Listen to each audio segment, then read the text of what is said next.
system help players. During the early stages of the match, the basic attributes of heroes are quite low. Even if the Arcana did not offer much bonus, it could bring about a considerable and substantial difference. Such a change will help the player decide their early game strategy and playstyle while adding more variables to the battlefield. Arcana combinations are not absolute. According to one's understanding of the hero and their playstyle, players will all have different combinations. Should you focus on certain enemy heroes or making up for the shortcomings of your allies? Should you take the initiative in teamfights or increase roaming efficiency? It is entirely up to the player. This marks the end of our video introduction to the Arcana system. Thank you for watching, and good luck on the battlefield. Class Introduction. Welcome to the class introduction of Arena of Valor. In Arena of Valor, the two sides will confront each other in teams of 5, and the heroes are the avatars of the players on the battlefield. Your knowledge of your hero and class is the first step towards victory. For your convenience, heroes are divided into 6 classes in the legendary duel: Tank, Warrior, Mage, Assassin, Marksman, and Support. Due to the unique abilities of some heroes, they will have multiple classes. Players can clearly see the characteristics of the 6 classes in the hero interface. Aside from this, players can also check the class of their chosen hero at Choose Character screen in a match. Tank class heroes. Tank class heroes fulfill the role of the meat shield of the team. If you're a fearless warrior who wishes to charge through the forefront of battle, then tank class heroes are undoubtedly the best suited for you. Disrupting the enemy's formation and drawing their fire is the core use of tank heroes. Thus, they also shoulder the heavy burden of initiating team battles. Warrior class heroes. Warrior class heroes excel in close quarter melee combat, combining the ability of dealing damage and tanking. Warrior class heroes are the backbone of the team, and they're suited to fight in any situation. At the same time, they have multiple item sets and playstyles. In a real combat situation, we will prepare item sets based on the team's composition and battle situation to balance the team's overall offensive and defensive capabilities. Mage class heroes. Mage class heroes are the core of the team's offensive capabilities, dishing out large damage via magic. Using their spells and abilities to obliterate everything in their way is what all mages desire.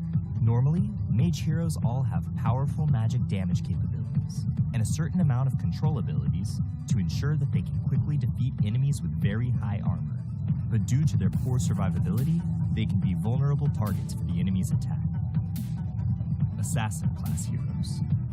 Assassin class heroes are the masters of burst damage. Thus, they are quite difficult to use. If you're someone who enjoys the thrill of seeing the enemy fall to 0 almost instantly, then the Assassin class heroes are your best choice. Assassin class heroes often combine excellent movement abilities with damage abilities. However, due to their lower basic HP than other heroes, Assassin class heroes rely on other players' ability to assess the situation and timing, as well as their mastery over the hero to maximize their potential. Marksman class heroes. Through steady and consistent physical damage, Marksman class heroes are also the core of a team's damage output. Different from the ability based on burst damage of mages, Marksmen prefer suppressing their enemies from afar and dishing out non-stop physical damage. But their fragility and lack of survival skills are their biggest shortcomings, putting them in a position where they are dependent on the protection and support of their allies. Support class heroes. Support class heroes value functionality. Normally, they are unable to deal substantial damage or have noticeable defensive abilities, but they have the important mission of protecting their allies, supporting their attacks, and guiding the initiations of teamfights. Support players can also be the MVP. According to the different styles of the team, some teams require a tanker support hero who can share the burden of the tank with higher offensive capabilities, whilst other teams require a functionality-based support hero who can protect teammates in dire situations and provide buffs to control and enhance magical damage. Your choice is closely tied to the team's needs in real combat. A team will need to choose 5 out of the 6 classes above to form. Utilizing different combinations of heroes can bring forth different chemical reactions for the team, and the right mix of combinations will allow you to demonstrate your advantages. This concludes the class introduction for Arena of Valor. Good luck on the battlefield, and we will see you next time.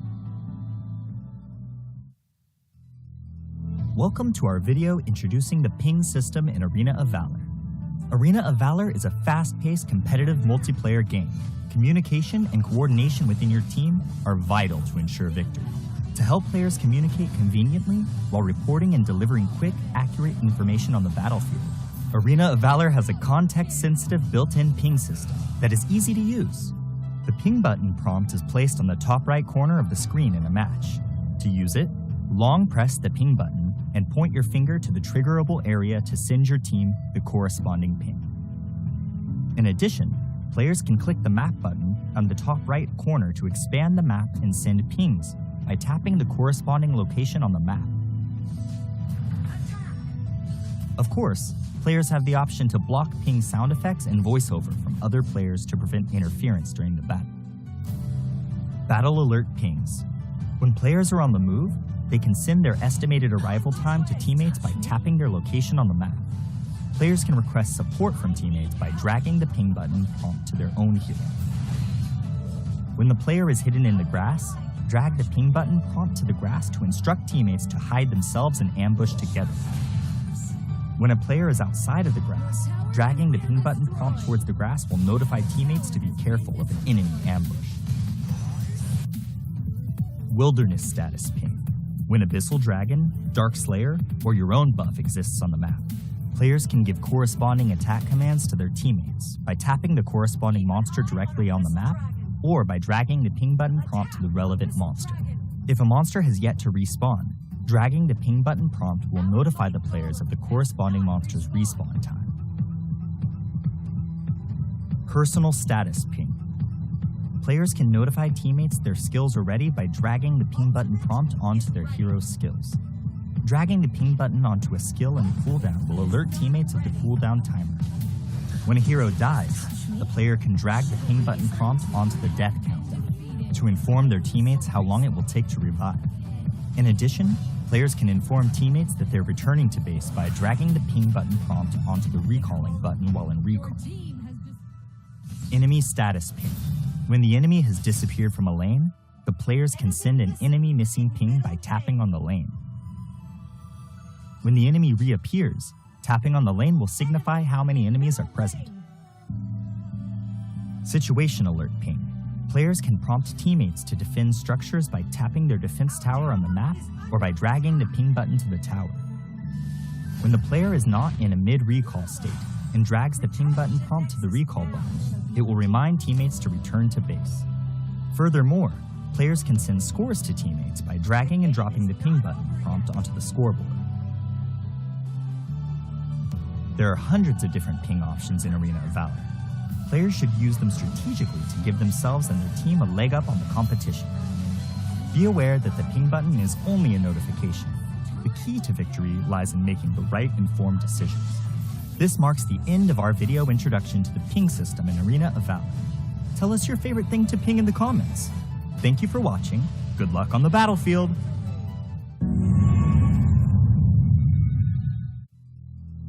Welcome to our video introducing the team communication systems in Arena of Valor. Arena of Valor is a fast-paced, competitive multiplayer game.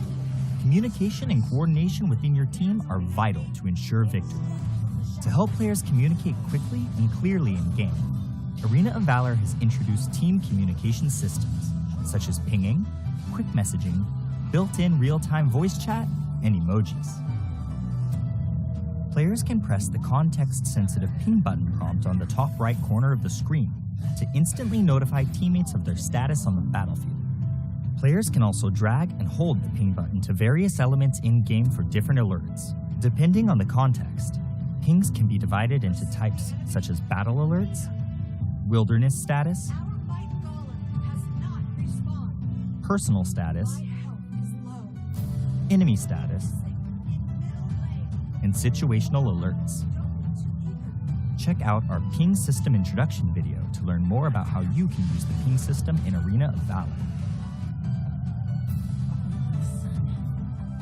Players can use the in-game quick message system to plan and communicate. Quick messages first appear as part of the pre-battle strategy screen. Rally for a team fight. Before the match, the player can set selections and adjustments within settings. These pre-made messages can be split into 3 major categories: defense, offense, and communication. Players can select 8 messages from these 3 categories to use as quick messages within Arena of Valor. Some quick messages even have voice lines that play when being used. Let me get the buff. In the event you want to communicate in more details with your teammates, you can also tap the box beneath the quick message window to enter text. Keep it clean. Aside from quick messages, voice chat will always be the most accessible and concise way to communicate on the battlefield. Players can use the game's built-in real-time voice chat system to speak and converse with their teammates directly. To use voice chat, tap the microphone button on the left side of the screen. When the player is queuing with friends in a pre-made party, they can choose the voice chat to be party only. Emojis are a fun and expressive way to communicate within Arena of Valor. Before the start of the match, players can equip emojis with their customization suite. Make an emoji selection while in a match to use the corresponding emojis. When triggering certain scenarios, heroes will automatically release their preset quick emojis. If there are teammates nearby that use an interactive emoji, and the player responds with an interactive emoji of their own, a new effect will be created for both emojis. One last thing to note, emoji displays can be seen by your enemies. Use your smileys wisely.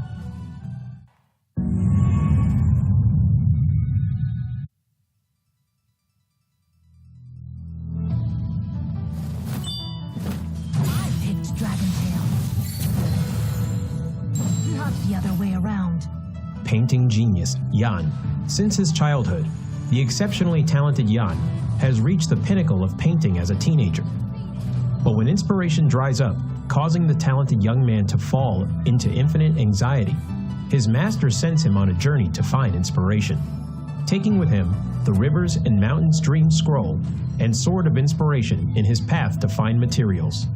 The young man's search for a breakthrough is fraught with crisis, but this is no obstacle for the battle-savvy Jan, who will hold the brush of the Sword of Inspiration in his hand and repel the enemies that stand in his way as he paints everything in his path.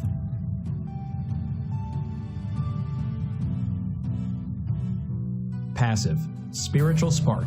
When Jan uses Skill 1 and Skill 2, he will gain a stack of energy, having 2 stacks of energy, depending on the difference in the previous skill. Will cause the next normal attack to gain additional boost. After using an enhanced normal attack, his attack speed will increase. Jan's skill will mark an enemy when it hits them. Dealing damage to the same target will consume the mark and trigger additional physical damage, restoring Jan's own HP in the process. Skill 1, Black Jade Sprinkle. Jan will deal damage and apply movement speed reduction to enemies in a fan shape in front of him. Passive enhanced normal attack. After a short delay, deals damage to the enemy in front and knocks them away.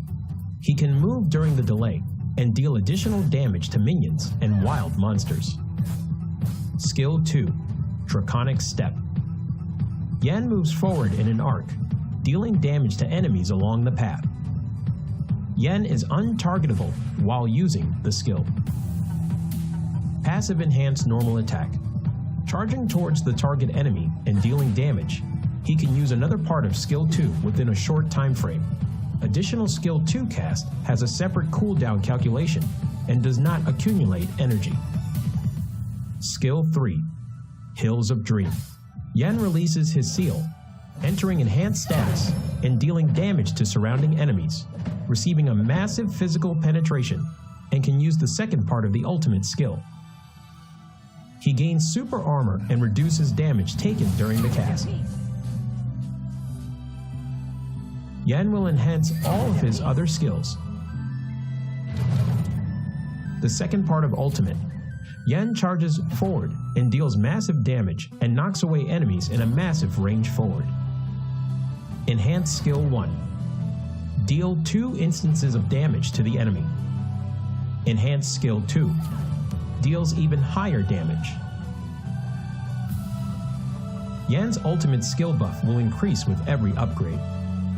When ultimate is upgraded to level 1, the skill damage of skill 1 and 2 increases by 50%, and the number of times the mark can be triggered also increases.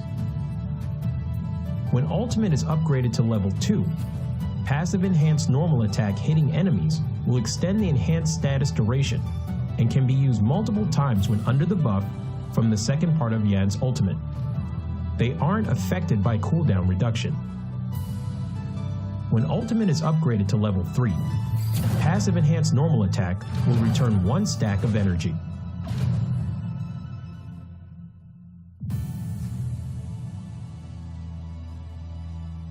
Yan is a highly controllable warrior-type assassin.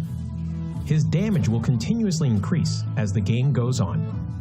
He becomes extremely powerful in the later stages of the match. Thus, rapid growth and increasing level are important for Yan.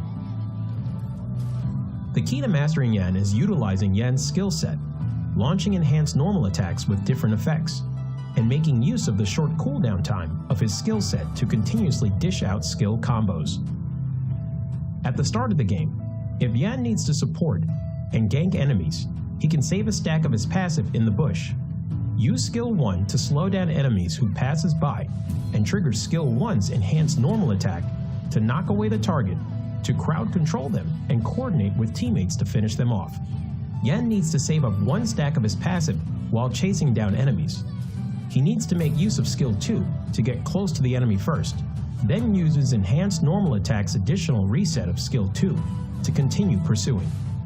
Once the gap is closed, use skill 3, skill 1, enhanced normal attack, skill 3's second part to finish up. In team fights later in the match, make use of the buff effect from the ultimate to bring forth a good haul. Yan needs to attack from the flank. Use skill 2 first to close in on the back row, followed by skill 3, normal attack, skill 1, normal attack, the second part of skill 3, skill 2, skill 1 to finish them off. When there are multiple tank type heroes in the enemy composition, due to Yan's lack of high damage before using his ultimate, he needs to watch his timing when he enters the battle. Make use of the physical penetration from the ultimate, as the bonus can deal quite substantial damage even against tank type heroes. Due to marks being able to be triggered multiple times, while in enhanced status, coordinating with skill 2's movement and skill 1's damage, you can potentially take down tanks. Yan's passive HP Restore allows him to have decent survivability.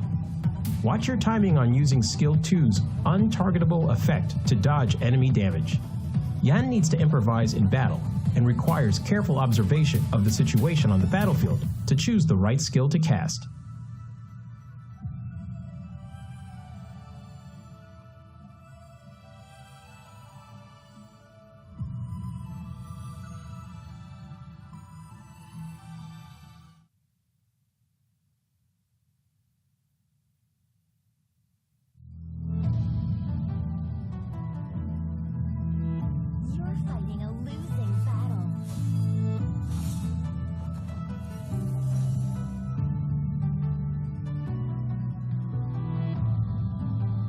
Jade Fan Beauty Yue.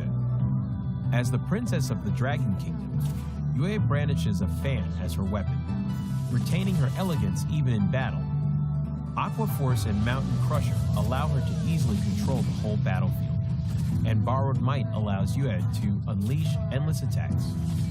If an enemy dares to offend Yue's grace, then they will taste the power of Rising Wind. Passive skill, Borrowed Might.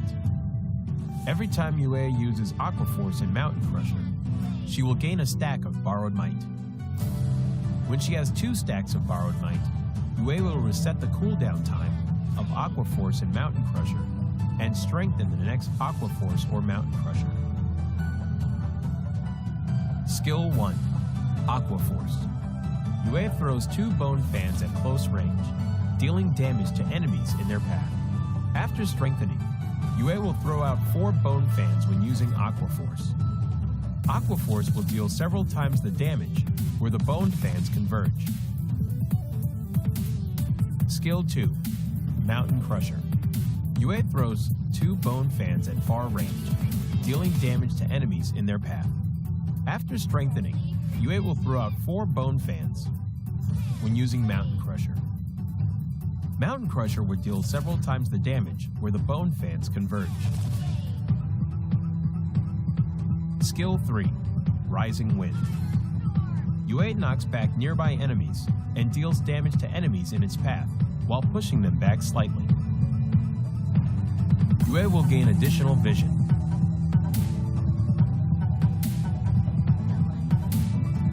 Yue is a long-range mage with a powerful ability to exhaust the enemies, but is complicated to operate. To deal perfect damage using Yue, you need to be skilled in combining her skills to deal damage multiple times stronger. However, when Yue overlaps with the enemy, both Aqua Force and Mountain Crusher can deal full damage. When in the lane period, Yue can quickly clear enemy creeps via refreshing her skills through her passive skill and then assist the side lanes. In team fights, Yue needs to use Mountain Crusher multiple times to exhaust the enemies and frequently use Aqua Force to charge up her passive skill to look out for chances to kill or exhaust fragile enemy heroes. The core combo of Yue is to save up a stack of her passive in advance and instantly use Mountain Crusher twice to deal burst damage. But be cautious, Yu's ultimate is the only life-saving skill, so she needs to save her ultimate to be aware of enemy assassins' heroes in team fights.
Welcome to the Arena of Valor International Championships 2022. My name is Vittorio, this is Kiyang, and we welcome everyone to today's grueling best of 7 series. We have in the upper bracket one team against V Gaming, and in the lower bracket it's Bacon Time against Bikertopia.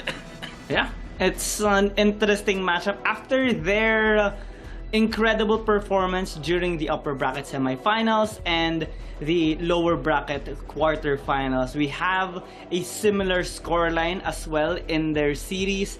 One team winning their game against Talon Esports in a 4-2, kind of a reverse sweep fashion, but not really to the fullest extent, and V Gaming having a dominant performance during their match against Bikertopia. They suffered just one defeat with a scoreline of 4-1, and well, for in the lower bracket quarterfinals, we had an experience of Bikertopia coming back this time against Valencia CF and Bacon Time redeeming themselves against Talon Esports. So now they're the ones who are going to be facing off in a best of 7 series. Let's see what will happen in this match. Yeah, definitely. We have the top 4 teams here in the AIC, and it's going to be pretty interesting who's going to be coming up from the lower bracket semifinals. We have 2 of the teams. It's Bacon Time, who historically actually fails against, in other international teams, but they did show that they're still the top team coming in from the RPL when they eliminated the Tech Talon on last week's series, and it was kind of different for its Bacon Time. They have been the more aggressive team, and as we move on, it is going to be a rematch in the lower brackets. It's Bikertopia again, and they're going to be facing its Bacon Time. The last time that they faced in the AIC, it was a 3-0. Yeah. I'm pretty sure its Bacon Time is ready to go, maybe to get, the justification wherein they are going to prove themselves the better team in this second go. But anyway, we're here on the schedule. We are already at the semi-finals from July 2 to July 3. We are going to witness mostly the semi-finals tomorrow, the lower bracket finals as well. And of course, whoever is going to be winning the first series of the day between one team and V Gaming, they're going to be comfortably waiting in the grand finals at the July 10th. It's going to be a gruesome experience for sure, and a challenging one, especially the ones in the lower bracket, because they have extra steps to climb in this ladder of the bracketing. And here we have seen many times already the AIC 2022 prize pool, which is a whopping $2 million. First place 700,000. It's 350,000 in the second. Third 200k. Fourth place receives 100k. 5th to 8th spot receives 40,000, and 9th to 16, 10,000. Finals MVP gets an additional $30,000, and for the best lineup for each player, they receive each 13,000. And for the qualifiers and wildcards total, we have $315,000. That is a lot, totaling to what we said, $2 million. Yeah, and the bulk is definitely going to the first place, and whoever gets eliminated in the lower brackets in today's series, they're gonna be taking home $100,000. But why would you settle for the $100,000? Of course, you all want to actually go to the you want to have the prestige, the honor, and of course the lion's share of that prize pool. And we're seeing here the path that the teams have taken here as we approach the semifinals. In the upper bracket, one team had a lot of dominating matches. They had a dominating match against PCF, and they knocked down KFC Talon as well. And notably, one team is a team that excels against the teams that are actually on the other leagues, like the RPL and the AOG. And then we saw Bikertopia actually be knocked down into the bottom by V Gaming, and it's a very dominating match for V Gaming as well. If this is already something that we put into logic, V Gaming as a second placers here in the AOG, they have been performing very, very well, and against GCS teams, they haven't fallen off just yet. So against one team, they are definitely going to be bringing in a lot of heat. They are very, very well known. If you give them 1 inch of a ground, they're not going to give you it back easily, and that's how big of an aggressive team V Gaming is. And it's actually quite challenging in a way for V Gaming as well and one team, because they battled during the group stages already. V Gaming suffered a defeat against one team, so in a way one team knows how to pull off a win against V Gaming, but through time in this tournament, V Gaming was able to adapt and improve themselves in a short amount of time. So now they're looking to have a much more stable performance, similar to maybe their performance against Bikertopia in the upper bracket semifinals. Let's see who's going to be coming on top here, as both teams are definitely ready in this extended series. A best of 7. We have seen a game number 6 already happening, but so far we haven't seen a game number 7 in the whole knockout stage. So maybe this is one of the 4 chances that we might see a game number 4. We have the same lineup here: Han, Wang Tiri, Maris, and the rest of the members, while for one team we have Zay, Kai, Wawa, NK, and Lunlun ready for this amazing series. Yep, definitely. Looking at the playstyles, one team has a lot of unorthodox lineups. V Gaming, you're gonna actually see them field a lot of aggressive comps, early game comps and mid game comps. They sometimes field late game comps, but they always have heroes that are gonna bring in the aggression in the early game. And you're gonna see here the team matchups.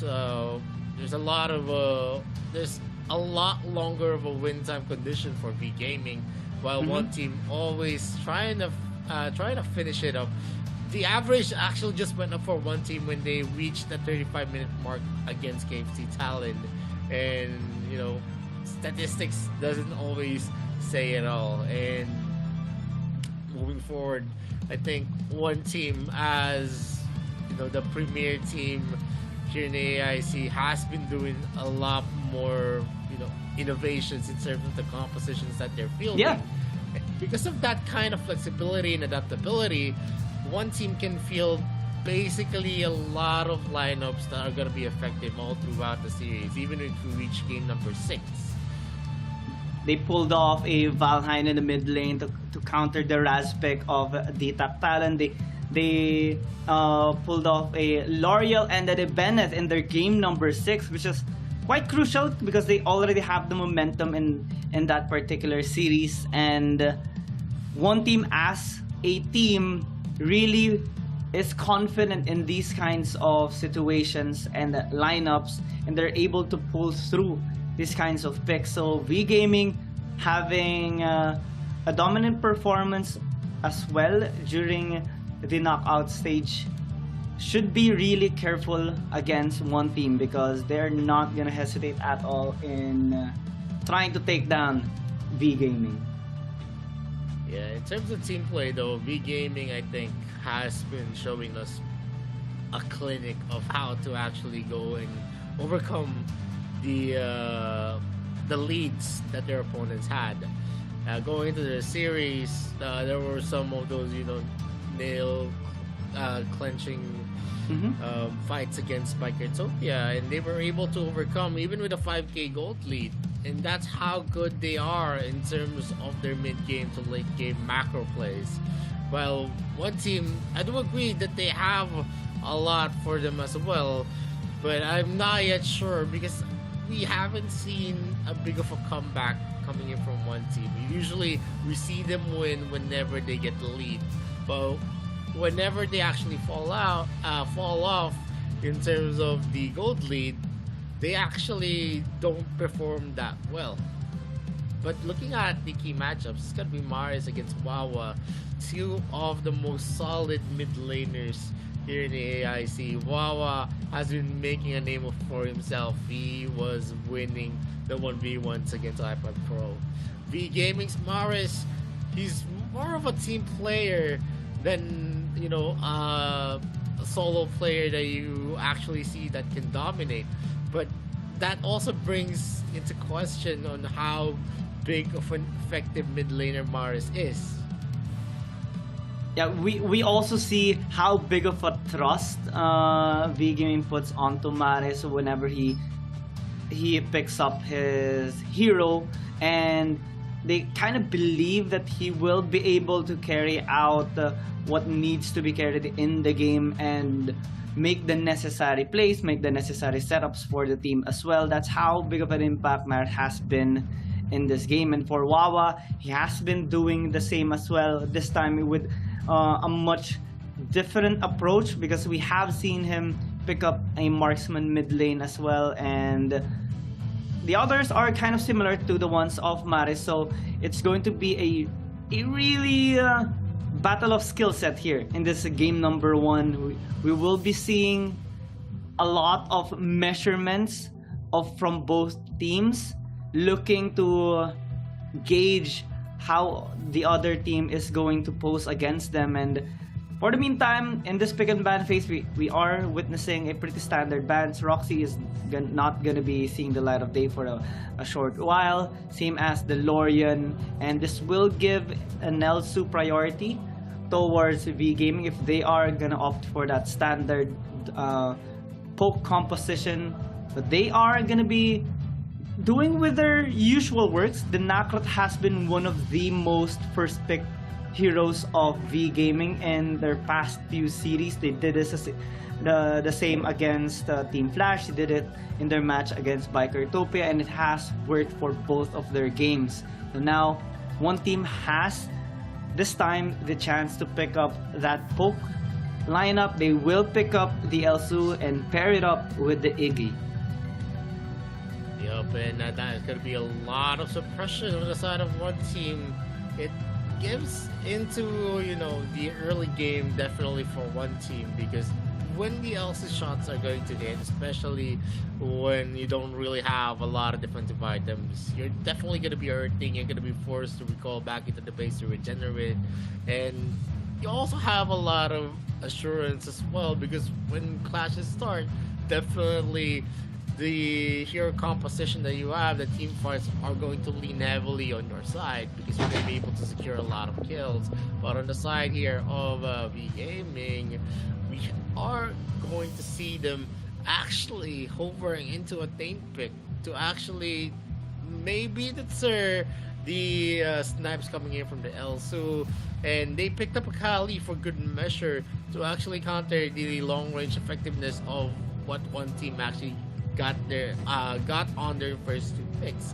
But what's interesting to see, and also to actually point out, I think one team's Lulun is one of the best Darkslayer laners out there here in the AIC. And one of the fact here is that when he performs well, one team performs well as perform better. They actually have better leads, and this could also be a key for V Gaming. If they're going to be able to shut down Lun and Wawa here on this game, I think they're going to have a bigger chance to take game number 1. It is a big responsibility, of course, here for Lun with the Zuka pick that one team has picked up here. It's going to be a little bit surprising, given that they haven't picked up this particular hero in quite a long time. They haven't used it in their match against Talon Esports, and also during their match against Adobe Team. So this is gonna be a different approach that one team wants to make against V Gaming, and these are the surprises that shouldn't be much of a surprise for us. They want to shake things up a bit to kind of gain an edge against their opponent, and this kind of balanced lineup that V Gaming is opting to draft is trying to be countered here by one team, or at least matched upon with the proper front lines and engage as well with the Zuka pick, given that V Gaming already has one front line and a similar poke hero with the Kali because of the ethereal pulse that can actually help up zone the members of one team. So with these final bans coming into play, one team is kind of anticipating some of the possible counters here, especially in the late game department with the Leville and the pick potential that he does have with the double trouble, while V Gaming is opting to remove a possible double marksman composition here by removing the Elandor. And the Baldum actually has been one of the premier support picks of one team during their match against Talon Esports and during their match against Valencia CF rather, not a dope team. It has been one of the better front lines that they had, but this particular support as well, the Lumbar, can actually counter the engages of V Gaming, so it's not gonna be so bad. They have two front lines already that can provide that safety net for the Elsu and the Iggy. Yup, and definitely with the first pick Nacron, you actually see a lot of the teams pick out the Zuka as a counter to Nacron. But in most of those contests, yeah, in a 1v1, the Nacron is definitely going to be falling off against the Zuka. But in terms of the impact that a Nacron can bring, I think Nacron is something of a hero that you get a lot of space because of the mobility that he has, and the split push capability, the ability to rotate fast, even if you show up into the bottom lane and then bait a rotation there, you can actually just escape and then join your teammates and taking on objectives. And that's how big of an impact Nacron has in terms of the kit that he brings into the game. And one team actually is going to be finishing up their composition with Hover on the Yena because of the Richter, and that is also giving them a lot of mobility. The problem, one of the problems here is that there are two heroes that one team is going to need to protect. If they are going to be in the receiving side, they're definitely going to have the deficiency in terms of the Lumbar is not going to be able to tank all the damage that's going to come from the gaming. But in terms of the composition as well, they have an Iggy, they have an Elsu. If they are actually gonna make this work, they are just going to need to land the snipes coming in from Elsu, and of course, especially in the mid game and the late game, the Iggy is definitely someone that's gonna be suppressing most of the carries of V Gaming. So what V Gaming needs to do is to take a very, very big lead in the early to mid game. Yeah. And it is going to be possible given the composition that they do have, but I think one of the key factors here as well is that the difference of the lineup here for V Gaming and one team is that one team has built a 3 front line with 2 pokes and a proper burst in their lineup. What they would want to do here in this game is to try and bully their laners and try to keep as much distance possible, preventing the engage here of V Gaming, while V Gaming is gonna be trying to get more options across the map given their flexible lineup. Actually here they do have a relatively good split push, they do have a good amount of engage, and what surprisingly is that they added the Kali as well so that they can poke out the members here of one team. And with the Wisp is actually a pretty early comfort pick that V Gaming opted to get which is kind of risky given its 33% win rate. It was only won there by Talent Esports during one of their matches, and it doesn't have that much really of a success rate. So V Gaming opting to go with endurance in this series will have a big of a risk, but here we're seeing on the screen the total goal difference per game. V Gaming having almost double the amount here of one team, given how aggressive they are usually in their games. But in this particular series, it might actually be different given the skill set here of one team as well. Yep, and there is going to be a snipe here from Kai hitting down Han. Han is going to be definitely a big wall here, as he still has his passive. He's just going to be regenerating most of the damage as he goes there. And one of the things that we are gonna actually look out for is if Wong TD is gonna be able to use the shock and awe to actually deal a lot of damage onto the backline of one team. And so to speak, Bird LB gets his best, one of his best picks, which is the Richter. So this is also going to be playing out well, as they're going to be having an engagement here in the top lane. NK is going to be forced out there. The Sentinel is going to be onto the side of V Gaming. He's not going to be able to contest that, and with 8 seconds on the clock, with 2 of the objectives being spawned here, the Dark Slayer is going to be taken by V Gaming for sure, while Abyssal Dragon is going to be traded out here by one team.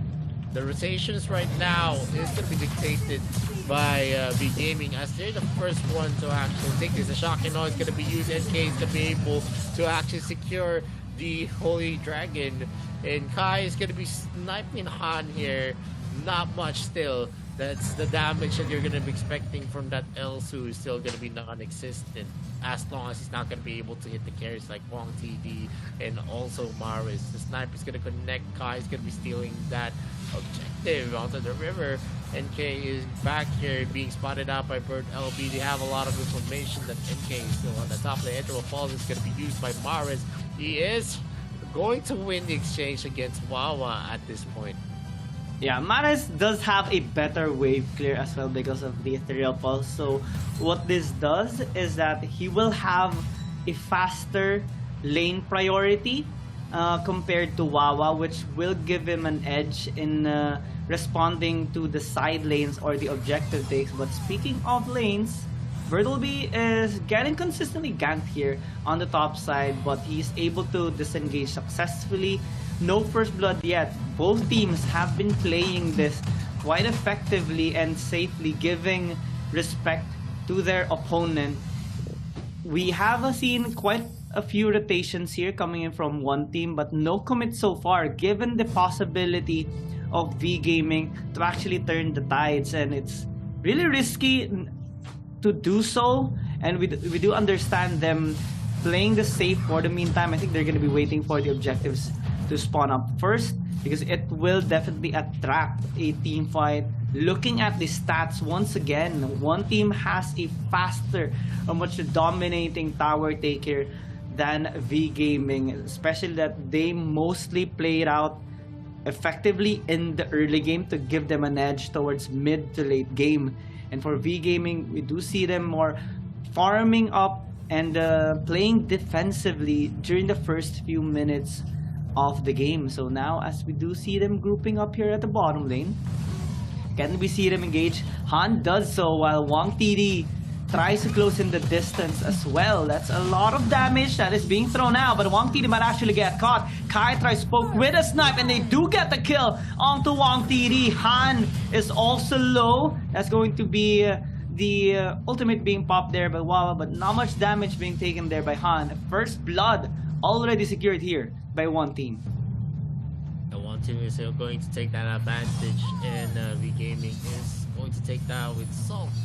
And as the game progresses, we're going to see a better late game for one team. So V Gaming actually losing out the first blood, and also the probable first third of the game is going to definitely be felt by V Gaming. Quang Hai does his best. The shock and all was used by Wong TD, but it is not gonna be on time enough to get that kill. The attempt for a pickoff onto Wawa, but he still had his foot already, and NK is gonna be securing the Missile Dragon.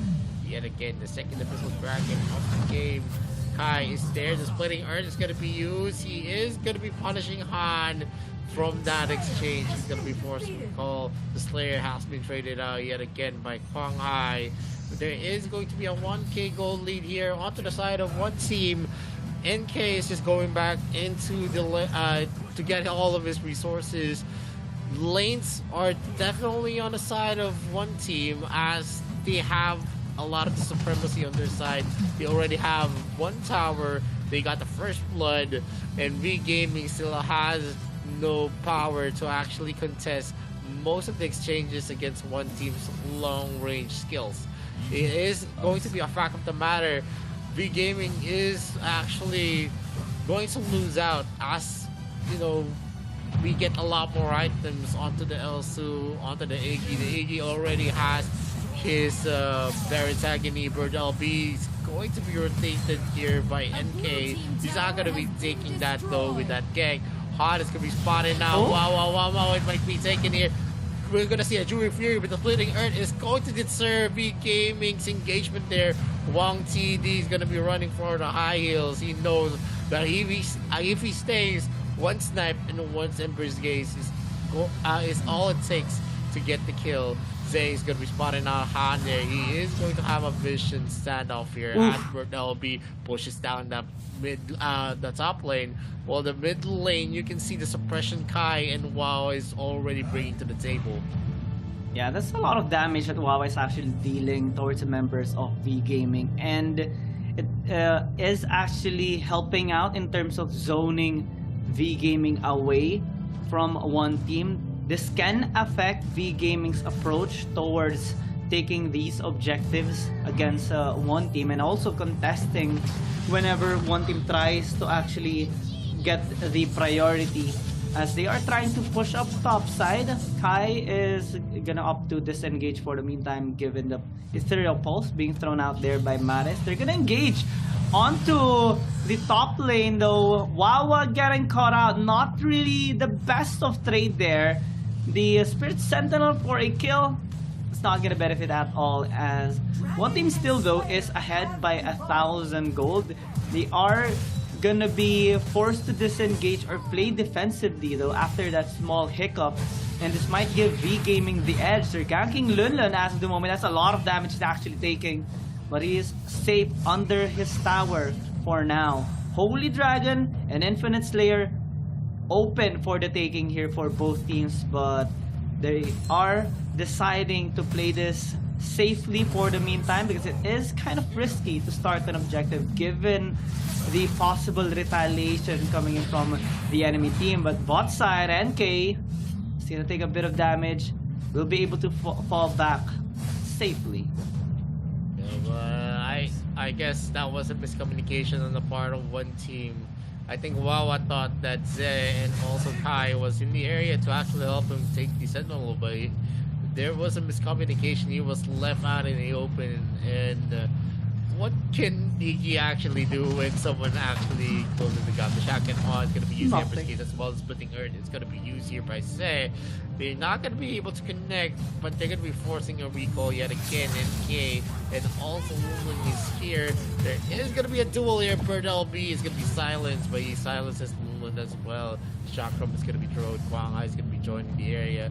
And with the damage onto the side of V Gaming, one team is actually going to fall off if they go for an engagement by themselves. The wave is going to be clearing themselves. The Ethereal Pulse is going to be used. Sniped by Kai. He's not going to connect. Zid still spotted out. Han here. He's going to be pushed back. He's not going to be able to use the full crowd control of that shield charge.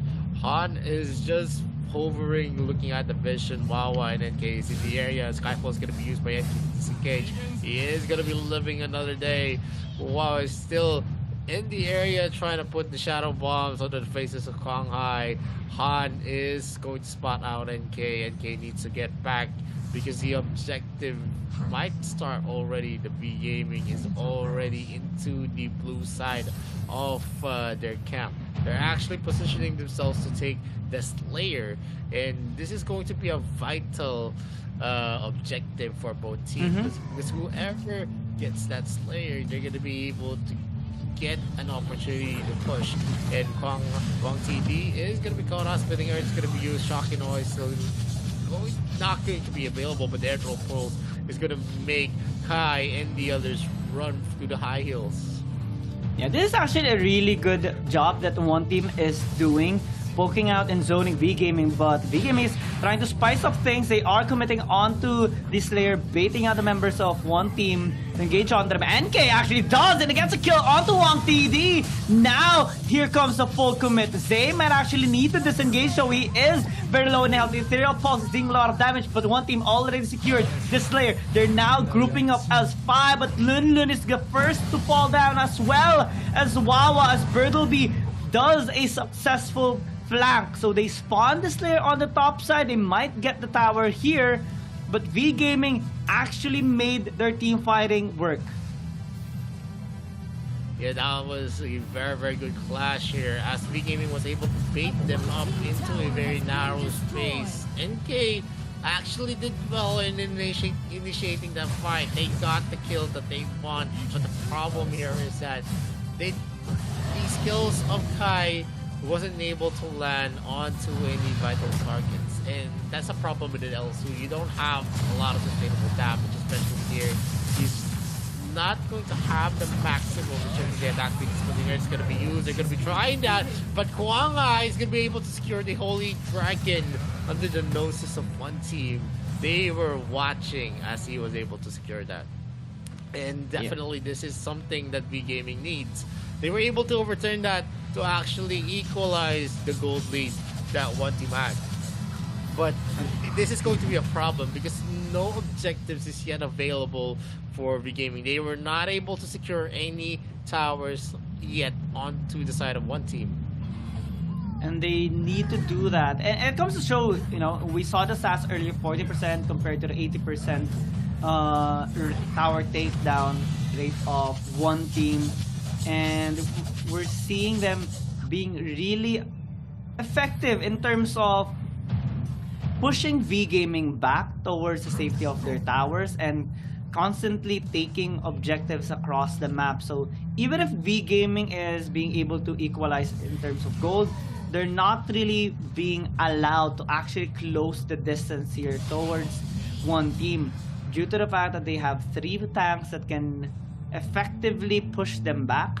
V Gaming is trying though to split push across the map. They have been sending Bertleby and sometimes Quang Hai pushes the side lanes as well. However, the quick rotations here of one team and them grouping up as well forces V Gaming to group up too, and it's not helping them that much in terms of what they intend to do. So as the game goes by, as one team tries to scale up, same as V Gaming, it's going to be a lot more difficult for V Gaming to close the distance given the tankiness here of NK, Lun Lun, and Zay. Wawa is going to be much more difficult to handle as well, same as Kai, because of the damage they can actually deal. And right now Bertleby is getting caught out as a lot of damage that he has taken, forced to go back towards the base once again. And as this happens, one team again is gonna try to group up, try to catch out a member of V Gaming, and keep repeating that until they get the objective that they want, which is in 35 seconds the Dark Lord Slayer, because we're now reaching towards the late game. It's going to be an eye-opener here for V Gaming. They have to commit right now. They have to prevent one team from securing this objective, or else their base is going to be opened wide.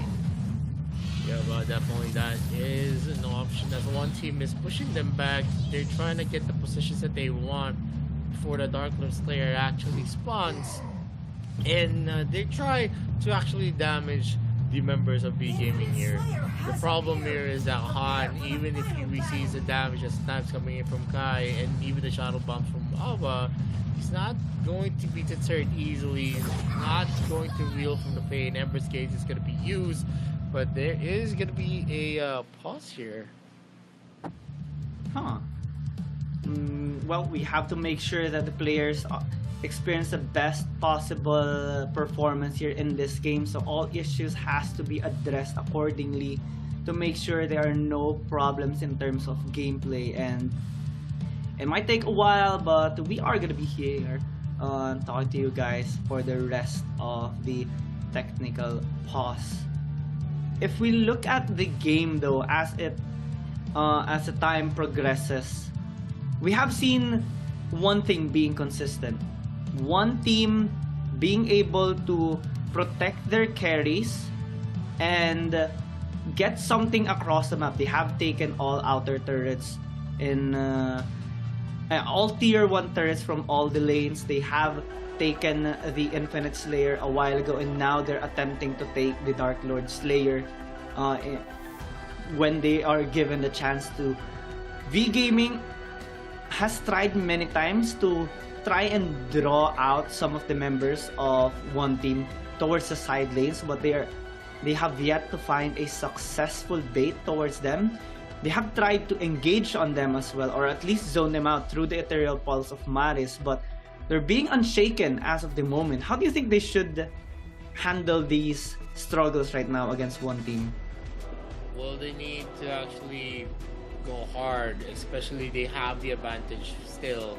Going to the late game, if we reach the late game, the only saving grace here is that we don't have a lot of sustainable damage on Kai. He is definitely going to be able to, if he's going to be able to land a snipes, that's one thing that's going to work for one team. But if he's not going to be able to secure it, maybe if it's just going to be hitting Han most of the time, then definitely it's going to be difficult to actually expect a lot of the damage coming in from Kai's normal attacks. It is a fact of the matter wherein as an Elsu, you always want to position yourself far away from the fight because you want to snipe safely in the distance and be able to make an impact. And that's usually the playstyle of an Elsu. So most of the time you don't see him actually having a lot of good looks whenever he enters a fray. Elsu is a very slow ADC. In terms of when he's not on the camouflage mode, the movement speed that he has is definitely going to be on actually subpar in terms of the other ADCs out there. But we're going back into the game yet again. Kai is going to be using that snipe. He's not going to be able to catch out anyone without any vision. Here, he is going to be planting here another ward to actually take in the advantage as Mong TV is going to be hit by that snipe. He steals that blue buff as well from Kwang Hai's hands, and he is going to be depriving a lot of the cooldown and mana regeneration from that blue buff. Kwang Hai sorely needs that onto the Nakra to actually maximize his ability to go for split pushes. And they're just actually playing it as safe as they could. Bernal B is going to be catching out, and K&K used that Skyfall to actually deal some damage. And they already have an advantage here. They are harassing here as Mars is going to be in the receiving end of that snipe. And also the Empress that hurts. Maris, they are not going to be able to win the clashes. They're going to be starting the Dark Lord Slayer, but with Kwang Hai in the area, they're not just haphazardly actually starting that, because there is going to be a possibility of a steal, and Kai is going to be sniping Han yet again. More exchanges is going to happen. Yeah, the challenging thing here, or what one team is scared of right now, is that Han and Kwang Hai, given that they are still alive or relatively healthy, there is a big chance of them being able to steal out the Dark Lords there. They don't want that. They don't want that. Even if it's just a 1% chance, they don't want to take it, given the possible consequences it actually might have onto them. So what they're opting to do right now is keep repeating what they usually do, zone out V Gaming, poke them out. If they can force 3 sets, then it will be the time for them to actually start the Dark Lord Slayer. They have all the time in the world. They will continue to scale up. They do have a relatively good wave clear as well, and their wave management has been on point for the past 17 and a half minutes, having to take 4 towers away from V Gaming and have all their towers very, very healthy, unscratched in all of this game. What V Gaming is doing a really good job though is still catching up in terms of the economy. So like what you said, all they need is that one chance in closing the distance to Wawa and Kai. If they are able to do that, then it will be the turn of the tides here in this game. So far, it hasn't been the case. They have been attempting so many times already. This Dark Lord Slayer is going to be the bait of them all. One mistake will determine everything, and it has to come, the starting of the objective has to come from one team. They are doing a really good job not doing so, which kind of affects the rotation here of V Gaming, because they have to check the camp. They have to make sure they aren't starting the Dark Lords there just yet, and slowly but surely they're losing more towers. The only outer turret remaining here is the top side, and one team is already happy with what they got. They can push the top side as well, or maybe force a push onto the bot lane inhibitor tower, which will distract V Gaming even more. And as the time goes by, we can actually expect right now this might go on for a longer while, given the Dark Slayer dance that both teams are doing. Yeah, definitely. This is actually a waiting game for V Gaming. They need to get a chance to actually pick off someone from one team. 4 of the members are actually positioned here from one team to maybe force a Dark Lord Slayer take, but they're not taking any chances just yet. One steal is definitely something that one team is going to be scared of. One mistake, if the Dark Lord Slayer goes into the side of V Gaming without taking any of the members there, they're going to be able to go for a GG push, and they're very scared of that possibility. Kwang Hai is going to be spotting out Lulun here, where LB is going to be trying to play that. NK might be taken here, but he still has the mobility. Bird LB is going to have 2 knocks up for himself. Zay is going to be using the splitting earth. NK is in the area. He's not going to be spotted by Kwang Hai and Bird LB though.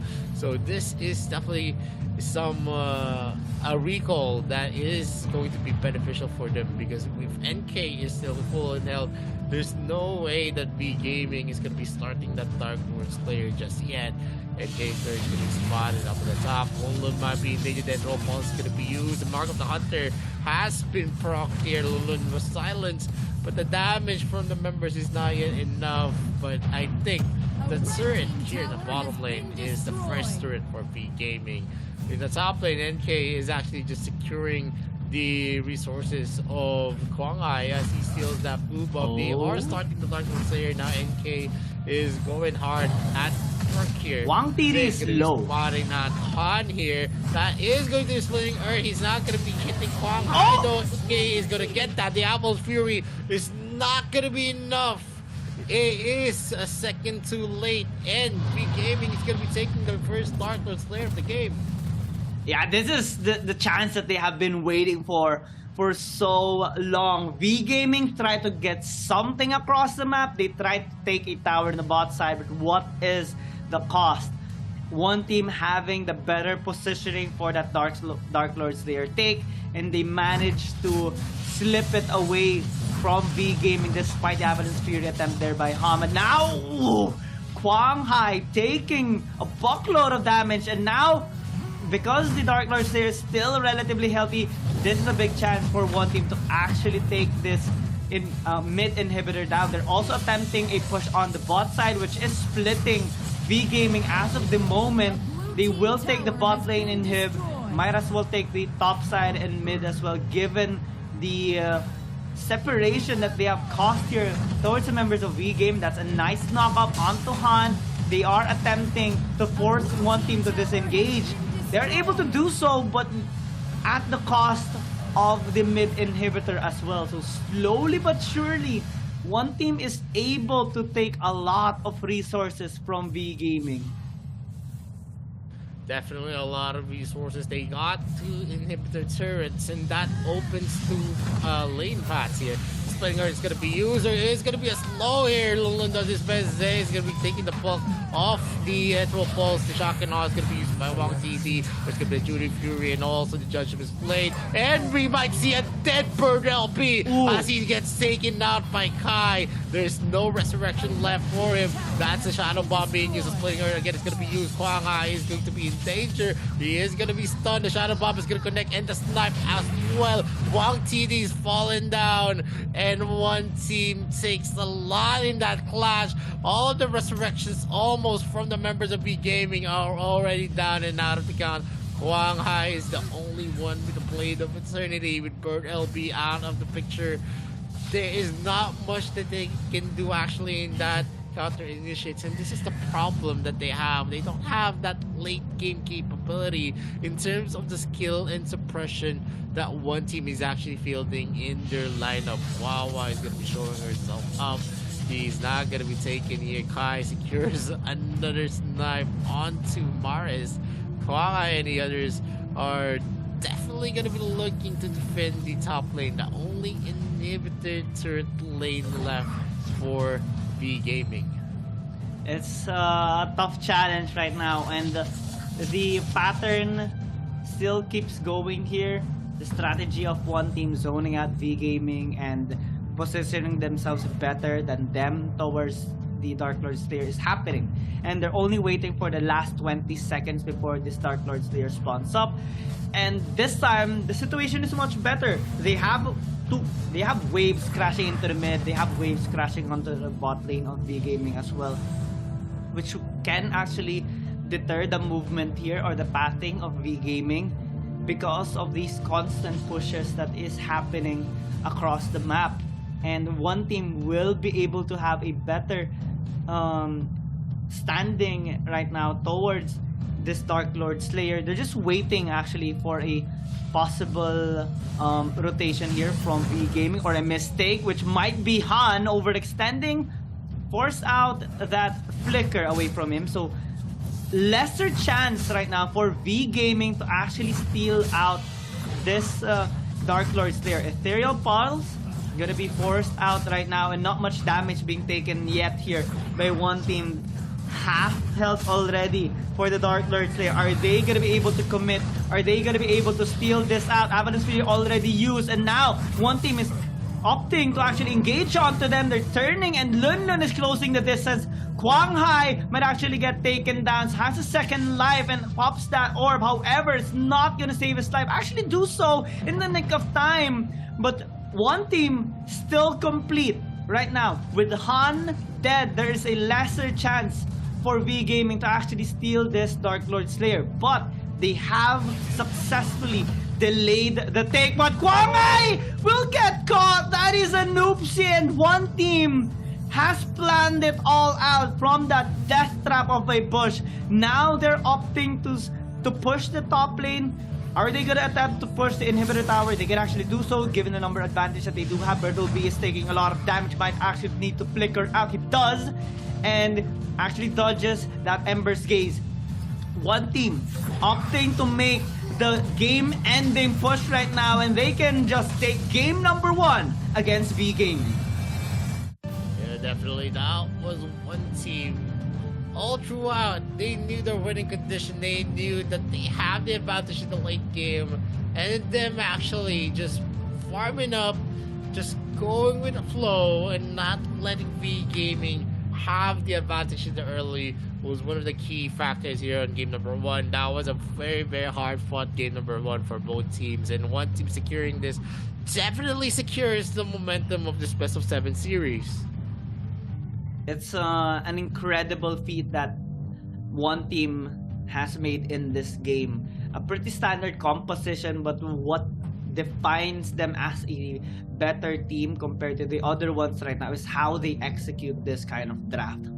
No successful engage has happened coming from V Gaming all throughout this 20+ minute game. They have attempted to dive onto the members of one team. They have caught out Wawa and some of the members through their nice pick-offs into the game, but no proper team fight was made here by V Gaming. That's how big of a zoning one team has made here in this game. So kudos to their front lines, kudos to their back lines as well, being able to perform really well in this game, taking all the towers, taking the Dark Lord Slayer, and in that last fight, they actually baited out V Gaming to commit onto that Dark Lord Slayer. They took out Han quite early and forced Kwang Hai to actually go into a risky face check onto that particular brush, wherein he got caught out and one team just decided to ditch the Dark Lord Slayer and end the game. Yeah, definitely. That was, a lot of. I can say that this was a perfect game for both teams.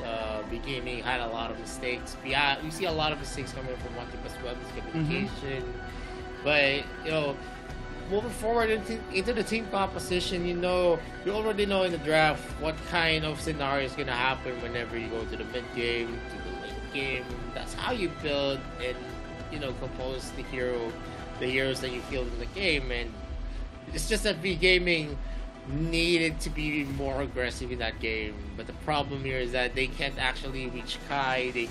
They can't reach Wawa in most cases as long as Zay is in the area.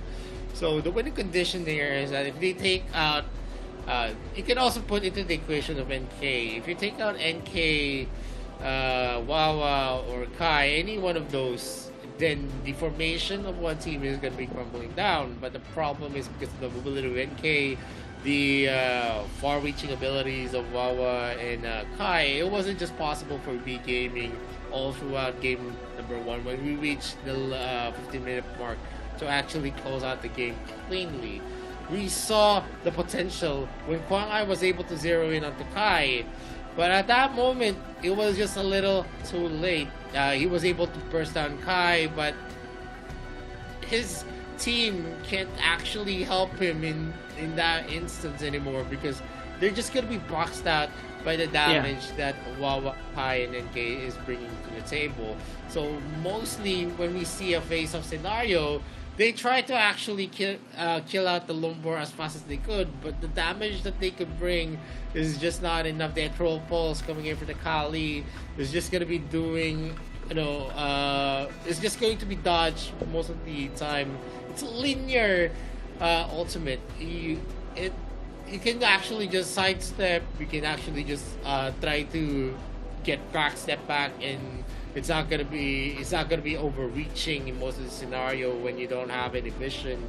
And basically that's why Kali is not really the best. But in terms of this, it was a nice try. They were able to use Literal Pulse on actually zoning out the Iggy and also the Elsu.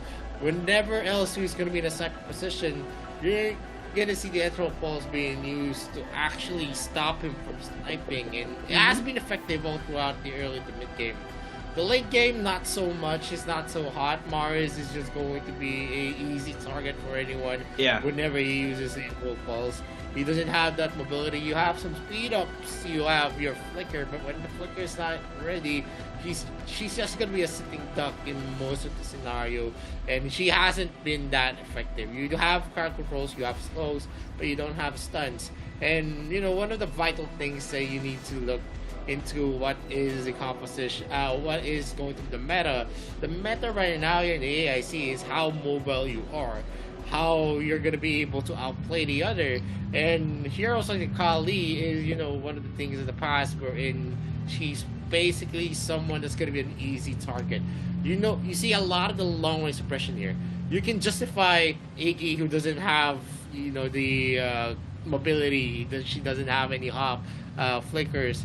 The only thing that you have in terms of mobility for Iggy is the speed up as well. But you can justify that because Iggy is a hero that deals a lot of damage in the long range, And you can also justify what else you can bring. He's very slow. He has a disengagement though with his ultimate, and he has a very, very long range. That's the only thing that can actually, overcome the mobility part. Because if you're not using mobile heroes at this point, it's just so hard to actually, deter the gap closers of the usual heroes that we see. The Nakrot, you see the Zuka, you're also gonna see the Yenna, you're also gonna see the Richter. Those heroes have a lot of gap close. So the problem here is that we're gonna be fielding a Kali. It's not gonna be for the late game. And the MVP actually is gonna be one of the immobile hero players here on the side of one team. Kai with his incredible performance on the Elsu, landing so many times his snipes on the crucial members of B Gaming. He hit a lot onto Maris. He hit a lot as well against Wang TD. And if we do check the comparison in terms of damage on Wang TD and Kai, Kai actually dealt 3 times more damage than Wang TD. That's how big of an impact he has made in this game. And for Wang TD on his Wisp, well, we didn't see it that much being effective in this particular game, so maybe this kind of hero isn't that much preferred yet, especially when in the initial parts of the series, because it has a relatively low win rate, and right now it will have a much lower win rate after the defeat here of V Gaming in game number 1. And we saw the struggle of V Gaming, especially against the gap closers here of one team, plus the pokes coming in from both Wawa and Kai. So maybe in the second game they can try the same lineup, or maybe have a different approach this time, because one team is a team that will keep on experimenting these kinds of compositions and will be able to pull off these kinds of lineup. I mean, it's not about just the win rate. I think the hero, the user of the hero is more important, and what kind of composition you're going to be fielding that hero. At that point, it's just so hard to use the Wisp. He's not going to have the good looks. He's not going to have the range as well. In terms of range, Wisp is, middling. There's a lot of heroes that's going to be outranging him. Violet is out there. You could also argue that, Slims is a better hero than what you're gonna see a Wisp actually doing. So I'm actually pretty curious why they actually picked up Wisp, and I really don't understand how they made that composition. Just because I think Wisp excels in heroes against heroes that have middling range. Maybe against a Laville, it could actually work. Maybe against a Thorn as well. Those heroes that don't have long ranges. But at that point, maybe the only thing that I think the only reason they picked out Wisp is to actually just go for fast wave clears. They were able to actually utilize the shock and awe in most of the situation, but in terms of being able to use the ultimate of the Wisp against heroes, it didn't work out well because you have limited range. You have insane damage onto the Elsu, you have insane damage onto the Iggy, and they're not gonna let the Wisp use his shock and willy-nilly where he's just going to be stuck in one place. And that is a fact. So whenever he uses a shock and he's just going to be punished for it, because the range of the snipe in the Emperor's Gaze is enough. It's too high. Actually deter him from actually keeping up his ultimate, the shock and awe. He gets a lot of opportunity, but he's just gonna be a sitting duck out there. Han is always preoccupied to save out his teammates, so he's not gonna be having the time to actually body block everything that is gonna get a hit onto Wang TV. And that was a fact in game number 1. But game number 2, with the momentum on one team, they invested a lot onto game number 1, and it paid off. Maybe because of that investment, we're going to see a very dominant game again on game number 2, because usually whoever wins game number 1 has the aggression, the confidence, and the capability to be more aggressive, because they have already won point up against Ooh. everyone. V Gaming needs to play this well, but Lorian was actually given to one team as their first pick. That's going to give a lot of utilities, a lot of capabilities to stun, a lot of outplays as well on that hero. You can put out the Barretts and then you put out the Gaia, and he is going to be one hell of a tank into the mid game. Yeah, it has a lot of synergy on engage heroes as well. So there's a lot of options here for one team. They can add in maybe the Hayate here for the extra kunai blitz whenever Wawa is going to be engaging into a team fight. And for V Gaming, since the Elsu has been taken away, they can't really use this particular hero for the meantime. They have to find a different approach. They are hovering the Airi as of the moment, and Kafeni here, so it will be an aggressive lineup that V Gaming is opting to have in this game, and I'm wondering what support they are gonna be putting in for Han this time, because normally we do see him picking up a tank support. Maybe this time a utility one would suffice, but they have to be really careful on the possible 3-4-man gank here on the side of one team, and especially in terms of engage, since they have the Lorian. And right now, with the hover onto the second and third pick, they need to actually put up into consideration what type of combo they're going to be able to utilize. There's a lot of zone control onto the Lorian, and they're going to be pairing it up with a hover onto a Richter to actually bring a lot of, vision control onto the side, the capability to go for fast ganks as well.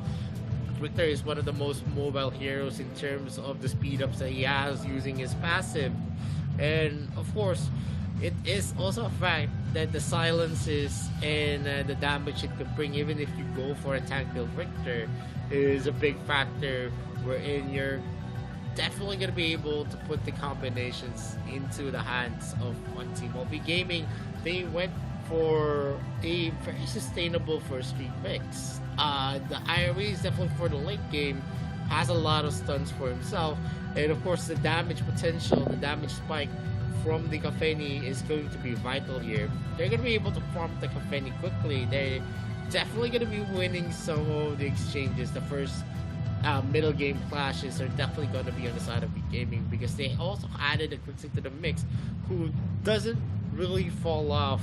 But in terms of the solo kills, I don't think Quixie is definitely going to be better alone. But they're going to be able to use that on their rotations, then definitely the Quixie pick is going to actually shine onto V Gaming's composition, who doesn't really have a lot of utilities right now. They need to finish this up with a lot of crowd control for themselves and a lot of protection for that Kafeni to actually make this work. Maybe the Baldum would be a good tank here for the side of V Gaming, given the Wild Prison being able to catch out some of the members here of one team.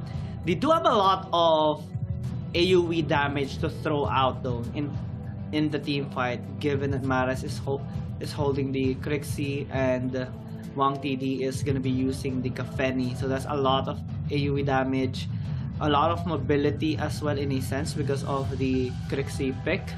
They do need to invest a lot of front lines, I must say. And one team already removing one with a good amount of potential. The Baldum already preemptively taken away here for the next pick phase. Yeah, I could see Baldum actually taking advantage here. Whenever the Star Sky is going to be used, the Wild Prison is just going to be lying in wait. And definitely with that kind of option, one team taking out the Baldum is going to give them some easy looks for themselves. Yeah, you're not going to be able to use a Wild Charge to initiate and then put it into combination with the Crixie. And not much that you can actually think, but Senyo is being picked out here by V Gaming. They're gonna be putting a tanky support here onto the front with the Senyo. If the Senyo is gonna be picked out, they're gonna have the capability to actually save themselves in some of the sticky situations with the Angelic Splendor. But he is not, the hero that you're definitely going to be relying on in terms of the engagement. I think Malleus is going to be very, very slow in terms of getting the jump stun from Senyo. And the answer here by one team definitely is something to consider. When the Angelic Splendor is going to be used, he's just going to be pushed back here by the Thane. And I can already play out some of the scenarios that's definitely going to be perilous for V Gaming whenever they try to aggressively engage with the Senyo. This is going to be a tough battle here for V Gaming, given a lot of the counters that one team is putting in their lineup. They also have a sizable amount of damage and crowd control in their composition. The Tullen pick is gonna target those squishy members here of V Gaming whenever they overextend even just a little bit. So they have to be very careful, especially in the team fights, and not only in the team fight but also in the laning phase, because it is possible that guy is gonna be NK is gonna be trying to gank as much as possible. I have thought about this Ellender pick coming into play here for V Gaming, given a lot of safety that the Senyo can actually provide, and this will increase the overall damage here of V Gaming. What's scary about this lineup though is that one team still has a lot of engage tools in their composition. If V Gaming again makes even the slightest of mistakes, similar to game number 1, they will be prone to the punish here of one team. Yup, with the composition actually being read out here, it is definitely on the early side with V Gaming, with the kind of lineup that they're fielding with the Ellender, the Crixie, the Gafeni. Early game is definitely theirs. They have the damage to actually make up for their numbers. But one team looks strong in terms of the clashes that's gonna happen. They have someone that can tank full on the damage coming in from V Gaming with the Thane. You have someone that has a lot of gap closes. You have some finishers here with the Tullen. You have long range damage as well coming from the Violet, and then you have the zone control coming in from Orion. Well, this is going to be scary for V Gaming if they're going to be able to spiral this game into their control and the opening clash is the first objectives. I think V Gaming has a shot here.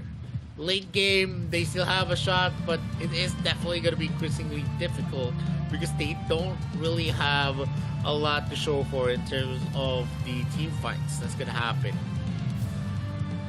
And team fights is definitely one of the things that one team is gonna be opting to try and happen here in this game, given the amount of crowd control and engage tools that they do have. So let's see here in game number 2, can V Gaming strike back and equalize the score, or will one team have a better lead in this series given the wonderful lineup that they have in this particular game? It's gonna be a standard start here for both teams. Both junglers starting on their top side camps for the meantime. Well, we do see a lot of pokes coming in here from Wawa and an attempt actually on invading the blue side jungle here of Gwanghai. They are successful in doing so. So this is already a sizable lead that one team has made in this game in terms of cutting down some of the resources here of Gwanghai. They are trying to retaliate towards the topside jungle here of NK, taking just one camp away from NK, but it's not a buff, so this will slow down the potential here of V Gaming a little bit. And if you look at the stats here, one team being the more aggressive team in this tournament, they have 87.5 first blood rate compared to the 53.33 here of V Gaming. Yeah, most of the time when one team actually takes the lead, they don't fall off most of the time, and with them actually missing out one wave, there is going to be some gold deficit there. It's not going to be that felt by the side of one team though, and NK already used up the Thunderbird to actually put some damage into Maris. One team is now going hard here. The Acompanhe might be in danger.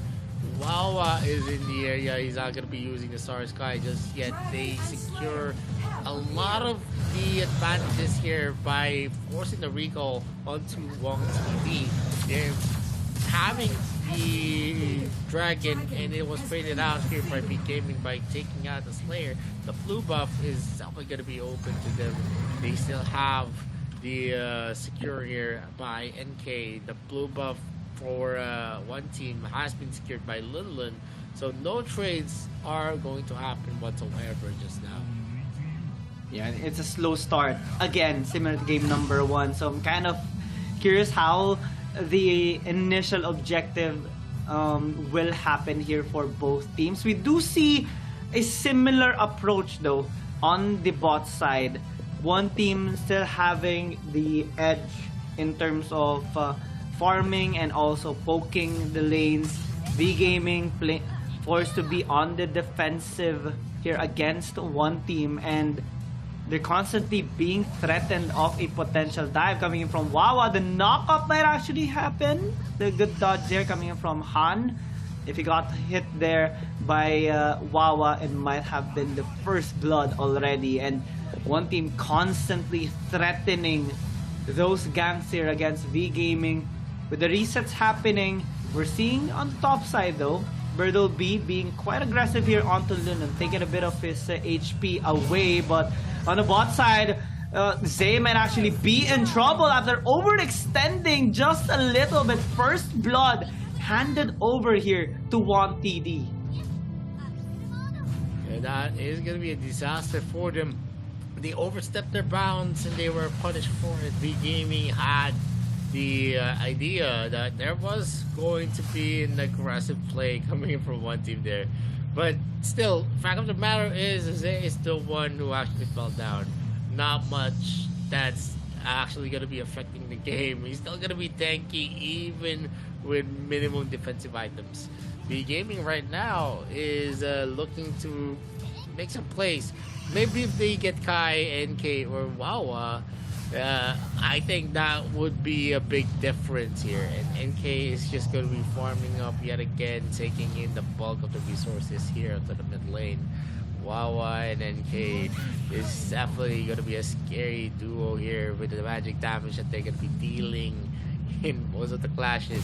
Han is just going into the area and Lunlun goes in for the clear. He's not going to be taken now, but that was an almost kill here by Kwang Hai. Almost, you know, if they get that kill, it could actually translate to, you know, bigger leads for V Gaming. And Kwang Hai is going in hard. They're going for the pull. Who is going to be used? The Star Sky is going to get a hit though. Birdle B might be in danger, but Wawa is going to be down here. Kwang Hai taking a lot of free looks. That was a good attempt from Wawa, but unfortunately the orb was ready for Birdle B. Yeah, that was a very good outplay that V Gaming has made onto the top lane. Wawa got the knock-up onto Kwang Hai, he pops out, or Birdle B took out the tower, and Han with Angelic Splendor increased their defenses that allowed them to actually get that kill. And well, there is a trade onto the bot side here. We check the replay of what happened. Lunlun was actually a little bit late into that fight. Birdle B still managed to disengage while Kwang Hai got the kill. There is a trade of tower on the bot side, and now one team is trying to accelerate this game even further. That's a lot of damage that Maris and the Han took here in the mid lane. They're going to be forced to fall back for the meantime. In terms of gold, V Gaming this time is having the lead. which is a good sign coming in from them, but still, they have to be very careful from those engages here of one team, because if Wawa is going to be able to land that knockup, it's going to result into a disastrous engage here coming in from one team. There is an attempt in the mid lane of poking out the members of one team, but they are still able to disengage successfully given enough safety that Zay actually is providing for the team. V Gaming though is trying to spread across the map. While Birdleby is split pushing into the bot side, the rest of the members are here in the mid. That's a really good ultimate there by Wawa. That's a lot of damage, and despite the protection of Han, it's still not enough. Fusselot gonna be used here by Wang TD, but to no avail.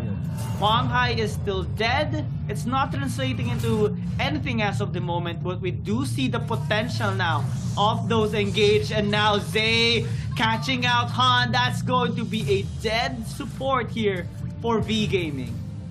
This is the problem. They don't have the capability to actually win the Vision Wars with the Richter on their side, and also Tane, who definitely has a bigger utility against Asenio. The only upside of a single support right here is that he's going to be able to go to the aid of anyone who's going to be low health, no matter what happens. It's a global ult. But with the damage that we're already seeing piling up for NK and also Tokai, they're not going to have a good time in the clashes. We saw it happen. There was a lot of damage coming in from V Gaming, but it wasn't enough. There was a lot of tanks here. Wawa and can actually tank some of the damage, and you can't underestimate the magic spellbound passive as well coming in for Wawa. And it's going to be a back. Lulu is going to be starting that again. That's going to be the mark of the hunter. The metamorphosis is going to be used. The teleport is ready. Zay is going to be taking the bulk of it. The Star Sky is going to be used as well. He is going to be using that fire in the hole, hitting up Huang Hai. Are they going to be in danger? Wang TD is in the air, uses the railgun, gets a crit, but it is not going to be that felt just yet. Lulun is going to be recalled back into the base. They're not going to contest onto that player. They give it as they know they are lacking in numbers. NK is just putting in some magic damage into the face of Maris. He's going to be forced to recall back into the base. Wang TD and Han actually go back. They know that the cavalry has arrived here for one team. They are going to try to secure this. Diablo's Fury is not going to secure that red buff. Wawa, any others are there. NK is going to be using the Thunderbird. He's just spamming that up. He is not afraid to actually have that into their utilities, as they're going to be taking the second chance here onto the top lane. Well, there's a duel here. Lulun is going to be in the losing end as Bird LP takes the bottom lane first year turret sneakily under the noses of one team. And this is the problem here for V Gaming. The pokes and the burst of one team is definitely affecting V Gaming's movement. They try to defend a tower, but due to the engaged potential of one team and NK actually hitting his spells to the members of V Gaming, they can't properly defend their towers, and it's costing them to lose a lot. 4 in total compared to 2 that V Gaming has secured so far. In terms of gold though, they are still relatively equal, so V Gaming is still able to catch up against one team. This is kind of the similar situation compared to game number 1, and it comes to show how resourceful V Gaming can actually be. But now again, an engage. Wawa tries to do some damage here towards Han, but they're not committing onto the dive just yet. They're just forcing out the disengage here of V Gaming, putting them back in their place, while in the meantime they're sending out all their members to clear out the side lane so that they can have the edge on the upcoming objective, which is the Holy Dragon and the Infinite Slayer as well. Birdleby took a lot of damage there from NK. That is gonna force another recall here for V Gaming, and they do have a few more seconds to set up here for the Holy Dragon. They are going to be taking some camps here again from Quang Hai. There's zoning V Gaming so well in this game, and if they're going to be deciding on engaging, it can actually be a good decision, provided that they land the knock-up onto many members of V Gaming. But as of the meantime, they're happily just taking more towers away from V Gaming. Only the bot side remaining. This is a similar situation from game number one. One team dominantly kind of controls the early game, and V Gaming still looking for ways to come back. Yeah, and as the time progresses, late game is going to be difficult for them. They don't have the capability to win on the clashes unless they get a easy kill against NK or Kai. Wawa is definitely going to be hard to kill, just because you can see Ferrets is going to add some of survivability. But I'm pretty curious. She actually made the Reaper maybe to counteract the company ever, and even the Islander in this case is Han is going to be spawning out of members of one team. He's not going to be competing just yet. He's going to be using that shield, and not much right now that they can do, because Zay is definitely going to be able to tank some of the damage here, and Wang TD is going to be hit with that concussive shot, fire in the hole as well. Zay is going to actually be in the thick of it, taking and soaking up some of the damage here. NK one more stack to actually take the his passive up, but that was a good attempt by that was a good kite by Quang Hai, being able to lure out the blue buff to his side, and that actually enabled him to actually just secure it safely. One team though has an 500 gold lead, not much. This is like the same game number one. We don't see them actually go hard against V Gaming, because they know they have the winning condition. They have the late game for themselves, and Bird LB is going to be spotting out Wawa at the moment. He's going to be regenerating some of the damage that Bird LB has done. And basically, if NK and Kai is still going to be able to live before the clashes start, I don't think V Gaming has the capability to win the clashes. Yeah, they are just being zoned away so many times here due to the engaged potential of one team, and now with the Slayer push in the mid, it buys enough time for one team again to set up for these cross-map plays, taking some objectives or taking some camps here away from Quang Hai, and also rotating across the map, gaining vision in order to maybe set up again for a play, because all it takes is one knockback from Zay, one knock up from Wawa, and everyone will follow up. That has been the pattern here in this game so far, and V Gaming doesn't really have that much disengaged tools to actually shove the members of one team. They do have some damage coming in from Maris, Quang Hai, and Wang TD, but if one team is going to be able to close in the distance, it's going to be negated for sure. There is a possible fight here on the bot side. Wawa actually took a lot of damage, but Birtleby tries to close in, but it gets closed out instead, and now that's a big punish by one team, taking out two members already from V Game. Although NK got slain in the process, Lunlun though has a flank from the side, and now it's causing a lot of problems here for V Gaming. Good damage being thrown out there, especially from Maris and Wang TD, but they will lose in that fight for now. One team can actually position themselves onto the Dark Lord Slayer, given that kind of simulation that they had on the bot lane fight. They know that they can have the edge on the team fight, and they can just set up here for the Dark Lord Slayer. Yeah, we see actually lock item onto NK already having an orb in place as his last item with the Staff of Null. So he's definitely going to be able to burst down Quang Hai, Maris, and Wang TD if he has the the ambush. He has the initiation Bird LB as well actually felt that from that exchange, and it's gonna be a pretty scary prospect. That's gonna be a Star Sky being used up by Wawa. They don't have the ultimate team ready. They are gonna be zeroing on to Kwang Hai. He's gonna be forced to use that all day. He's almost gonna be taken down as well. The orb has been procced out. NK is gonna be taken by the Bird LB. Wawa does his best, but he is not gonna be zeroing in on some of the members of V Gaming. But Kwang Hai and NK being taken down opens negates the capability of both teams to actually go for a commit onto the Dark Lord Slayer.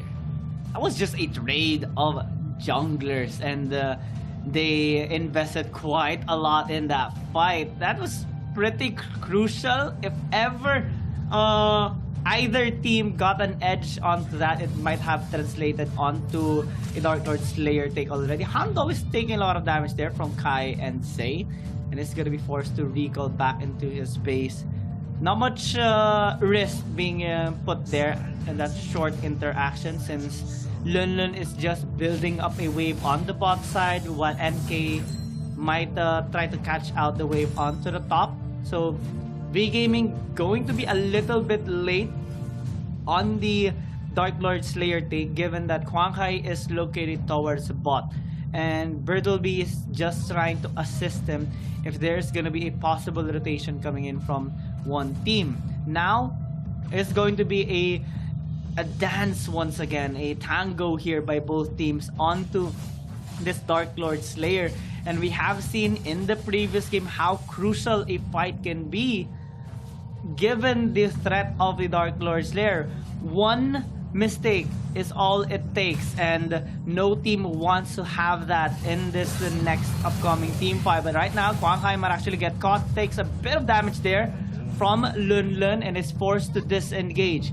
There is a possible flank coming in here from Zay, and a push actually being built up here by NK towards mid, which will draw the attention of V Gaming, given that they are located towards bot side. One team quickly rotates towards this Dark Lord there. They're starting it. Han spots them out, but little to no time already to retaliate. They will try to get the steal, but is unsuccessful. Han already is dead, but B Game is still commit onto the fight. Zay with a nice knockback. Wang TD gets obliterated there by Kai, and it's already a disaster for V Gaming. One team now just going with a cleanup, and a clean wipe out ace they get, and they might as well just end the game. Yeah, this is gonna be a victory run now for one team, but that was a crazy play coming in from Zay. Zay able to actually zero in onto Wang TD. It actually overturned that clash. It was open for V Gaming to actually take that advantage, because they were the ones actually starting and initiating that clash. But because of the outplay coming in from Zay, it actually stopped that momentum, and it actually blew up into the faces of V Gaming. And one team taking game number 2 is a big thing, because in this series we're seeing one team just going in ham. They're going in serious now into the series, and we've seen one team before, and they are a team that's definitely going to be very, very consistent in the matches that's going to come into this series. V Gaming is still a long way to go if ever they would want to come back in this series. Both games, they are unsuccessful in finding ways to defeat one team, even in a single team fight. One team is too clean in their execution. Well, there is the instance here onto the top side, given the help there of Han, but in overall 5v5 team fights, one team has been really flawless in their execution, and that knockback there by Zay onto Wang TD was a cherry on top. He was like, oh, finally, I got you. And right on there, we already saw the game, the curtains closing here for V Gaming, given that Han is already dead, Wang TD got caught out, Dark Lord Slayer being taken, and it's only a matter of time. One team has definitely the utmost momentum in this series, and they're just 2 games away from winning a dominant series here against V Gaming. You can see in the last highlight how it actually went. It was started up, and then we see Linlin close it up the kill onto that acompanhe, and that was the problem there in terms of the clashes. You don't see a lot of protection on the side of V Gaming. They don't have any counter abilities to actually push back the Thane, and that actually was a big fumble there. In the late game, I already actually predicted that you don't really have a big of a chance on the V Gaming because they don't have something like AoE combos that's definitely going to be working out for them. On the side of one team, you're going to see a lot of most of the crowd controls that they have is mostly an AoE, and in terms of how the composition work for V Gaming, they have a double marksman combo. So most of the time, you're actually gonna see the marksmen onto the backside of their tank, and that's the only correct position that you're gonna have. Because if you're gonna position yourself in a different place, you're going to be open for the gap closest.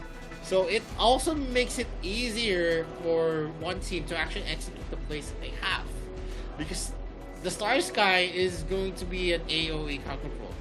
The knockups coming in from Richter, it's also going to be an AoE crowd control. The pushes coming in from the Thane, it is also an AoE crowd control. So a lot of these crowd controls are just going to be piling up in an area wherein there is going to be a concentration of marksmen and also the mages like Maris. And that also puts into perspective on why I think V Gaming right now is fielding aggressive compositions, but they are not able to make aggressive plays in the early, and this affects the late game because they're not building their compositions for the late game, not like what one team has, who's definitely going to be very solid in the foundations. And definitely, if V Gaming is still going to be having this type of compositions and they're going to have very conservative plays, they're going to be losing out most of the matches in this series for sure. Game 3 is definitely something that they need to win. They need to gain back the momentum, because if they give a 3-0 to one team, they're definitely going to be punished for it. There's still a lot of compositions that we've seen one team actually use. There's not much because of the big hero pool that we're going to see from one team. I don't think V Gaming is going to be able to last if they don't get 3-4, or maybe take the second part of the series. And we talked about this before already. No team has ever came back from a 3-0 deficit in a series. Not here, not in AIC 2021. So V Gaming has a lot of pressure in their hands right now. Towards the next game, they have to give everything that they got to try and have a better chance in turning the tides around against one team, because so far one team has been playing this smoothly. May not be flawlessly, but it is as smooth as it goes here, especially against V Gaming, which we know already as a really strong team. But one team has been dissecting them, not only in this series but also in their previous one during the group stages.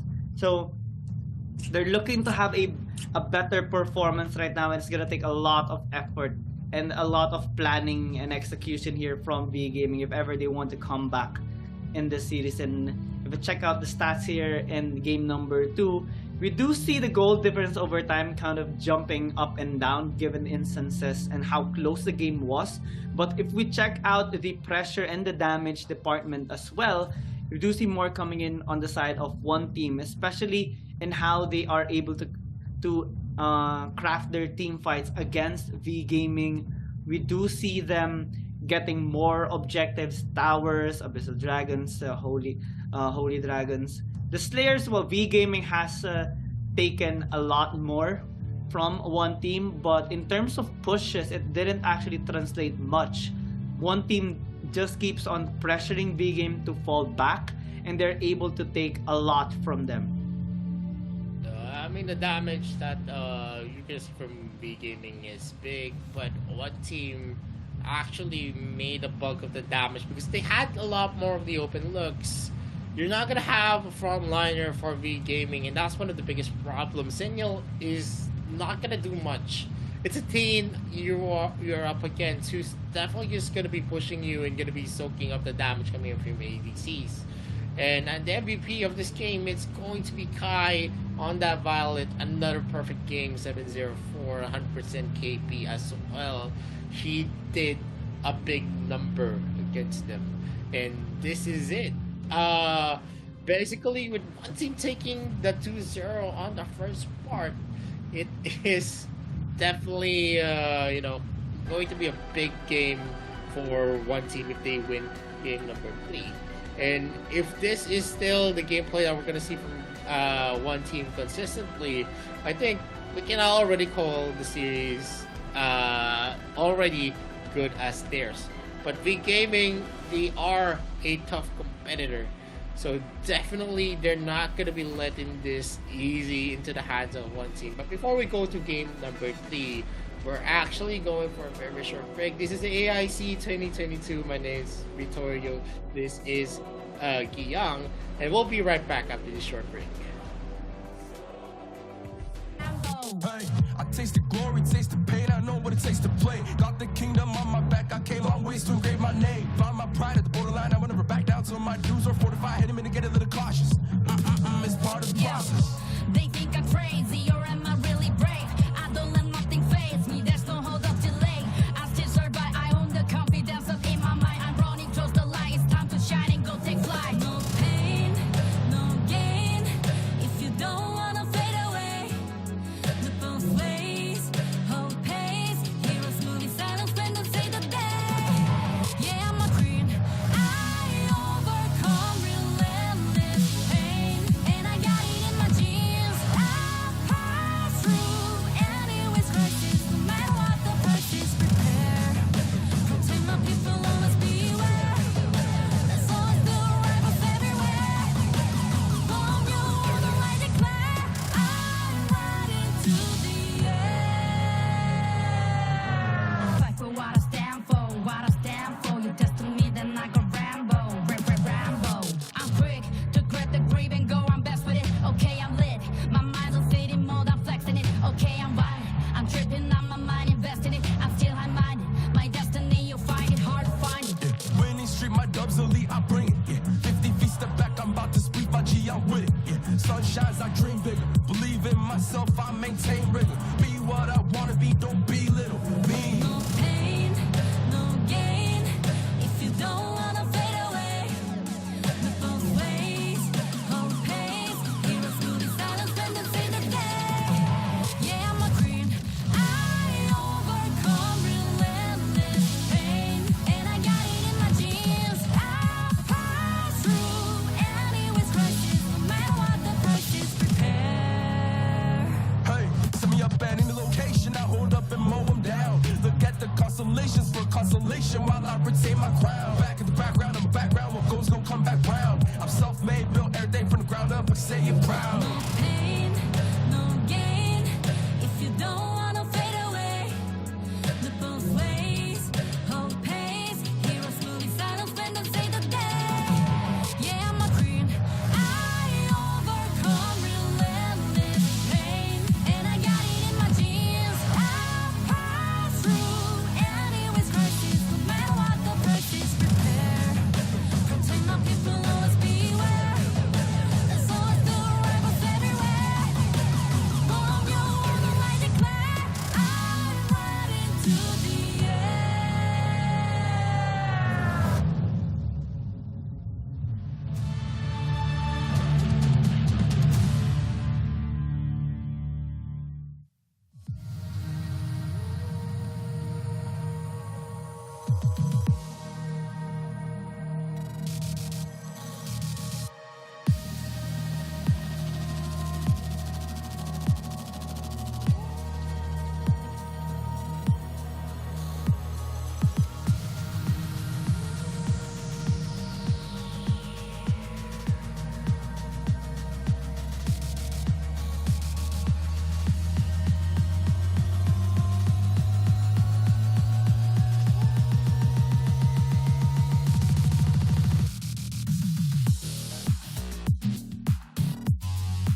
Welcome back to the Arena of Valor International Championship 2022. My name is Vittorio. With me is Kian Gaming, and we are already in game number 3 of the first series of the day between one team against V Gaming, and one team already has a 2-0 to start this best of 7 series. Yeah, and we still have yet to see a possible comeback here from the side of V Gaming. So far, they have attempted two kinds of composition that didn't really pan out well for them. Well, we saw more of a smooth performance coming in from one team, especially in the second game. I want to give a good commend on the side of their support, Zay, on that really nice knockback onto Wang TD after they're able to successfully take down Han. The retaliation or the desperation play coming in from V Gaming definitely did not pan out well for them, and it allowed one team to just close out the second game.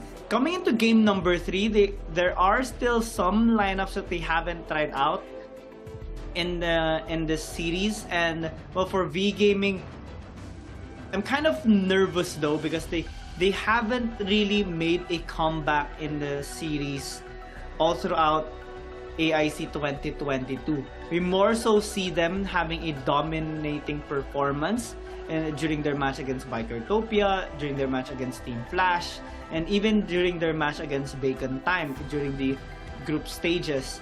But in this series, we haven't seen them having a fantastic performance in the early game. We more so see one team dictating the flow of the match. So this kind of puts V Gaming in a much more tougher spot as they experiment their approach in this series and also in the game. They have to come out of their shell. They have to really step outside the box to find that weakness of one team, because so far they haven't really, or at least for one team, they're not really showing that much of a weakness in towards this game. They're being able to proactively rotate across the map, find some picks, find a weakness onto V Gaming, and we see V Gaming being on the receiving end of that pressure and them kind of just reacting towards these strategies. So it's going to be tough for them, although it is still possible for them to kind of turn the tides around. I'm wondering though if they're going to be able to be at least as aggressive as one team, or maybe be more aggressive than one team and be the ones to actually drive the game. Yeah, I do agree. V Gaming so far is a team that starts hot, and this is not the hot start that we're actually expecting from V Gaming. Surprisingly, they are the ones mostly in the losing end. You see a lot more aggressive plays coming here from one team. You saw an early invade, even with the Ellender pick, because usually if you have an Ellender, you're the one that actually has the capability to go for invades. But in terms of game number 2, it was mostly one team as well. Game number 1 was a mirror, just because you already see a lot of early suppression on their lineup. But game 2, it was actually very surprising that they were the ones actually reeling from the early game damage coming in from one team. And one team, I can imagine the the confidence right now, the ability to actually be more aggressive going to game 3. It's a very scary thought here for V Gaming, who is definitely receiving a lot of the pressure because of how one team rotates. They always try to take an objective for themselves. They take some kills, and they also go for a lot of early invades. And V Gaming needs to have a counter for themselves. Maybe they need a fresh strategy. Maybe they need a new start going into this series. Maybe the break is going to be a reset in terms of the momentum that one team is gaining. But I highly doubt that. One team is a very consistent team. And if V Gaming is not going to be able to punch a hole onto the composition of one team, I'm afraid V Gaming is going to be knocked into the lower brackets, and they're going to be having the danger of being eliminated before they reach the finals. But one team right now, they're going for the first pick, Nacron. They still have Zuka for themselves as well. So there's still a lot of compositions that you can go for the junglers of one team. And V Gaming. Brunilda? I mean, Zuka already was out. NK actually used NK number 1. V Gaming actually went for a Zuka. That's a counter pick again for the Nacron. Let's see who's going to win in this type of matchup. Is it going to be the Nacron or is it going to be the Zuka? It's kind of a seesaw for both of these heroes that are pitted against each other most of the time. Oh, well, the Brunilda does have a relatively high range when he goes into his form, but I'm kind of nervous because the Baldum pick is definitely going to be a big threat onto this Brunilda. You can easily counter him with just one Wild Prison, and it can even be a proper setup here for a team fight for one team.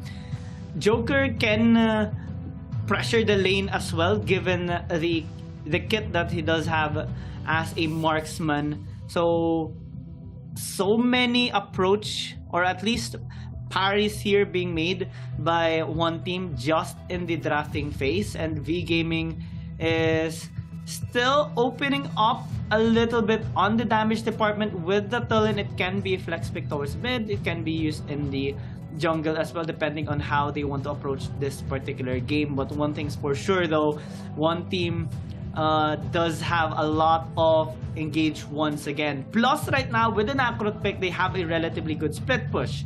So that's a lot of threat onto the lanes, but also onto the back line again of V Gaming, because with the Baldum, with the Nacrot, they can easily slip through towards maybe Maris, maybe Birdleby, or maybe Maris, maybe Huang TD, or maybe even Huang Hai later on, because most of the time we do see V Gaming having 3 damage dealers instead of 2, and they don't really that much invest on front lines, which kind of affects their team fight capability. So now one team again is removing some of the frontline threats that V Gaming can actually take, like maybe one more ban towards the tank department, because they haven't really picked up much yet here on the side of V Gaming. Scott is actually a good ban,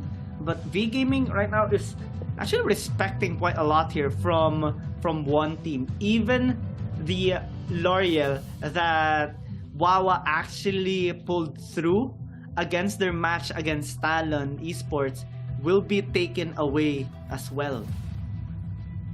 Yup, and the first 3 picks is saying a lot here. Going actually for they're gonna compete in terms of the damage that's gonna be dealt by V Gaming. They picked up a Tulin, they have Azuka. Brunilda is the only pick that I really don't like onto V Gaming. They've been using a lot of marksmen that, you know, falls off in terms of the utility, the usability, the mobility as well. Another speed up onto the Brunilda. The only time that Brunilda is definitely going to be working is if she's going to be left undisturbed, where she's going to be able to use her skills in most of the scenario. But there's going to be a Baldum there. He's going to use the Wild Prison for sure onto that stationary member whenever she's going to be using that entrench. They add someone that could tank on the side of V Gaming on the Amelie pick, but it's still not gonna be enough. We know that Joker is a hero, is a marksman that you can also consider as an assassin because of the skills that he has. The canned laughter, the killing joke, and then you have the proc of the passives as well, where he's gonna have maybe 4 to 5 shots. And that's gonna be big. In Asenka, hover here by one team. Are they taunting B Gaming by hovering onto this? Because I don't think that Zenka is gonna be picked out. Never actually been used in the AIC. Oh right? my God. Whoa, okay. That is a flex of muscles here by Wawa. Picking up the Zenka. First time since AIC 2021. We haven't seen it yet, and now we're gonna be witnessing the Zenka plays by Wawa. Let's see though if it's gonna be a worthy pick here against V Gaming as they solidify their lineup with the key, and well, they picked up the Amelie as well a while ago. So in this kind of lineup, who do you favor more here? Because I'm kind of intrigued by one team's draft. I actually hate Zenka, and I actually hate Brunhilde. So in terms of the draft, I think the composition for one team, they have a lot of pickup potential. Zenka added to the mix, they're gonna have an AoE crowd control, same with the Baldome. On the side of V Gaming, they have a lot of damage on their side. That's a key, Zuka and Atulin. Those heroes definitely gonna be packing something, and NK needs to play this careful because even if he builds up a Leviathan, he is going to actually have a hard time here to actually close off because of the close range damage that you're gonna be expecting on that 3 picks that I said from the game. Brunhilde, definitely someone that you can work with as long as she's gonna be able to stack her entrench normal attacks. But that's basically it. That's the only thing that you're gonna be expecting from the Brunhilde, because if she's not gonna have a lot of opportunities to use her entrench, she's not gonna work well. And with Han using that Amelie, he is going to be a vital member here, as he's gonna be the only protection for the side of V Gaming. I'm really curious how the interactions will go. This is a different start though. An invade, an aggressive approach here again by one team, trying to dominate V Gaming at the very start. But Zay might actually get caught out. That's a lot of trades and damage there from both sides. But one thing's for sure, V Gaming is still intact, and Quang Hai will still be able to secure his red buff. We're seeing an invade as well on the bot side. Matt is successfully taking one of the camps here of NK. So that is actually a relatively good start here by V Gaming, being kind of proactive across these map, and one team a little bit delayed on their farming for the meantime. It's not going to be affecting them that much, but we're seeing a different start here for V Gaming, which might be a good sign coming in from them. Yeah, I mean, the aggression was still on the side of one team though, so they attempted that. And they suffered a 200 gold deficit, which is still negligible at this point. You're not going to be feeling that 200 gold that's an advantage for V Gaming, unless it's a 1k to 2k wherein you're gonna have better items for sure. Maris is already level 4 as well as Quang Hai. They're gonna be able to zero in on anyone here, and the target that they might choose is going to be NK, but Lundlund and the others are just in the area. That's gonna be a slow. K is still going to take that, and Luna goes in with the waiting blade. Bird LB is late to the party. He's not going to be able to do anything at that point. And NK actually having the better reflexes to take the punish there, secured them the Slayer, and in turn gave them an opportunity to get that first blood. Yeah, not only are they successful in taking the objective, but also are able to make that outplay against V Gaming. I think V Gaming did not expect that kind of reaction coming in from one team, and now, well, there is a 50% win rate by one team whenever they get a first Spirit Sentinel. But It's just a little bit of a stats being shown here onto the screen. Han getting caught out. He actually got caught by that wild prison, and down he goes. Kwang Hai as well is taking a lot of damage. Wang Tiri tries to poke the members here of one team, but it's not gonna result that much good on their side. That's a second kill here by one team. V Gaming is able to at least equalize the objective takes with them being able to secure this Abyssal Dragon. But again, one team in this early game, a similar playstyle compared to both two games earlier, them being able to just be aggressive against V Gaming is putting them in a really tough spot here for V Gaming. They are rotating once again here towards top. Birdleby might actually get caught with a lot of damage there by NK. Kwang Hai a little bit late, but Birdleby is still relatively safe. Here on the bot side, Wild Prison not imprisoning anybody as Han is able to dodge away, but Wang Tiri actually being a little aggressive here. Deals a lot of damage onto Zay and Kai, and is gonna be successfully zoning them out. Another invade comes through, but one team this time is successful in taking Kwang Hai's buff. Yep, and now one team is going for the rotation. You're gonna have that advantage. Kai is gonna be scaring Wang TD. He knows that he's gonna be losing out if he duels with Kai at that moment. Han is just gonna be regenerating, and that's the good thing about the ability. She has high regeneration as a support. But that's the only good. That's the only good thing that you have, because in terms of the capability, I think what Baldum has you know, a lot more of the utility that you can bring into the table. He's gonna go for the wild charge. Gonna miss out Han. It is going to be another Dust Devil being shown here by Wawa. Still has his ultimate ready. The stunts that are gonna be proc while the skills of Wawa is active is definitely gonna be a key here.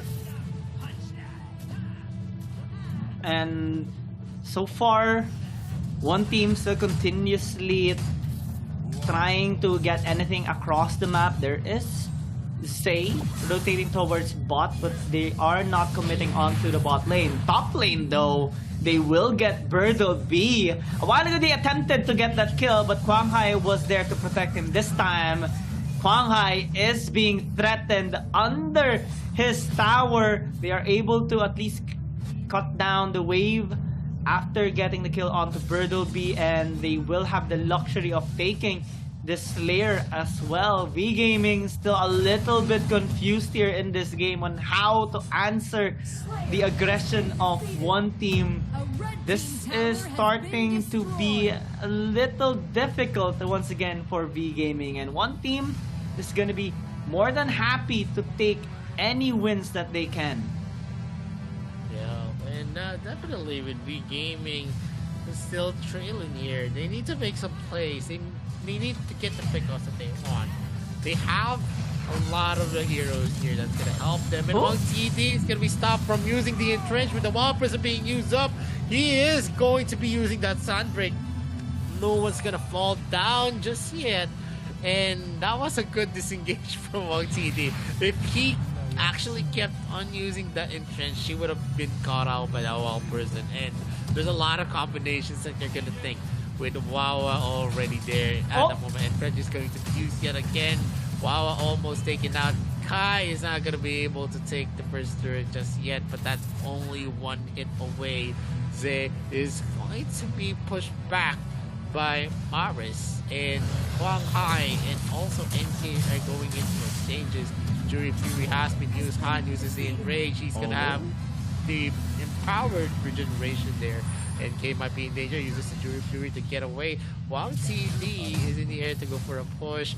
That is an entrench being broke out here. And this is the problem. Wild Prison is going to catch him. Well, is she going to be taken? Yes, she is. NK goes in with the Judgment's Blade and the Jury Fury. The outplay. They get another knock up there, another kill for themselves, and 2 deaths, 3 deaths actually for V Gaming. Birdleby tries to go for a save, but with him alone, he's not going to be able to defend the first tier turret. One team is aiming to get the second tier turret, yet again LB is just going out in the area with Zay there. The wild charge is ready to deter him from getting that protection up, and they secure another objective with the Slayer. One team is just too good. If you check out that replay, NK was 1v2ing V Gaming, and that Wild Person actually baited out Han, and NK dived once again to get those 2 kills. And despite Quang Hai being able to disengage with a sliver of health remaining, Maris still got caught out, and that led to that push into the mid lane. Now they're trying to push bot lane with the Infinite Slayer marching there as well. Han is trying to prevent them from closing the distance, but it might actually be threatened with a dive. They're able to take a tower here on the bot side, and V Gaming are forced a little bit back even more. One team threatening once again a dive, and they are able to take this mid inhib uncontested, as V Gaming are just forced back towards their base, and even inside their base they're not safe at all. One team is just getting all these towers for free, and this is just an Infinite Slayer, not yet a Dark Lord there. Now they're engaging once again. Han is getting caught. He tries to tank a lot of damage, is able to do so, but the base, the core, is already half health. One team can actually close out this game. They're just trying to get another wave, and they will just end the misery here of V Gaming. 3-0 already. 1 win away from taking down V Gaming. Oh man, feels bad, man, to actually lose to a composition with an Azenka. Yeah.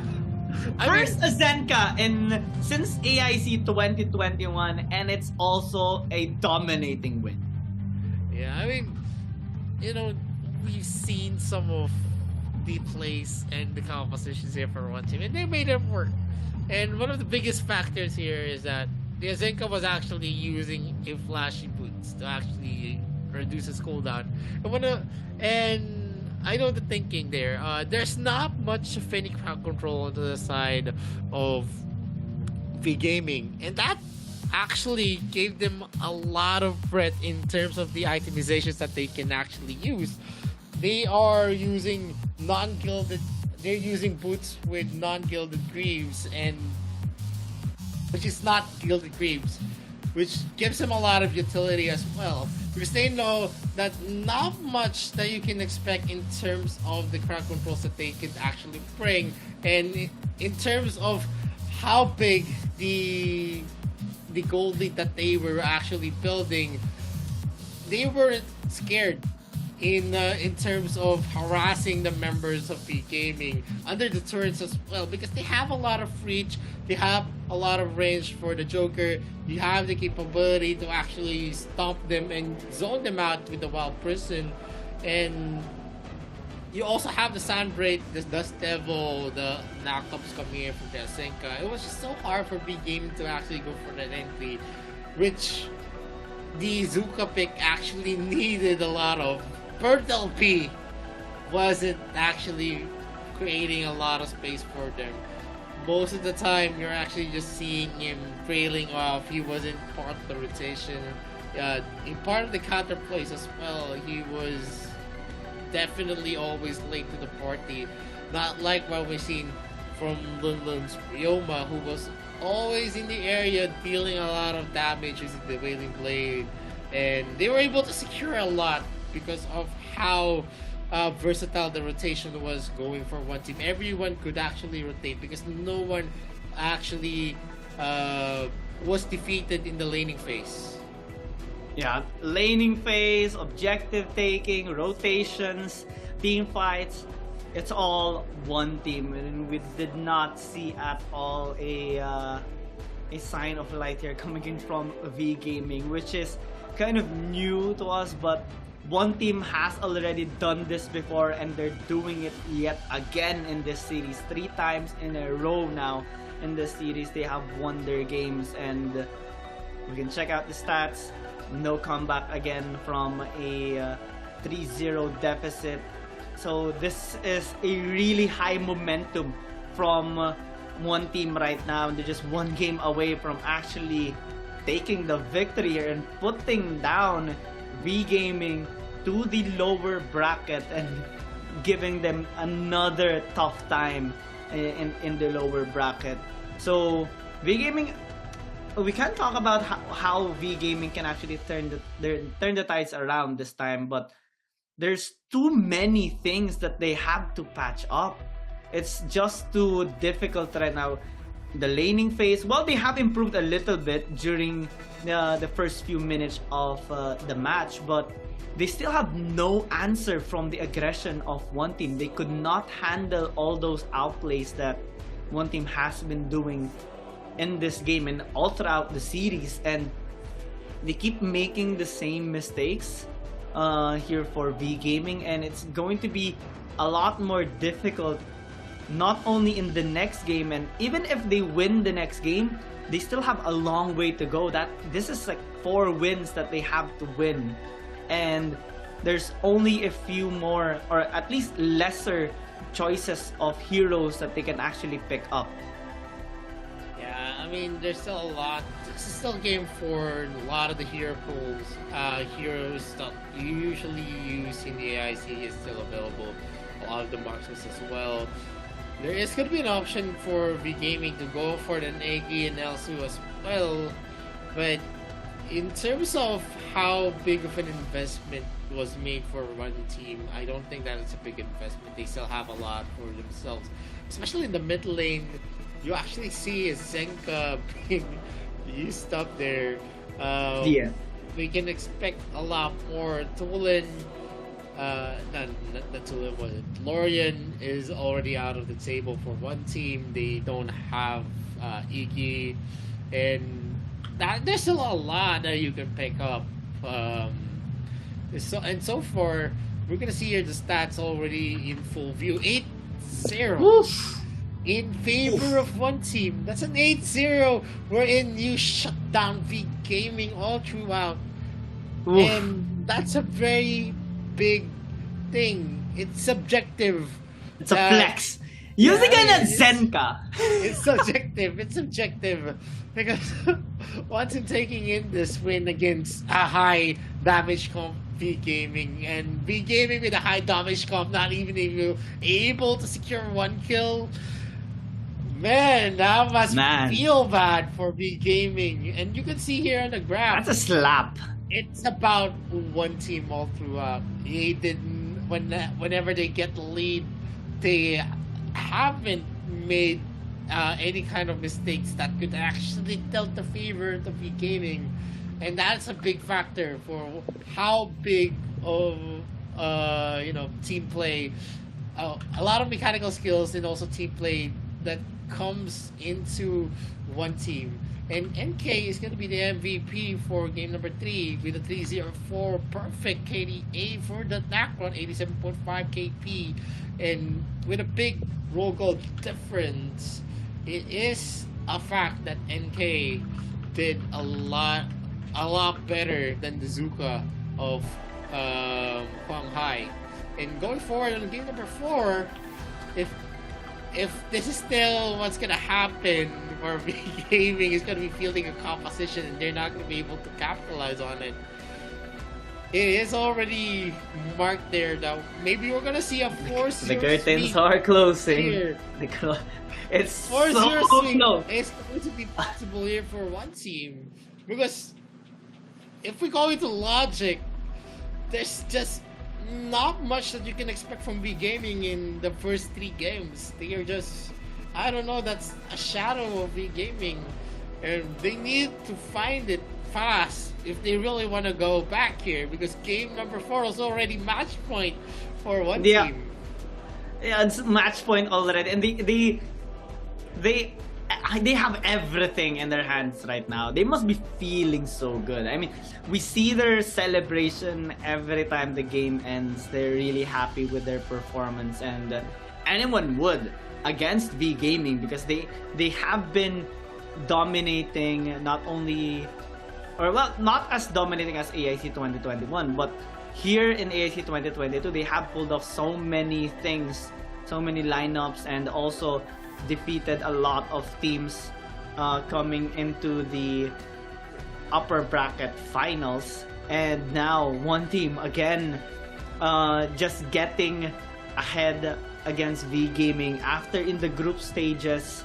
Well, they have defeated them in a dominating fashion as well, but V Gaming improved after that. They were actually able to take down some of the teams that initially defeated them in the group stages, and now it's just a repeat of history, and V Gaming cannot change that just yet. Maybe in the next game they could, but it's going to be a much more difficult series for them. Might be the most difficult one for them since the AIC 2021, because this time they're on the back end. They're the ones with their ties on with their hands tied, with their back against the wall, and they're the ones who actually have to prove themselves against their opponent, because one team is just one game away from actually sitting comfortably in the grand finals. And the draft is going to be starting, and I do agree. One team is definitely having the best series of their life against V Gaming here. No score at all from no answer from game 2, game 3, and if this progresses, I guess the spirit of V Gaming is gonna be crushed. But they still have a chance if they do go for the lower bracket, and they can make a comeback. But I'm not gonna say that this is already a finished series, because we've seen a lot. Maybe if they take game number 4, it could actually go into their favor. Maybe they could actually reach game number 7, where they can outlast one team. One Team Esports, though, they're going for a first pick, Liliana, here, as they banned out the Omen and the Elsu. Iki is still going to be possible for V Gaming, but V Gaming banned out the Elander with the Aya. So it's going to be opening some of the picks with Zuka and Nakrop already out for one team. Elander is definitely a viable ban here, as V Gaming is going strong with the first 2 picks. They have a Ferris and they have a hover onto Gordon as well. So yeah, they should lock this could actually play out well. Whenever you have Ferris, you're going to be very, very aggressive. You have zoning control with the Lorian. Although Liliana is a assassin type of hero where you have a lot of pokes, you're going to be able to finish a lot with the Foxtrot and have a lot of mobility as well with the unpredictable in Fox form. It is still not gonna be enough. I think Liliana is a niche pick wherein she excels on being able to zero in and take some kills for herself. And what one team actually finished their first 3 picks with, they went with a Hayate and a Roxy pick.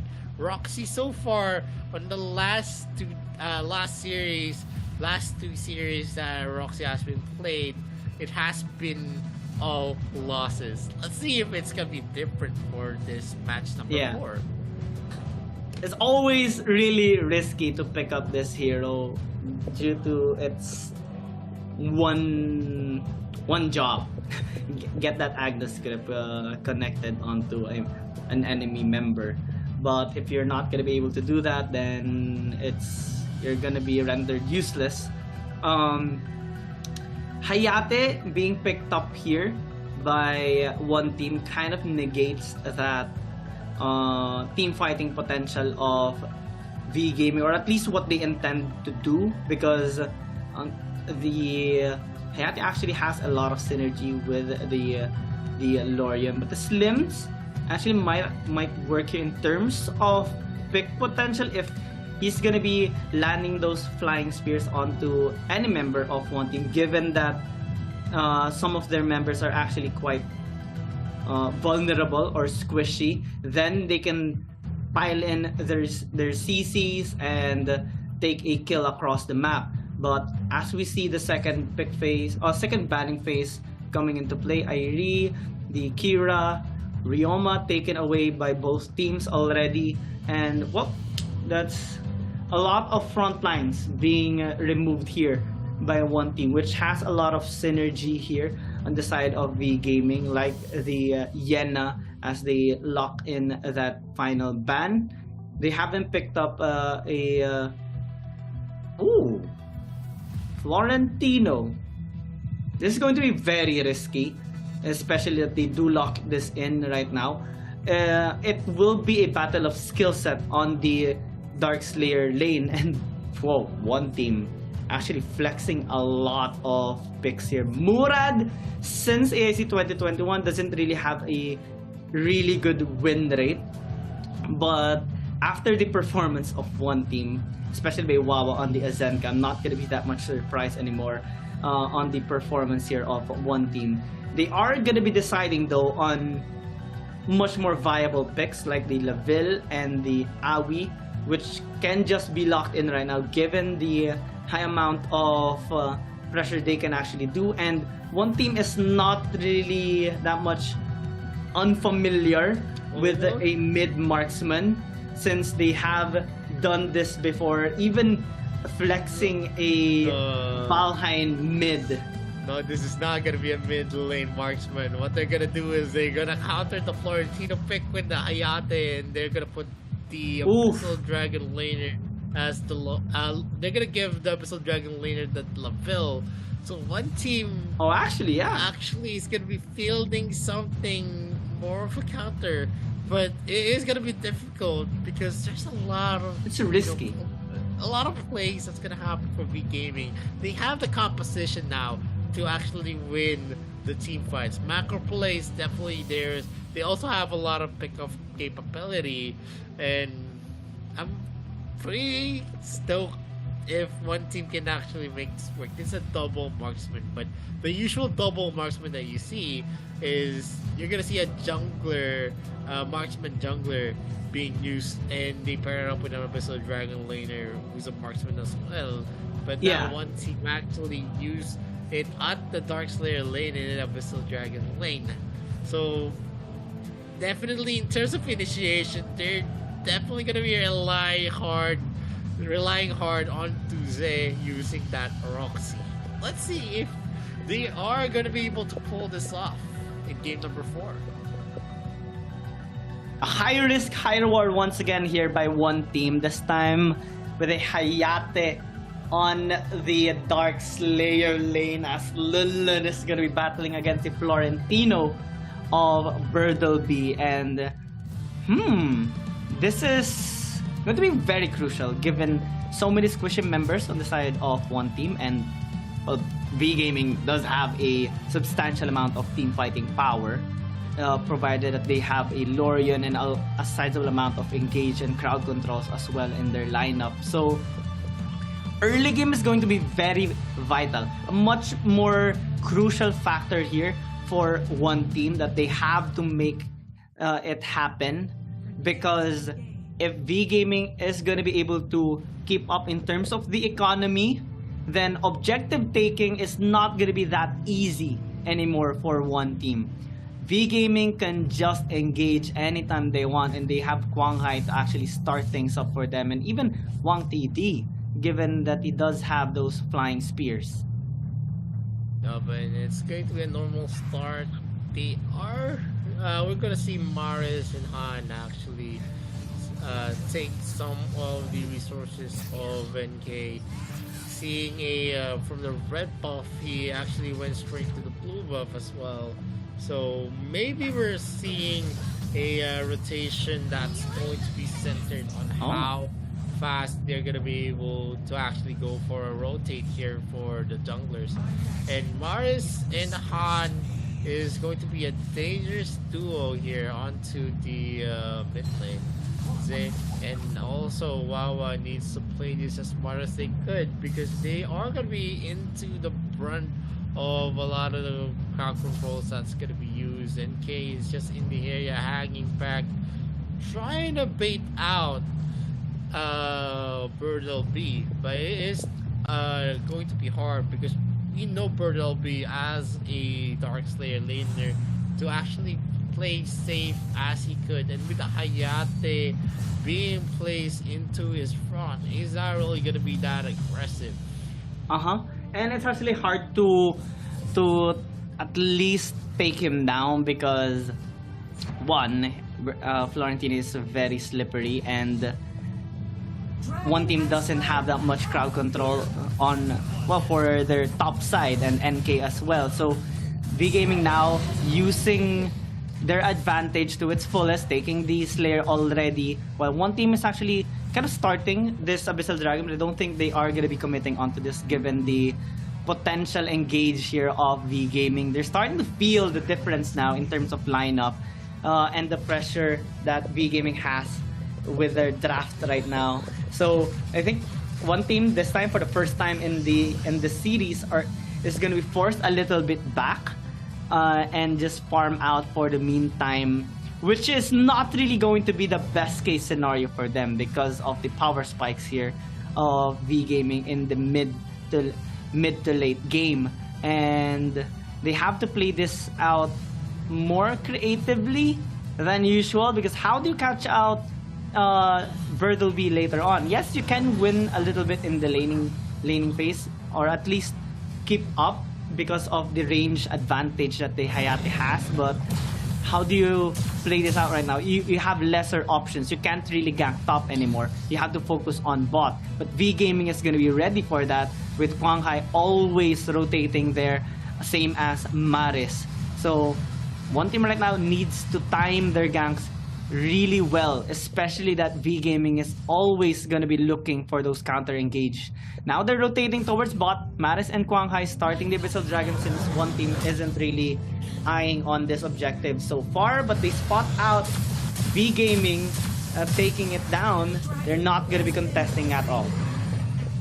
And the Dragon is going to be secured yet again by V Gaming. They take the second objective of the game, and that's going to be building some of the leads on the side of V Gaming. One team right now is the one on the receiving end, and maybe this is the chance that V Gaming is waiting for.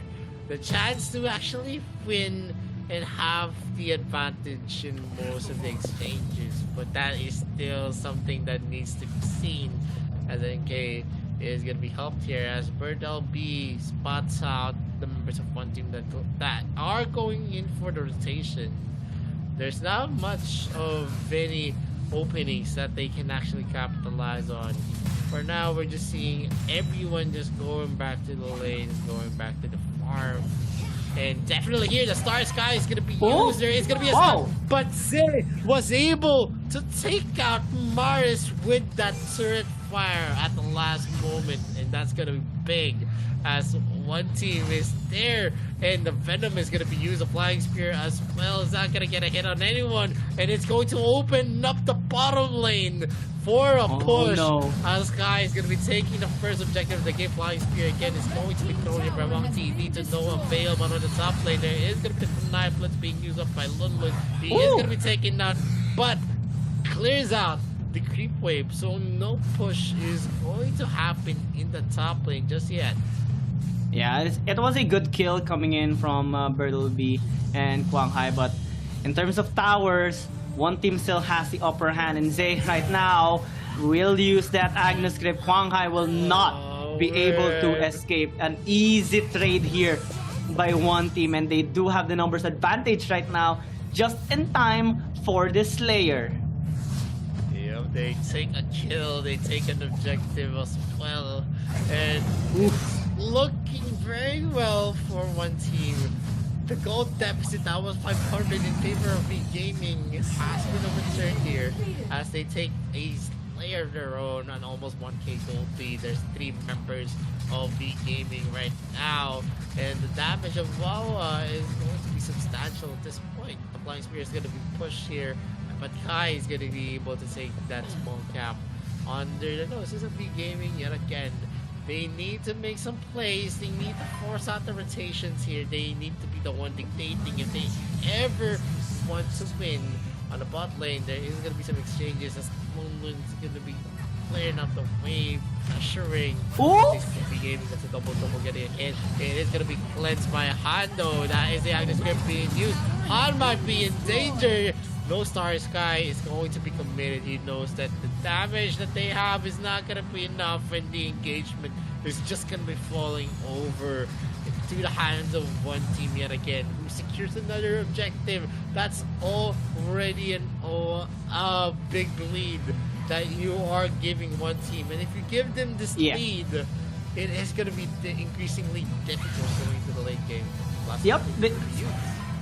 Because they're just gonna be keep melting these towers pretty quickly due to their high siege damage, and V Gaming, they haven't reached their power spike. That's a nice Agnes grip onto Maris. A quick takedown, and this might actually open up yet another objective, but V Gaming already taking this Abyssal Dragon for themselves, so a relatively okay response there coming in from them to answer that oopsie from Maris. But one team still has the upper hand in terms of gold and kills and towers, and it's only a matter of time before they take even more, because the objectives keeps on spawning up, and V Gaming cannot really keep up as of the moment due to the pressure constantly being built up here by one team. There's a push on the top, on the bot side as well. NK is already starting the Slayer, and the Holy Dragon is up for the grabs here for both teams as well. Zay just setting up once again for the team. If ever V Gaming opts to actually contest the Slayer takedown here, and Lunlun just eyeing on this bot side objective as well as he clears up the wave. V Gaming right now again forced on the defensive. Han doing a really good job though, at least soaking up that abyssal, that double trouble from Kai, but still the damage is real. Han will get taken down. The Slayer spawned in the mid, and this tower will just be melted here, not waiting anymore for the waves. There's also a push on the bot side by Lunlun. V Gaming are just too confused right now. Where do they go? Yeah, this is difficult to swallow as V Gaming, who had the upper hand at the start of the game, is now losing against the siege coming in from one team who initiates it with a double trouble, and then you have the Agnes grip. Wawa might be in danger here. The Brazen Submission is going to be used. They're going in for the Venom. There is already a lot of the health of that third tier turret shaved off. So this is going to be an easy push. Oh no! Team that's going to be the Agnes grip being used up. And that's a combination from Wawa. Look at the damage that is being brought by one team. They are packing a lot of heat, and nothing that V Gaming is doing is working for them. They're going in for the inhibitor turn on the bot lane. There's also going to be a push from the top lane. NK is going to be caught up. Brazen Submission is going to be used. Damage coming in from Wong TD is not going to be felt for now, and Maris is going to be used as Star Sky. Are they going to be able to catch that up? Wong TD does his best to get a kill for himself, Attempting but to it's end. also not going to be enough, because they take 3 inhibitor turns. That's going to be the Kunai Blitz. He gets that kill with the Venom. Might be in danger, but Burnell B is not going to chase, and he knows, because at this moment, all of the turrets of V Gaming is already out of the table. 10 minutes and 30 seconds on the clock. And look at the towers here of one team. Scratchless as of the moment. Well, top side is a little bit damaged, but everything else is still intact, and V Gaming is just having the worst possible time right now, and match point of one team. And as we check out this replay, one team actually tried to end the game already. That's why we see a quarter of the health remaining on the core. But right now, another Agnes grip connecting. Retaliation coming in for V Gaming. This might actually choke out the members of one team. They get Kai, they get Wawa as well, and Bertleby is just slithering away towards the members here of one team. This is what they needed, and definitely it has helped them come back a little bit. Yeah, I mean, this is a start for V Gaming. They have the capability in terms of the clashing potential. they are the ones that is going to be winning most of those trades, and a big factor is because of the AoE crowd controls that you're going to be expecting from them. This is the first time they have shown this kind of composition in this series, and it's actually working out very well for them since they really want to go for the late game. They're going to be starting the Slayer here, but maybe taking some advantage. That's going to be flying spear being used up. They might be killed. The Agnes Grip is going to connect on Roberto LB because of the Gentleman's Duel. He is going to be alive still. And a pause is going to be initiated for the meantime, as there is a slight technical issue on one of the members here. So we have to make sure these players are experiencing the best possible performance in their games, and this issue is going to be quickly patched up in a short while, as we're seeing on the screen. One of the members here of one team so far is having a bit of problem in his setup at the moment, but the game is still going to continue in a short while, so we do appreciate your patience, everybody. But again, if we talk about the game, V-Gaming still has no answer here against one team. Well, they are able to at least take 2 kills after punishing that objective takedown of one team, but can they actually transition it into even more? Because one team still has the upper hand in terms of economy, and they're just one push away from ending the game. A quarter of health remaining on the core a while ago is already a very nervous situation for V-Gaming, and they really have to make this work, or else it's going to result into a dominating 4-0 by one team. We've seen them actually win the clashes. It's just the problem is because of the lane management. I think it's still going to lean heavily onto the side of one team because they need a wipeout to actually finish this game. If they can't get the wipeout, they're not gonna be able to actually push out unless there's gonna be some errors onto the side of one team, which I highly doubt. The lineup has some mobility on themselves. There is also the capabilities of the marksmen as well, so it is going to be a fact of the matter that as the game progresses, it is still going to be harder for V-Gaming, because at the situation, we've seen this situation before and they lost this kind of situation. So moving forward, I think what they need to do is actually to play it a little bit smarter, a little bit more aggressive as a fact as well. You can play it smart and be aggressive in these scenarios here, but it is going to be difficult because they have a lot of holes to plug for the side of V-Gaming. Well, this is in terms of smart. Well, they did a smart thing, taking the Slayer down while one team is still trying to catch up a little bit in terms of rotation. But again, the perks here of taking down 3 inhibitors is already into play. There's a lot of empowered minions marching onto the base of V-Gaming now. They are attempting with a double trouble connecting onto Han. Han doing a really good job though in terms of zoning, but wow, might actually get caught on the second time. Kwang Hai and the rest of the members of V-Gaming trying to close the distance. A good dodge there onto the flying spear from Huang TD. Is able to allow one team at least to breathe a little bit, but in a short amount of time right now, V-Game is actually able to catch up in terms of the economy, and they're spawning the Slayer into the mid lane as well to attempt on taking down some towers for the first time in this game, but it is actually quickly negated here by one team. They have a huge wave as well, marching into their mid. Agnes Grip not really connecting onto a crucial member of V-Gaming due to the cleanse here, but they are gonna lose as well a tower in the mid, so good job here coming in from V-Gaming. Yeah, well, they're actually being proactive here in the rotations, and you can actually see it. They're very, very proactive. They're not letting one team actually win the initiation, they do get to initiate with a double trouble. But the problem here is that Han is always Oh! the target, but they do get Maris here. They have Oh, proved no. it wrong, and it's a 4v5. They're going in hot. We see NK?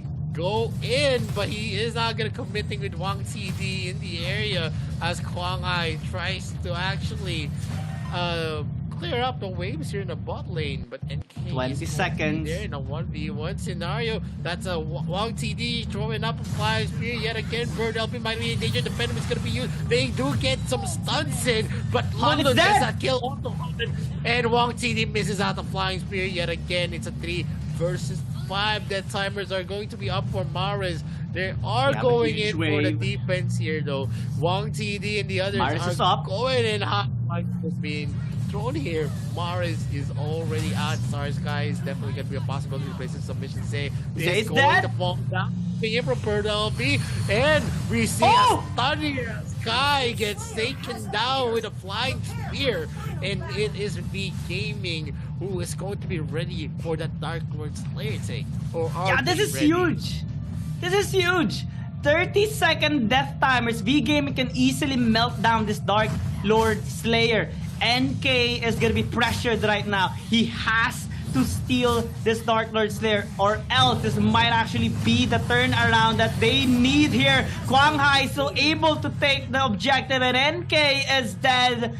Dark Lord Slayer marching right now. We have a 40-second death timer on the jungle of one team right now. So in a flash, all the lead of one team is starting to vanish. And V Gaming is hungry for this win. They want to get their first win into this series, and they are grouping up in the mid right now. There is gonna be enough time actually for NK to get back up, but it's not without a cost. This tower is gonna fall down pretty quickly in just one slash of the Dark Lord Slayer. They are also clearing out the mid. That's a lot of zoning tool right now coming in from Maris. Zay gonna try to catch out one with the Agnes Grip, but to no avail. They don't have that much siege damage, and they're constantly being zoned away here because of those setups here from the flying spear. Now they are gonna try and end this game right now. Kai is dead, and V Gaming is mad. They took out everyone except for NK, but they will take the core and one win right now in the series. It's gonna be a big thing. V Gaming taking back the initiative here with a win on game number 4. In terms of the clashes, it actually is onto their lineup, and definitely one after another. A lot of mistakes coming in from one team actually enabled this win for V Gaming. Then not being able to close it off is a big factor because they do not have the firepower, and definitely Wang TD on that slim is the one that actually kept this game alive for V Gaming. Yeah, that was a really good play and a performance coming in from V Gaming, especially on the latter parts. It started with 2 kills happening on the bot side, transitioning into a Slayer take that allowed them to pick up more kills. Maris got caught, but V Gaming still managed to hold out that game long enough for him to actually spawn back up. And when they actually got so many kills in the mid, they got the Dark Lord Slayer, took down NK, and well, they went with a game-ending push. And we already know the team fighting potential of V Gaming. They just showed it at the very end, but it's the end that matters. It's the result that matters. V Gaming now having the first point in the series. Still match point by one team, but momentum is starting to shift here towards V Gaming. Yeah, I mean, they didn't have enough of, the crowd controls that you actually need. They do have a lot of sustainable damage, but it actually went against them going into the late game, and you're just gonna be forced to actually clash against V Gaming's composition. And if you're gonna be forced to clash, that's very detrimental to what you have. You don't have a lot of protection. This Agnes Grip was actually countered a lot Spidey cleanse. There was always a timely cleanse coming in from Han, and that prevented him to actually connect his ultimate. And like I said, the only thing that you're gonna be looking forward to with the Roxy pick is the Agnes Grip. If the Agnes Grip is not gonna connect, it is Or if it's gonna get countered, then yeah, I mean, it's the fact of the matter that you're not gonna be winning it as long as he's gonna be the sole initiator, and that was the case here. He's the sole initiator. You have assassins, you have some stuns, but nothing much that you can actually look forward to. The double trouble does get a hit. They actually use that in unison with the Agnes Grip, but I guess they were using it haphazardly, and it was easily counterable in most of the situation.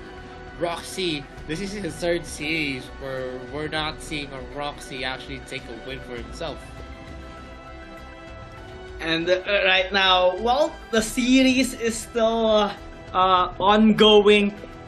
One team still has the upper hand, and I think this is just a bit of a small hiccup coming in from them, because they nearly closed out this game earlier. They chunked down a big amount of HP from the core a while ago, but V Gaming, kudos to them being able to hold their base down pretty effectively, and also coming back from I think that was a 5,000 gold deficit at the mid part of that match, and when they reached their power spike, they were very, very confident in their lineup and how they can actually execute a team fight for themselves. So with this kind of mindset, I think they would be able to have a little bit of a grasp right now towards one team, or at least have a bit more confidence in themselves, because they are now witnessing some flaws on the side of one team, and this one is definitely going to affect a little bit on the performance here of one team. They need to patch up that kind of mistake, but they also have invested quite a lot in the hero picks as well, like the Hayate. I mean, the whole draft actually was a big investment coming in from them, same as V Gaming, but we saw again how crucial it is to pick up the Roxy with that Agnes Grip. You mentioned earlier when we were in the drafting phase, the past two series has been a defeat whenever they attempted to get that hero, and again it still continues. I think the curse of the Agnes Grip is definitely not that much helping in these kinds of games. I mean, if you rely on one utility, that's basically, a crutch for you instead of a lifeline, because you depend heavily on that kind of initiation. And if it doesn't work, you actually don't have anything to actually have. You don't actually have any backup plans left.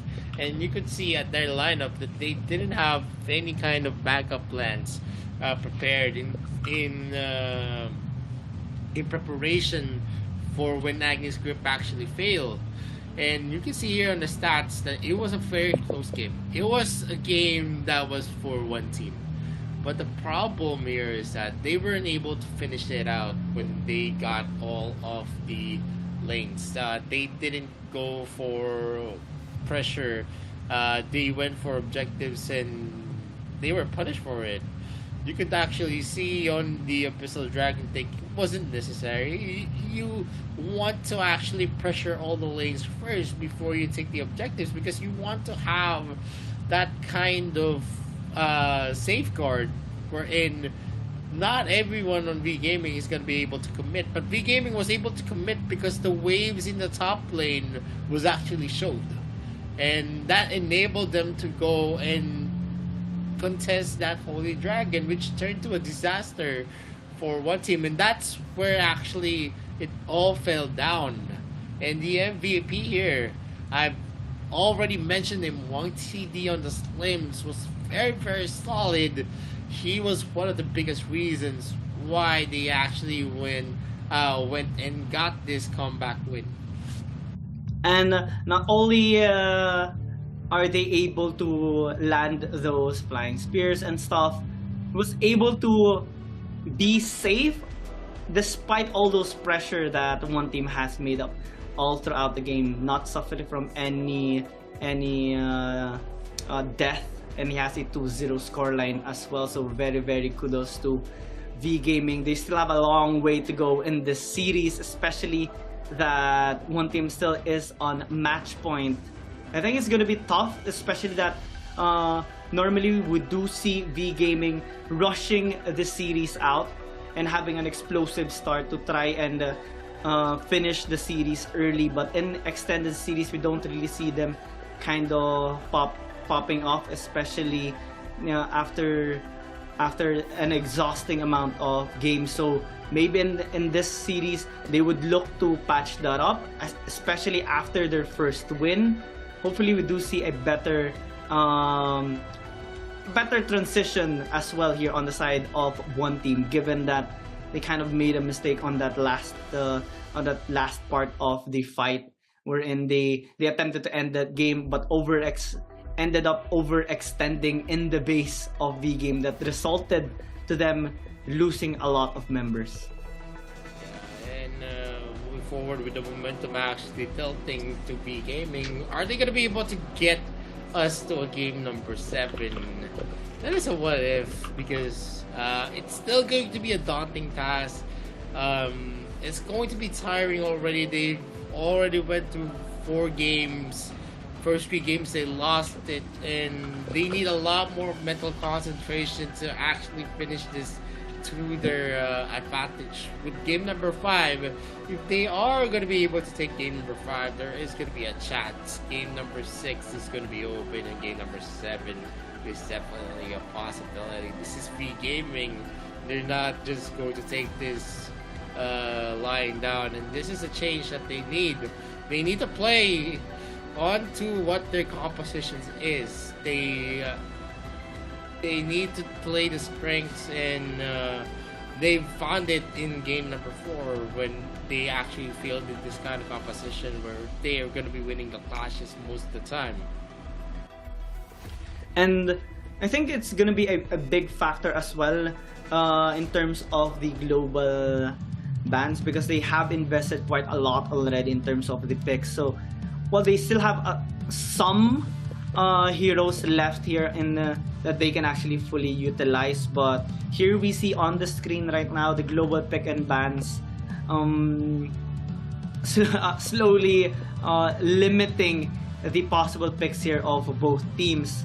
One of the things that or the heroes that they haven't picked up here though is that, well, on the side of one team they haven't done the, well, they did double marksman, but not really on the jungle side, so Ellender's still available for them. V Gaming still has a bit of options on themselves as well, especially on the support side. They haven't picked up some of the high priority heroes that we have seen, like the Lumbar, the Baldum, and well, we have seen even in the previous games a priority on the Arthur that has effectively allowed teams to zone out so many members, same as the the Ta'ara that actually allowed some of the teams on that similar playstyle as well. So maybe in this game, well, since both team has used the Lorian already, they would have more options in their first banning phase, though Aya will never see the light of day, that's for sure. Yeah, and definitely it's a pick that, you know, puts a lot of difficulties whenever she's picked up, especially if you pair it up with a tank. A lot of movement speeds, a lot of the capabilities to actually crowd control as AoE, some magic damage as well. You have some slows, and you have some shields as well for anyone that you're actually fused with. So it's a hero that's understandably high priority bad, but we're gonna see V Gaming actually locking into a first pick Omen, and we've seen Omen before. On the last series, he was actually used by its Pagan Times Marquee, and it was able to actually outlast a lot of the clashes because of the skill sets and the ability skill sets of an Omen is basically a better proxy. You have some damage reduction, you can pull back your enemies, you can lock in to anyone, and you can also lock into people. At that moment, that hero is definitely something that could bring a lot of impact into the games. And what pre-gaming actually did, they disrespected Awa and they took Loyal from their hands. Well, I think it's more so a respect, stealing out the this particular hero, the L'Oreal, away from Wawa, because it would have been his choice coming into the second pick phase of this part, and now they are opting to pick up the Dirac instead, which has a relatively good impact into the game, especially that one team might actually go with a double marksman lineup against V Gaming. I think the Omen though would be a really big threat, especially in the split push department, because most of the time we do see the Omen winning in the lane, and also him having a lot of pressure being made across the map. And also the pick potential is gonna be increased here on the side of V Gaming with this particular hero. So now as they transition onto the second banning phase, well, Wukong gonna be removed here by one team, but V Gaming is going to try and limit some of the high synergy marksman that is normally paired up with the Elandor. So maybe they can also ban out the Kafeni here on the side of one team, since it hasn't been picked up just yet. Yeah, telling us bad here for V Gaming. There's a lot of protection that you're gonna expect on one team. They picked up an Amelie, they picked up a Dirac, and that brings a lot into the table. If you added Telenas to the mix, it would have been a disaster. It wasn't easy. It's going to be an easy push, especially in the late game. Yeah. There's not much that you can do against the range of a Telenas, and then you're gonna have the protection from the Genesis barrier, and then if someone enters, it's just going to be the Amelie at the front who's going to soak up the damage. It's basically a rundown Tane wherein you're gonna be able to push people, deal some damage, and then you're gonna be able to soak and regenerate most of the damage that's being dealt to you. But there is going to be a hover onto a Thorn pick. So it's going to be a Thorn versus Joker. Thorn deals some magic damage on his skill set, so definitely it could work out well for them if they're going to be able to stack that Thorn into its maximum potential against the Joker. But the problem still is going to arise on the Omen pick, how they're going to be able to actually secure people with the Omen. The Thorn, but actually a good scaling marksman that one team is opting to make instead of the, since the Telenas has been banned away. But Butterfly and the Rui. V Gaming again might actually opt to do the Rui play here against one team this time, and it's going to be an exciting game for sure. Yeah, definitely is very, very exciting, as a Butterfly has been picked here, first pick here in the AIC. But the Rui pick, in terms of it's how, scary. I'm not scared about the Rui. It's just how you're actually fixing your kind of playstyle to being dependent on teleporters. And we've seen this before. those that rely heavily onto the skill sets of Rui actually fail, especially if the placement is not going to be the right places.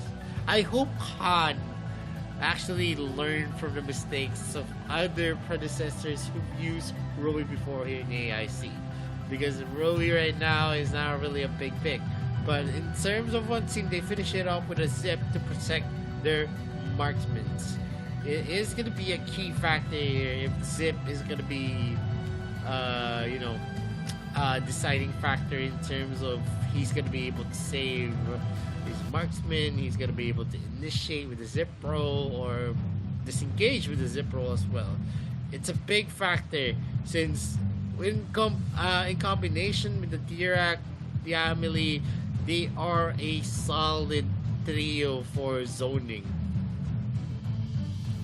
And Zip can actually do a really good job protecting, not only the backline members, but also the frontline members of one team that will be soaking a lot of damage. And speaking of protection, that is a lot actually that one team has. You have the Zip, you have the Amelie, you have the Dirac that will try and protect the double marksman that they do have in their kit. So this is going to be an exciting match. Team fighting is definitely going to be kind of tricky here since there's a Rui on the side of V Gaming, but let's see who is going to be coming on top here. Still match point for the side of one team, and V Gaming looking to extend this series even more. Can they actually do it? Let's see in this game. Yep, and game number 5 is actually starting with a match point for one team. They only need one more win to push this to a 4-1, and it is definitely something that's going to be possible for them. They are going for a fast clear here for the side of V Gaming. Maris is actually in the area to actually contest here as Bird LB takes another objective here as a small camp falls onto his side. Bird LB is going to be suffering damage from Lundlund though, who hasn't cleared up the lanes just yet. He is waiting for it to actually go into his hands. Bird LB is now level 2. In terms of the experience, there is going to be a boost onto Bird LB. Wong TD is going to be harassing Kai here, and yeah, we're gonna see a win here for Wong TD. One of the reasons there, but Bird LB is gonna be falling down. Oh no! NK takes that first blood. Yeah, they kind of forgot one thing. One team always is aggressive in the early game, and Bird LB did not expect that early gank coming in from the Elendor, and this is going to affect his laning phase for sure, given that NK is going to be ganking a lot. Now this time Automaris forced that flicker out so that he can survive that onslaught coming in from NK and Wawa. And now they're looking to rotate again across the map. Maybe this time onto the bot side. Might as well take everything right now, as one team is definitely looking to be explosive in this early game, because they know V Gaming later on will be trying to be a lot playful in their rotation, so they have to really step up their early game right now. So far, V Gaming is still ahead in terms of the economy, and one team, despite that first blood, is still being forced a little bit back on the defensive. Zay takes a lot of damage, forced to use that ultimate just to disengage, and they have to respect that damage coming from Han. Ooh, Zay actually stayed a little bit there into the lane, so his going back onto the base is gonna be a little bit delayed. Yep, he disrupts the creep wave here in the bot lane, so that's going to be a late start here for V Gaming. They're not going to be able to actually just go for a rotate easily just because of how destructive Zip is. He's just going to be taking in most of the creeps, and because of the delayed timers, the rotations are going to work well in favor of one team. 3 members of V Gaming though are going to be found here. Maris is in the area. He's going to be spotted out by Lunlun, who's just walking there and waiting a war for himself. But NK is going to be taken here as Maris zeroes in. That is an overestimation on the teleportation ability of that Elder. Yeah, and they're gonna be looking for more. This time on to Lunlun. Can he actually survive? Maris is also here. So the answer is no. One team getting those small hiccups, but if it's going to continue even more, V Gaming is gonna be more than happy punishing them and increasing their lead. And right now they are trying to deal a little bit of damage here onto the bot side tower, but yeah, Han is gonna be able to disengage successfully, but not without some damage being taken here by the support of V Gaming. Top side though, there are members of V Gaming actually grouping up after taking a tower, trying to zone NK away, while one team is investing quite a lot here onto the bot side. So there's going to be an interesting approach here by both teams as they are both attempting to take a tower, but one team is going to struggle taking this bot side tier 1. They have sent out NK as well, but they might get caught here. NK taking a bit of damage, gets knocked off, but the AoE damage coming in from one team is just too much. They lost Kwang Hai, Birdleby, and now Wang TD in a blink of an eye, plus a tower here on the bot side. So suddenly, one team again is gonna be ahead.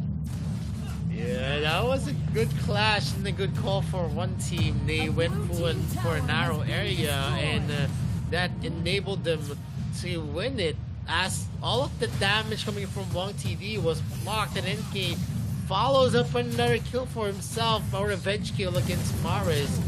There is going to be a defense here being started. Beardell be doing his best. That's a fatal attack being used by Kai, but there is still going to be a creep wave clear with the Joker using that killing joke to finish up the creep wave. And this is a tough battle here by V Gaming and one team. We're seeing V Gaming grouping up towards this Abyssal Dragon, and quickly they will secure it. Oh, NK actually steals it away. So Sadders for V Gaming. One team will get a chance as well to take that Dark Slayer onto the top side. Birdleby getting ganked here though. Wawa is gonna commit on that dive, but they will decide to take just the turret for now, as they're already starting the Slayer takedown. V Gaming not gonna be attempting at all here for a steal, given the pressure, or at least the deaths that they encountered earlier when they tried to dive onto the members of one team on the bot lane. So now in the mid, one team again attempting to push. That's a lot of folks being thrown out here by one team. Maris is actually quite low, so we might need to recall for a bit. Yep, and right now it's one team who is actually taking the advantage yet again with a double marksman comp. But now they have a lot more of a defensibility, so they have the ability to win the clashes as well. So in terms of what is happening, it's going to be increasingly difficult now for V Gaming, as they're actually falling off in terms of the AoE crowd controls and the AoE impact of the skills that they have. We see a lot of people who's going to be dealing a lot of damage onto the backline, and there's a lot of safety as well coming in from that Zep pick. Not like what we're going to see from V Gaming's Rui, who is just going to go for, who keeps on using the teleporter. The sacred ground is going to be someone here at the top lane. That's a commit from V Gaming. There is a defensive, some defensive thing happening here with Lunlun being able to outlast everyone. What?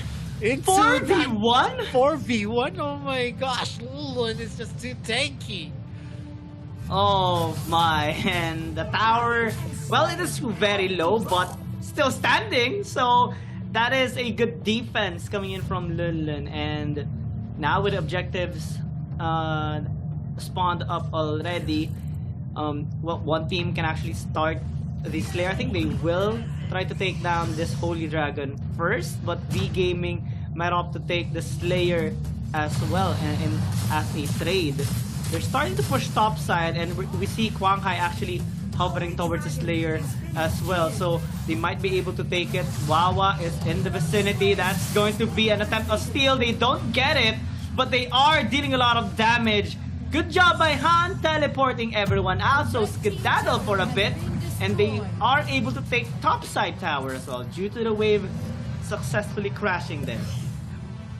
Yeah, but that was a very dangerous attempt there. If Wawa was able to push back, or anyone else could have pushed back them from the teleporter, it would have been a disaster waiting to happen. And we're seeing here one team going for the defensive strategy. They're not letting any easy pickings go into the hands of V Gaming, as we see Han actually adapting a strategy to go for split pushes with the Omen. The Sacred Ground is going to be used. It's going to be difficult. Zed, who almost gets taken out, is going to teleport back into base. He is going to die with Kai in tow, but there is the cavalry arriving with NK. Oh. He is going to go for a teleportation metamorphosis as well. He goes and tries his best. Oh, Quang Hai. He is going to be taken out by Quang Hai though. He is in danger. Kai is going to be entering the fray, and Quang Hai is left. Oh, Wawa! Territory, and Wawa finishes off with a Genesis Blast, and they overturn that clash into their advantage. Oh, it started with V Gaming actually having the best kind of position there. They took out NK, but suddenly the defenses were just too much, and Wawa even landed that Genesis Blast onto Quang Hai, allowing them to actually have the upper hand in that team fight. And now they are trying to push bot side. V Gaming is trying to push top as well, with Han assisting Birdle B, constantly shoving those waves to the towers of one team. And this allows them to actually prevent one team from grouping up, since they always have to answer a lane being pushed up. And it prevents them as well from grouping up and trying to gank any member of V Gaming. This is how V Gaming won some of their games with this particular pick, and they're looking to have a fantastic performance with it as well in this game. It's gonna be a tough one though, since one team is still able to win some of the team fights here despite the numbers advantage of V Gaming. It's like a cat and mouse battling right now, and this cat is definitely really tanky. Lun Lun being able to soak up a lot of damage and not much being affected actually. NK split pushing into the mid, actually winning a little bit against Wang TV, not without a lot of HP being torn apart from him. Yeah, and we're seeing here in the bot lane, it's Birdle B trying to go for a push. Lunlun is going to do his best to actually deter that push. He is going to be able to take that second tier turret. NK takes the Dark Slayer. That's a steal, as Hara is going to be forced out to get out of that area. Teleporter is going to be used again. And this is the strategy of V Gaming. The problem here is in the late game, this strategy is going to be falling off. They need to play this wherein they're going to be able to take someone from one team. That's going to be easy once the Sacred Ground is going to be played. The top lane, we see a 3-man rotation yet again. And they is going to be eating that. And that's going to be Zepro. And he's going to be missing that Zepro though. And it is going to be a push. There is people here onto the side lane, and they just show some of the health there. It is a 1v1 that's happening in the top lane. It is going to be difficult to say. This is a fight. Because this is a long battle. It's going to be a long fight. Sacred Ground is going to be someone here as Birdle B is going to be safely teleporting back into his space. And this is the strategy that they've been employing so far, and it has been effective. And Zed was not able to actually take into his stomach that catapult creep. It would have been a chance to take the mid lane, but yeah, it is still a hard fight moving forward here in game number 5. Yeah, they have a Slayer marching onto the top though, so We might at least buy some time here, since B Gaming has to answer that wave. It's not a Dark Lord Slayer yet, so it's not that tanky as of the meantime. One team is kind of struggling with the push here, constantly being made by V Gaming.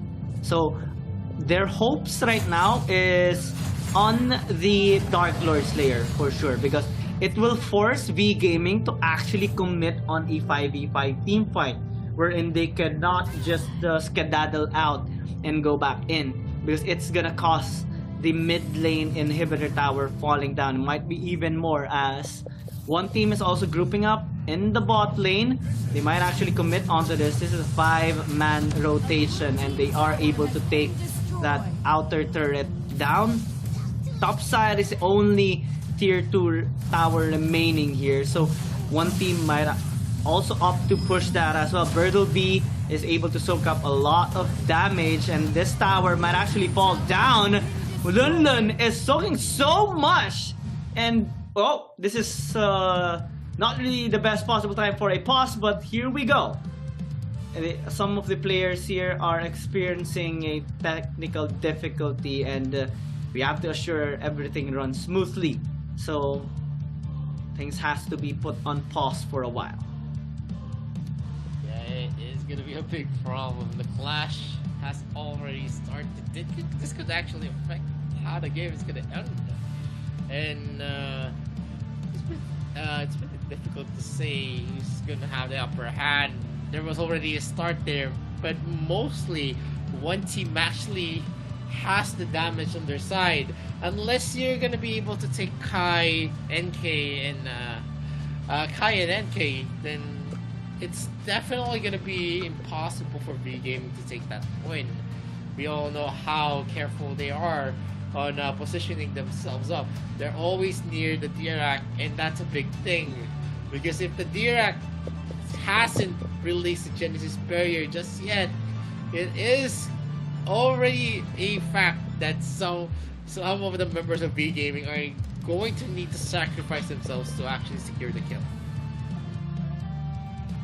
And I think it's gonna be this fight might actually be the most crucial of them all, because one team is already inside the base and already successful in taking down that inhibitor tower. If V Gaming makes even the slightest of mistakes, then it's going to be game over, as one team is just really hungry for this victory already. If you look at the gold as well by both teams, NK has been performing really well on the farm department. He is about 2,000 gold up compared to his counterpart, and they're constantly looking for ways to actually land those siege damage onto the towers, because once they open up the base of V Gaming, even with just the push onto the bot side, it is already enough for one team to actually have enough pressure towards the Dark Lord Slayer, because a wave is again gonna be constantly pushing onto the bot lane of V Gaming, and it's going to interrupt their rotations for sure. So big responsibility this time for Wang TD and maybe Han in terms of allowing these rotations to happen faster than usual, because one team is definitely not going to hesitate at all in taking a Dark Lord Slayer in case or if ever this team fight disperses. Yep, and one team having the advantage of taking another tier 2 is this is the same thing that happened in game number 4, but the different thing is the composition right now is ready to actually face up in a 5v5.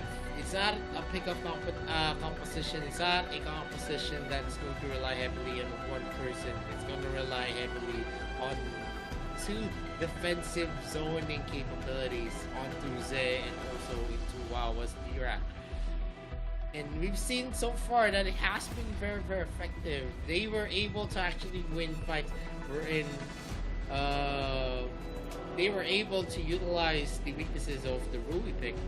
The problem here is that the Sacred Ground is already an area wherein you can just preemptively put some skills, especially on the Tirak, where he can just hold his second ability, where he is definitely going to be able to place it effectively and be able to pin down a lot of the people that's going out on that sacred ground.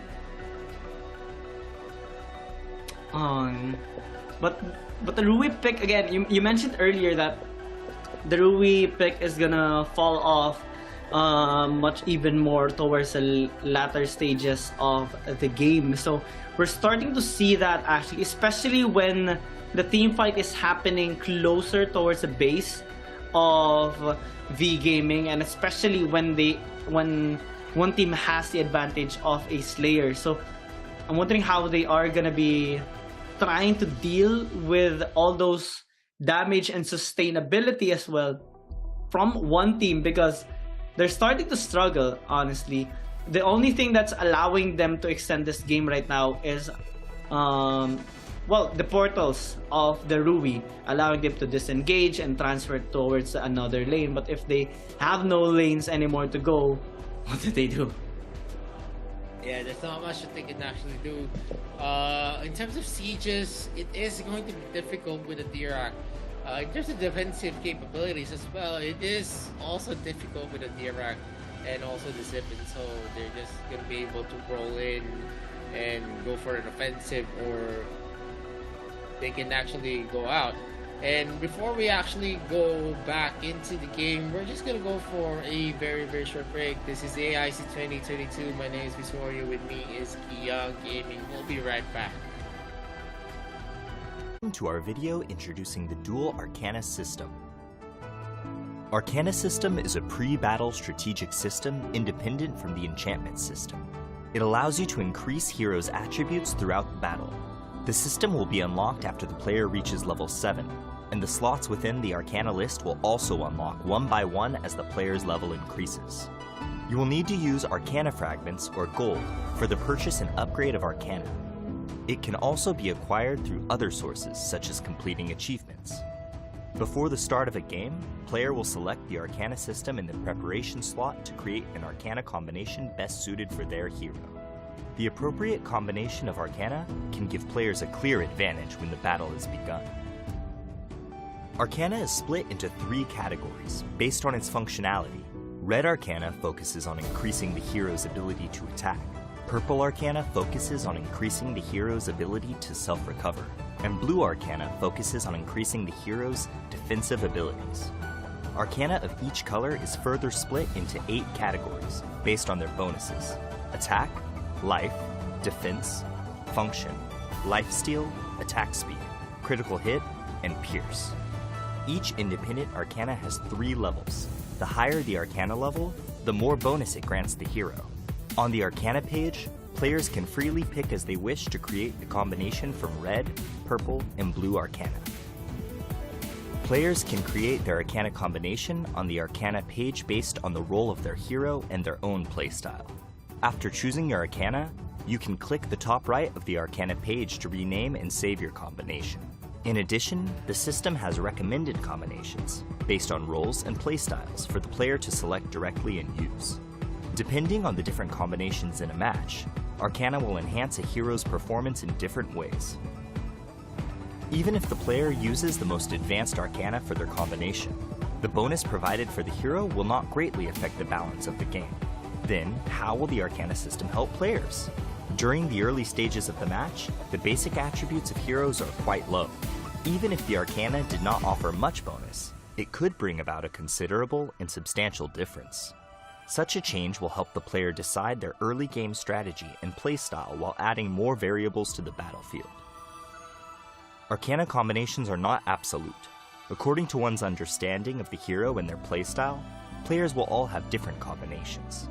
Should you focus on certain enemy heroes or making up for the shortcomings of your allies? Should you take the initiative in teamfights or increase roaming efficiency? It is entirely up to the player. This marks the end of our video introduction to the Arcana system. Thank you for watching, and good luck on the battlefield.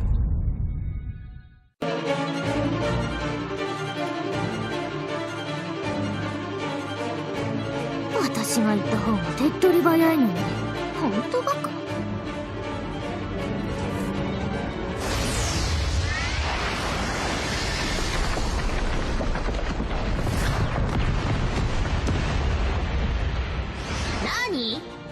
私じゃ不満なわけ？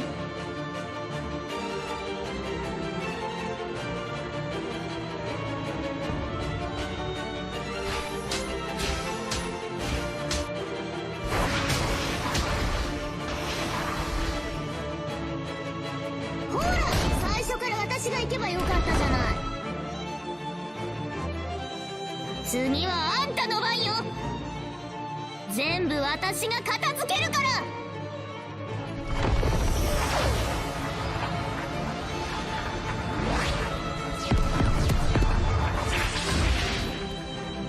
ほら、最初から私がそれで怖がるとか思ってるの？ほら、最初に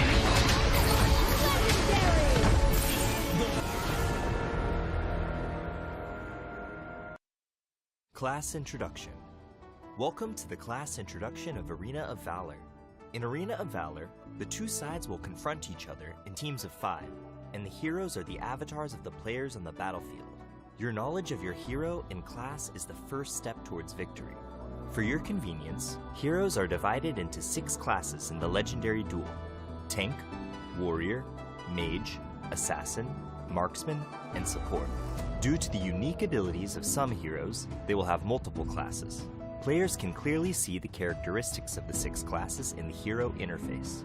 Aside from this, And we are already concluding game number 5 with a stomping win for one team to get the 4-1 against B Gaming.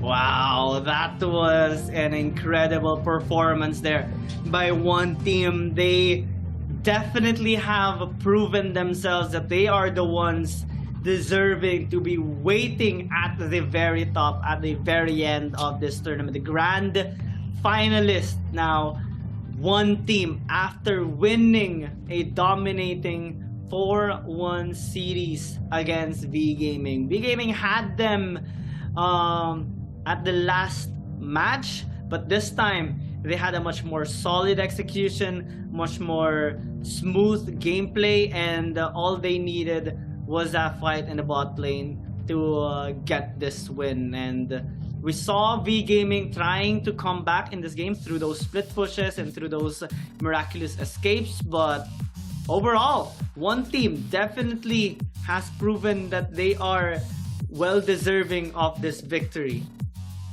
Yeah, I mean, this is a problem with the rule we picked. Yeah, you can actually go with that kind of play, but in terms of, you know, sustainability to the late game, it actually, the effectiveness of that actually falls apart. And we've seen a lot of wins coming in for V Gaming because of that kind of play, but they cannot sustain that in most scenario, and that's already a given. One of the reasons there is that you're not gonna have big initiation with the Roxy. You can't initiate with the Roxy pick. You can probably delay the inevitable, but that's basically it. They don't have anything that, you know, could impact a clash. Sacred Ground is good, Teleporter is good, but you're still in the kill. You're basically teleporting back into your kill zone if you do put the Sacred Ground into the thick of the clashes. And that's basically what happened all throughout here, especially when everyone has the damage, the capability to sustain themselves. It was just so hard to make what the composition of V Gaming has. They have some damage, but they can't capitalize on it. The butterfly can't actually burst down people because basically he's gonna be scared. He's just gonna be kited away by the members. You still have Zip to worry about. He can just safely save his members from the damage that's gonna come, and then he's just gonna be releasing them yet again. And basically the team fights wasn't really suited to what V Gaming had. They had the ability to pick off, to get pickoffs, but it basically them fighting up the clashes was just playing into the hands of one team. if they continued to actually get the pickoffs, it would have been a bit different story. It would have been them actually taking in some advantage. Maybe you reach up and take the Dark Lord Slayer, where they're gonna have the advantage. But in terms of the fights, it was always one team baiting V Gaming to start it, and it was always prolonged because of the zip pick, because of the Genesis Parry coming in from the D-Rack, and it gave a lot of room for one team's other members to actually catch up on farming on Kai and also to NK. And overall, V Gaming, they tried multiple times. They tried the Khalid in the first game. They tried the double marksman in the second game. They tried the Brunilda in the third game. Fourth game, they had a fantastic run, especially with the Lorian and the Slims pick. But in this last game, we saw them attempting once again, because they had a really incredible performance with the Rui pick on their past few games. They are actually the only team that is able to pull off the Rui pick, but unfortunately in this particular game, one team is already more than prepared for that kind of gameplay, and they know as well the flaws of it. They know how it's usually done, especially by the likes of V Gaming, and they definitely made the necessary counter plays. We saw them pinning down some of the members there of V Gaming in the lane. We saw them forcing some rotations as well from V Gaming, since they know that the Rui pick will always try to save out the allies. So one team instead attempted on closing in towards the base of V Gaming, knowing that if they limit the rotations there of V Gaming, then they won't be able to fully utilize the Rui pick anymore. And those objective takes, especially the Slayer takes, definitely had a significant factor towards their end goal. And when they wanted to end the game already, all they needed was a push. I think though that V Gaming still has a little bit of fight left in them, and it would take a much more difficult road though for them to come back up towards the grand finals, because they have to face whoever is going to be winning in our next series, which is Bikertopia Esports versus Bacon Time. There's also a similar and an interesting series, because they battled before during the upper bracket quarterfinals, and for sure they're looking to have a proper redemption towards themselves. And moving into the clashes as well onto this game, V Gaming, I don't know, was kind of underwhelming in terms of how aggressive they are. We've seen them actually go for NK. We actually saw them actually taking a lot of kills as well in the early parts of game number 5. But you know what actually made me remember a lot was Lulun going for a 4v1 and still he lived. That was one of the biggest things that I could remember in game number 5. If Lulun actually died there, it was already an easy access for V Gaming. All the lanes were shoved that time, so they could have actually went to a inhibitor push, but because of Lulun being able to survive the 4v1, they were actually the one on the losing end, because a lot of the resources was taken by one team. And you can see here in the stats that not much of a goal difference actually. V Gaming was gaining traction on the 12-minute mark, but it all came crashing down when the clashes were starting, where everyone is actually protected, especially on the side of one team. Protection on the marksmen are one of the key things why they actually won this match. Wawa on that D-Rack was very oppressive as well. He didn't let anyone get near onto the backside. If everyone actually jumps in and closes the gap, he is there to actually just use his second ability and to pin down anyone who comes in. And rightly so, he is going to be the MVP with a 105 perfect KDA, 85.7% KP, and the damage that he's done is 29%. 5 MVP counts for himself. And this is a dominant finish for one team. A strong statement for anyone who's going to be contesting them for the AIC championship, as they are going to be waiting in the finals next week. And for V Gaming, they still have a chance to get back.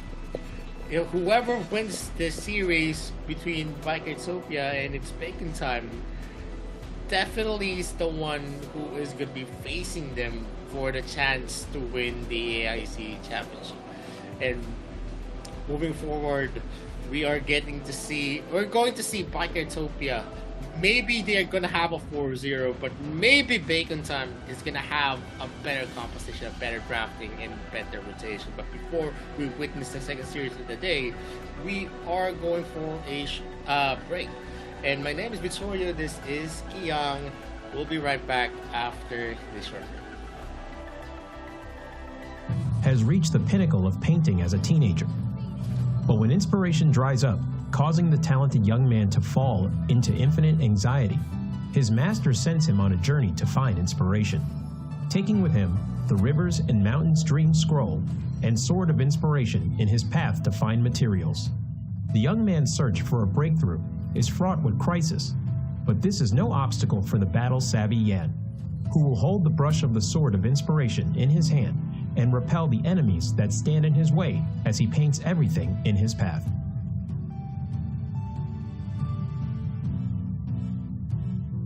Passive, Spiritual Spark. When Yan uses Skill 1 and Skill 2, he will gain a stack of energy, having 2 stacks of energy, depending on the difference in the previous skill. Will cause the next normal attack to gain additional boost. After using an enhanced normal attack, his attack speed will increase. Yan's skill will mark an enemy when it hits them. Dealing damage to the same target will consume the mark and trigger additional physical damage, restoring Yan's own HP in the process. Skill 1, Black Jade Sprinkle. Yan will deal damage and apply movement speed reduction to enemies in a fan shape in front of him. Passive Enhanced Normal Attack. After a short delay, deals damage to the enemy in front and knocks them away. He can move during the delay and deal additional damage to minions and wild monsters. Skill 2, Draconic Step. Yan moves forward in an arc, dealing damage to enemies along the path. Yan is untargetable while using the skill. Passive Enhanced Normal Attack. Charging towards the target enemy and dealing damage, he can use another part of Skill 2 within a short time frame. Additional Skill 2 cast has a separate cooldown calculation and does not accumulate energy. Skill 3, Hills of Dream.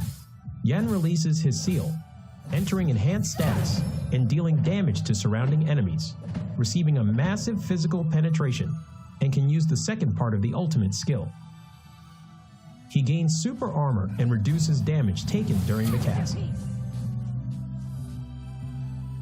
Yan will enhance all of his other skills.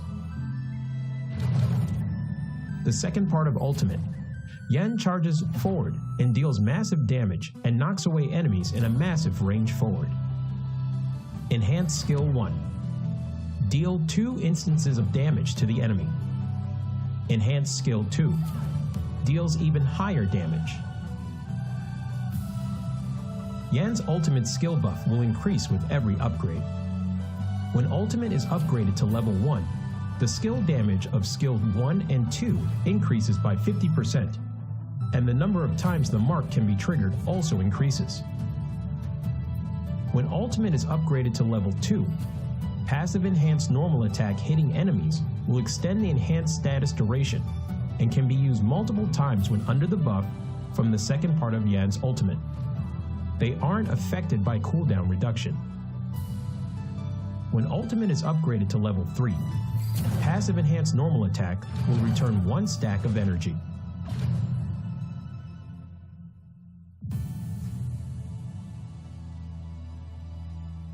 Yan is a highly controllable warrior-type assassin. His damage will continuously increase as the game goes on. He becomes extremely powerful in the later stages of the match. Thus, rapid growth and increasing level are important for Yan. The key to mastering Yan is utilizing Yan's skill set, launching enhanced normal attacks with different effects, and making use of the short cooldown time of his skill set to continuously dish out skill combos. At the start of the game, if Yan needs to support and gank enemies, he can save a stack of his passive in the bush. Use skill 1 to slow down enemies who passes by, and trigger skill 1's enhanced normal attack to knock away the target, to crowd control them and coordinate with teammates to finish them off. Yan needs to save up 1 stack of his passive while chasing down enemies.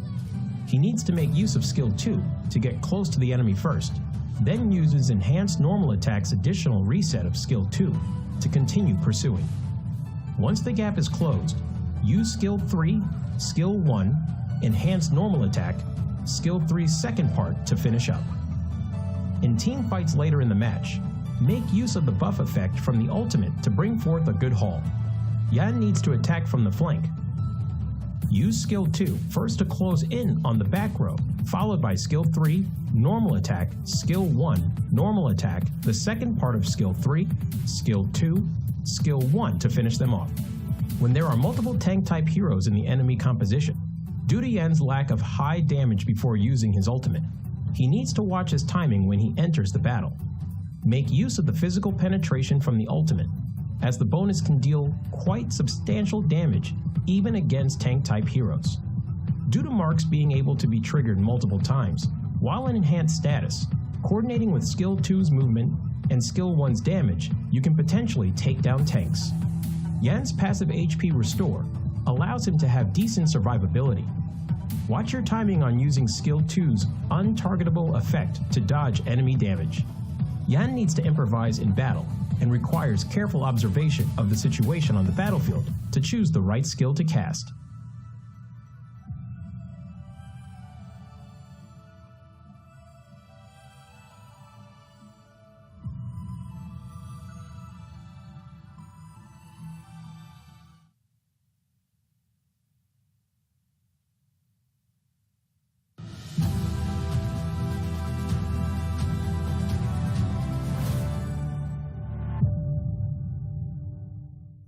Hi there, rookie. Welcome to Arena of Valor. This is a multiplayer online battle arena mobile game. This may be your first time with a MOBA game, and you're at a loss about fighting with real players.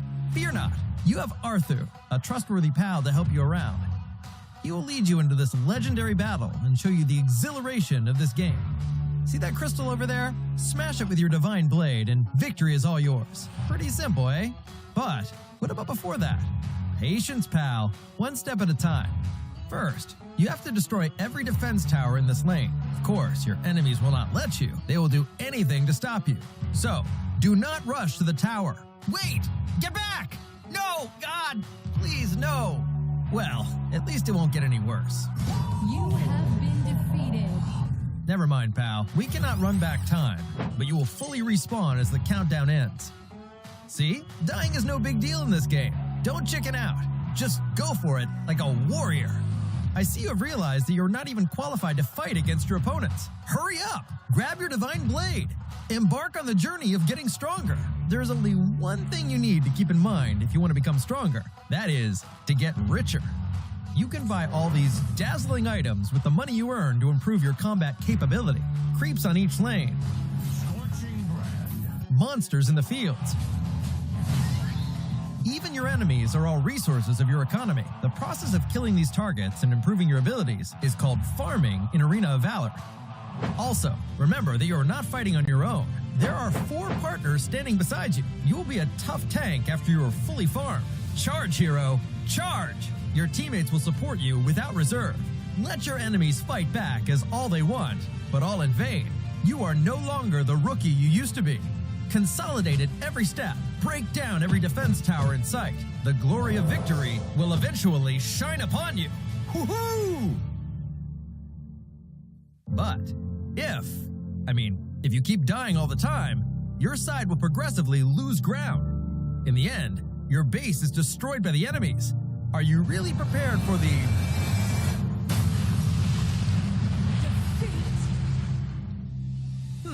So what? Just take another round. In AOV, failure is just the experience you need to grow stronger. Come on, rookie. What are you waiting for? Let's go!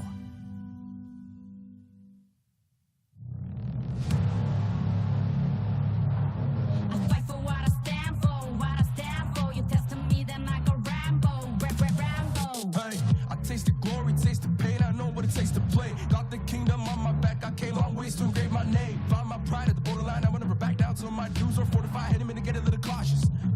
It's part of the process. They think I'm crazy, or am I really brave? I don't let nothing faze me, there's no hold up delay. I still survive, I own the confidence up in my mind. I'm running towards the light, it's time to shine and go take flight. No pain, no gain, if you don't wanna fade away. The both ways, hope pays. Heroes moving silence when they say the day. Yeah, I'm a queen.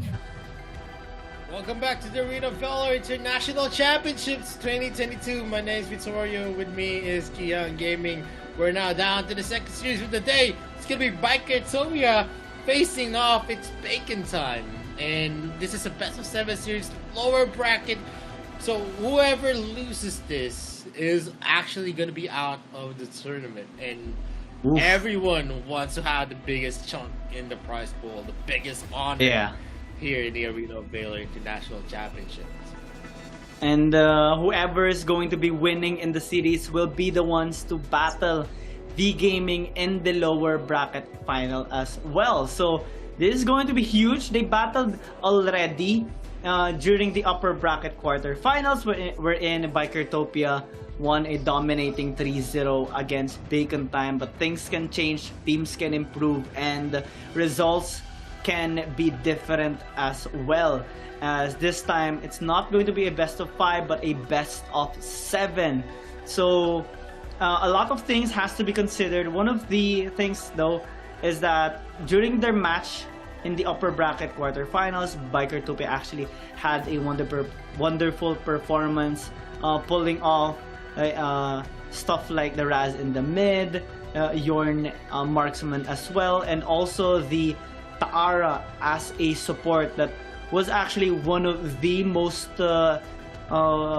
irritating supports that they handled during that particular game. And I think it's one of the heroes that they will be respecting as well towards Bikertopia, given the experience that they had in that particular game. So do you have any assumptions or analysis that we can actually see here between Bikertopia or Bacon Time? What are your thoughts about these teams?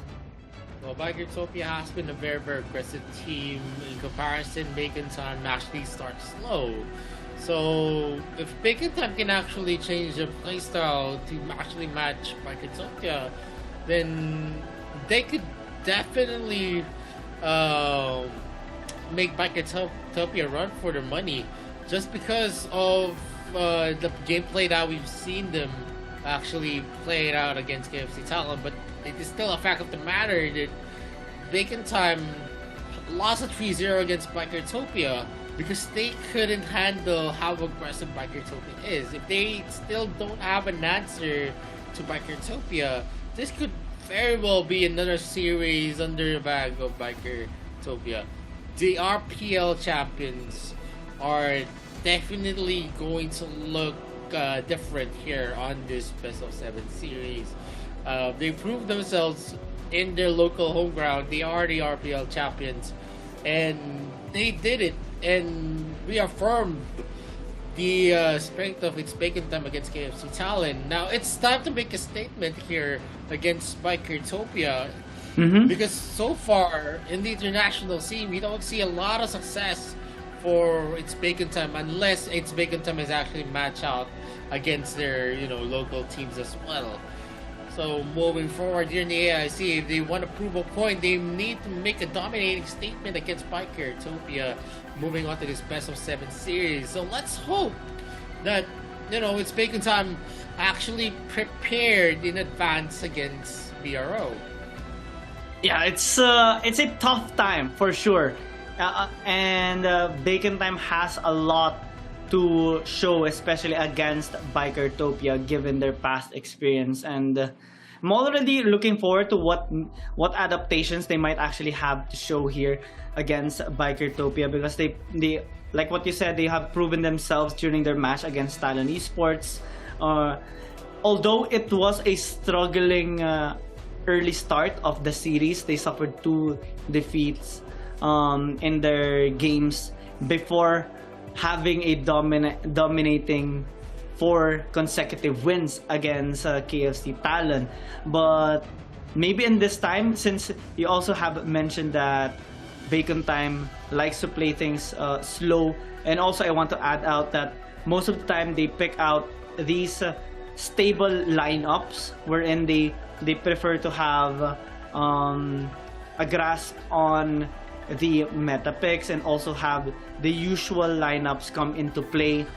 We less see them pick up the other comfort picks or have a surprise hero in their lineup whenever they match upon the other team. So maybe in this time they can actually go out of their shell, or maybe have a better grasp as well with their usual lineups, given that those meta picks already have a high high reliability in terms of the game. So I want to see them kind of matching the double marksman composition of Bikertopia, because they have a relatively good amount of success with it, and also maybe have a bit of success with their very own comfort picks as well, because this is going to be an extended series for sure, a long battle between Bikertopia and Bacon Time, and it's going to be a battle of attrition for sure. Because everyone wants to stay here in the AIC, but you can't always be a winner. There are always, when there are winners, there are losers. We don't say losers, maybe unfortunately.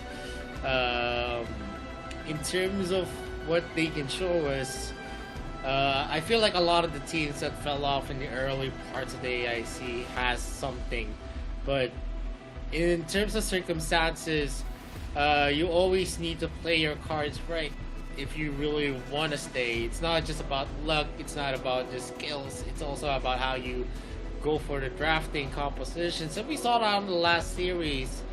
The drafts for V Gaming all throughout game 1 to game number 3 doesn't really say a lot, and it says a lot about how they should play it. They should play it as aggressively as they can, because those are pickups compositions. And what we saw coming in for one team, they always went for stable late game picks, which are definitely going to be excelling in the clashes.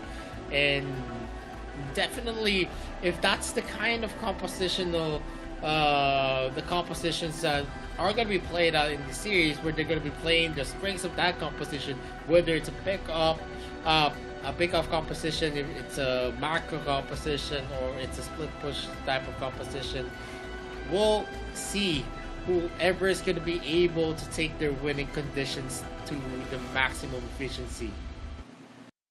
What I'm looking forward to see as well is maybe the adaptations of Bacon Time towards the other teams, because during their match against KFC Talon, they actually picked up the Kali as well in the mid lane, which helped them so much in their game.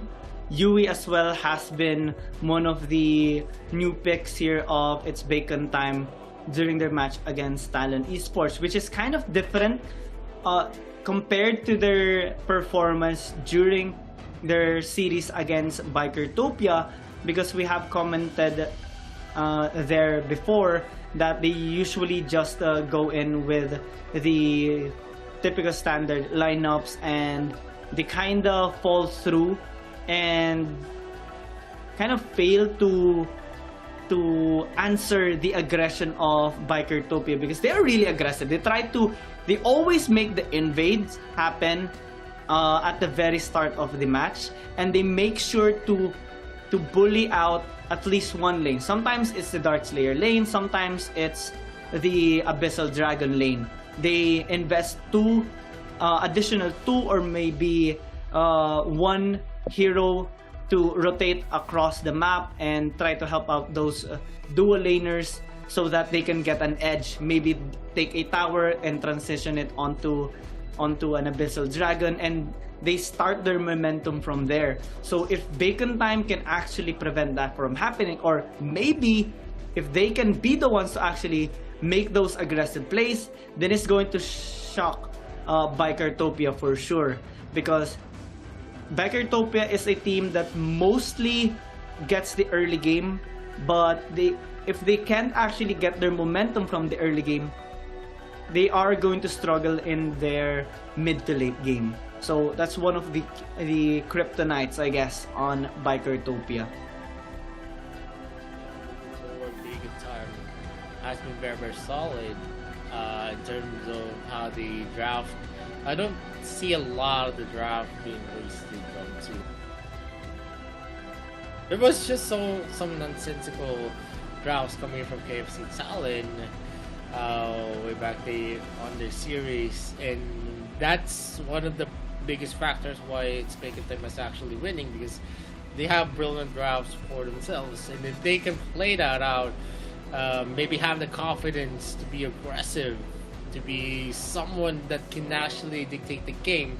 Because right now, if you're not aggressive, you are always in the receiving end. It's not a good sign, because you also need some kind of aggression if you want to have a control of the game. And usually, teams that have been aggressive, like B Gaming, One Team, Bikertopia, teams that usually dictate what is going to happen, where the clashes are,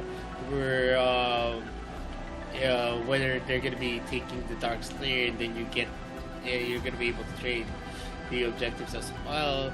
Those teams, characteristically, they are the teams that always has the capability to go for counter plays as well, because they have the confidence. And that's the difference between the teams that were knocked out, like VCF from the last series. They didn't have enough of the willpower to actually contest, and when they did get you get the lead, that's the time that they get aggressive. But whenever teams don't get the lead, they always think that we just need to farm up. But it's not just about farming up, about the economy, because sometimes you also need to make to make some plays to make the difference. And we saw that from One Team. There was times where V Gaming had the objective, but One Team were still making plays of their own. They're not letting V Gaming always have the upper hand on the initiation, and that gave them a lot of boost in terms of being able to win the games.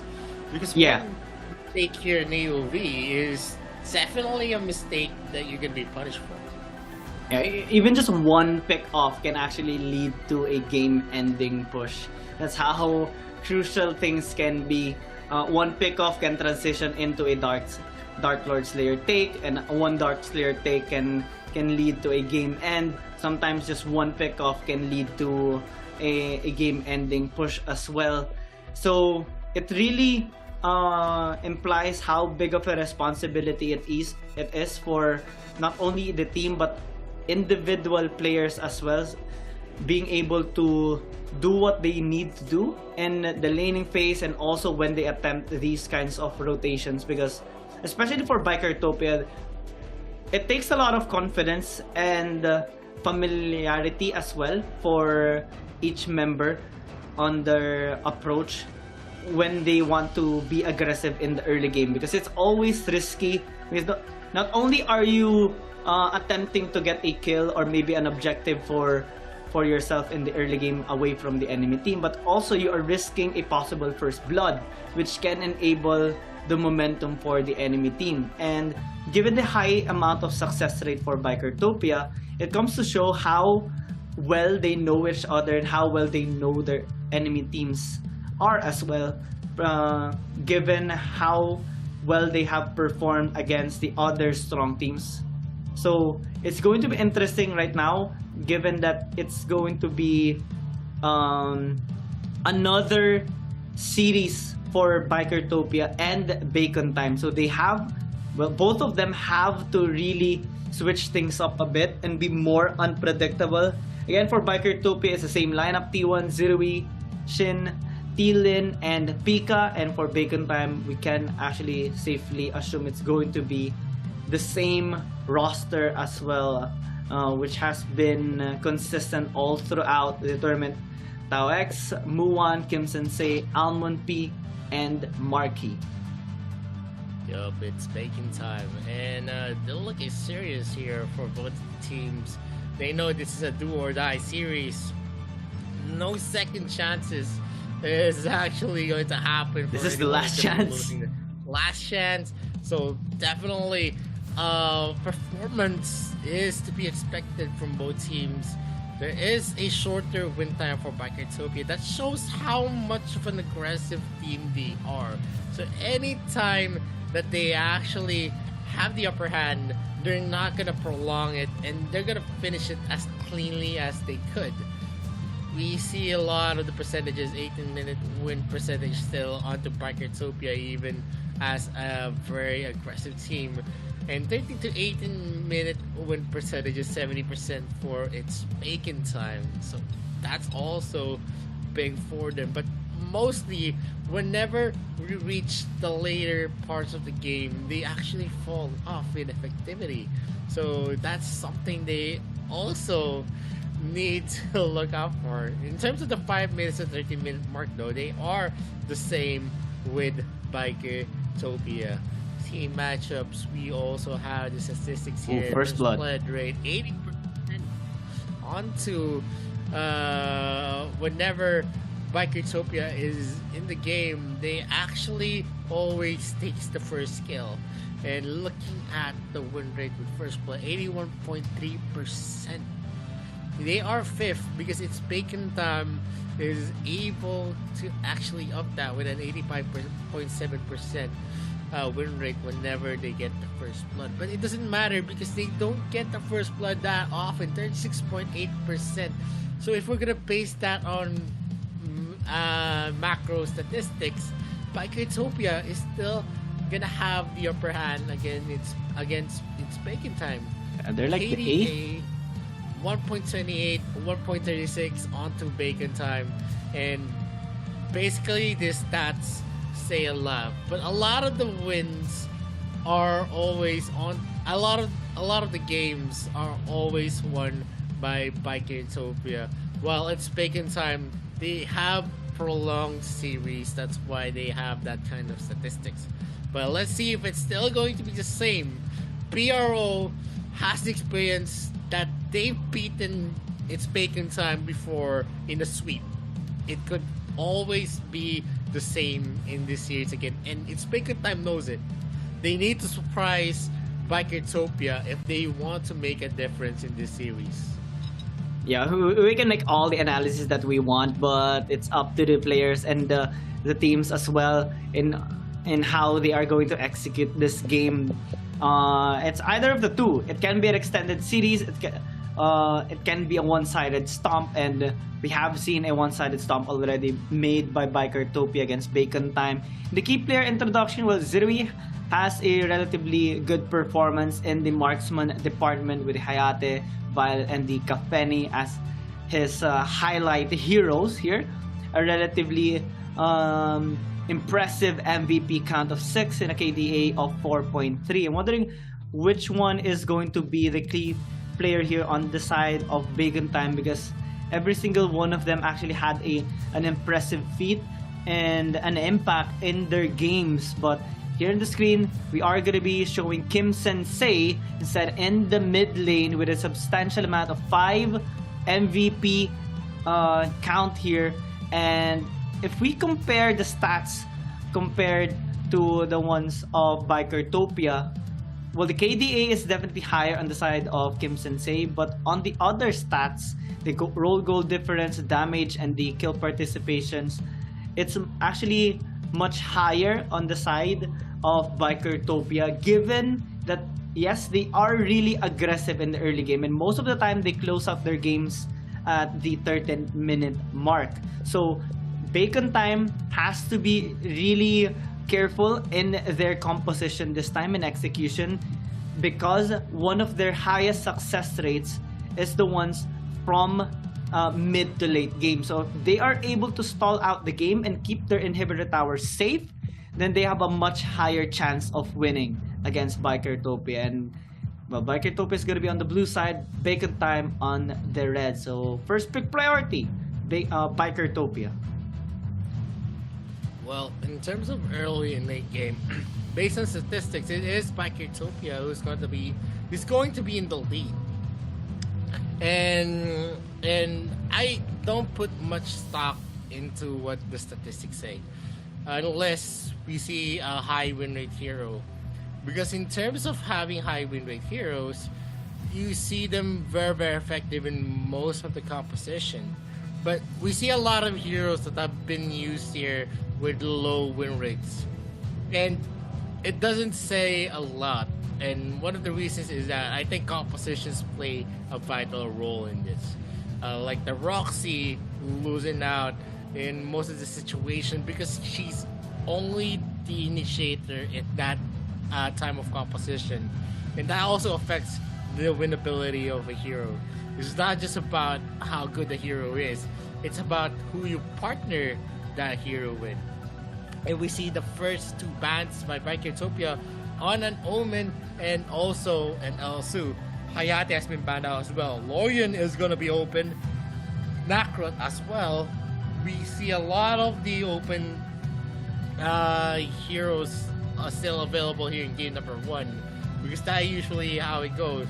Are you going to be playing out the strongest composition that you can in game number 1 and investing the momentum and hope for, better picks on game number 2, or are you going to be saving in game number 1? But Lorian is going to be over there with Bikertopia with 20 seconds left in the clock. I think this hover is already a lock-in for BRO. Yeah, Bacon Time gives a chance for Bikertopia to take the Lawyer. They're not gonna hesitate on picking it up. I honestly don't want to see a Roxy anymore in the games due to the past results that we have seen on the games already, especially with the risky plays or risky role of this particular hero. If you don't land the Agnes Grape, or if it's gonna be cleansed out by the enemy team, then you're not gonna be able to fully utilize your objective here. Bacon Time might actually commit onto this. They are gonna be pairing it up with the Liliana as well, so lots of mobility and burst in the mid department here for Kim Sensei, and we have seen already him having a fantastic of a performance with the Liliana. Superman, we haven't seen this being picked up just yet, so this is going to be new on the side of Bikertopia as well, given that we have only seen the Superman used once, and actually it was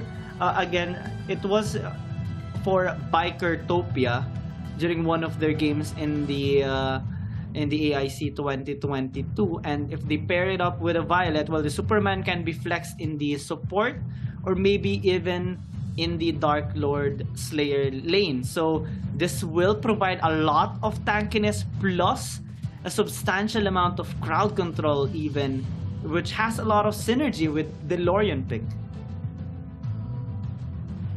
Definitely they could break this work. He can go for counterplays, initiation as well, and the ability to be in every corner of the map is definitely something that you want to bring to your composition. And Superman brings that.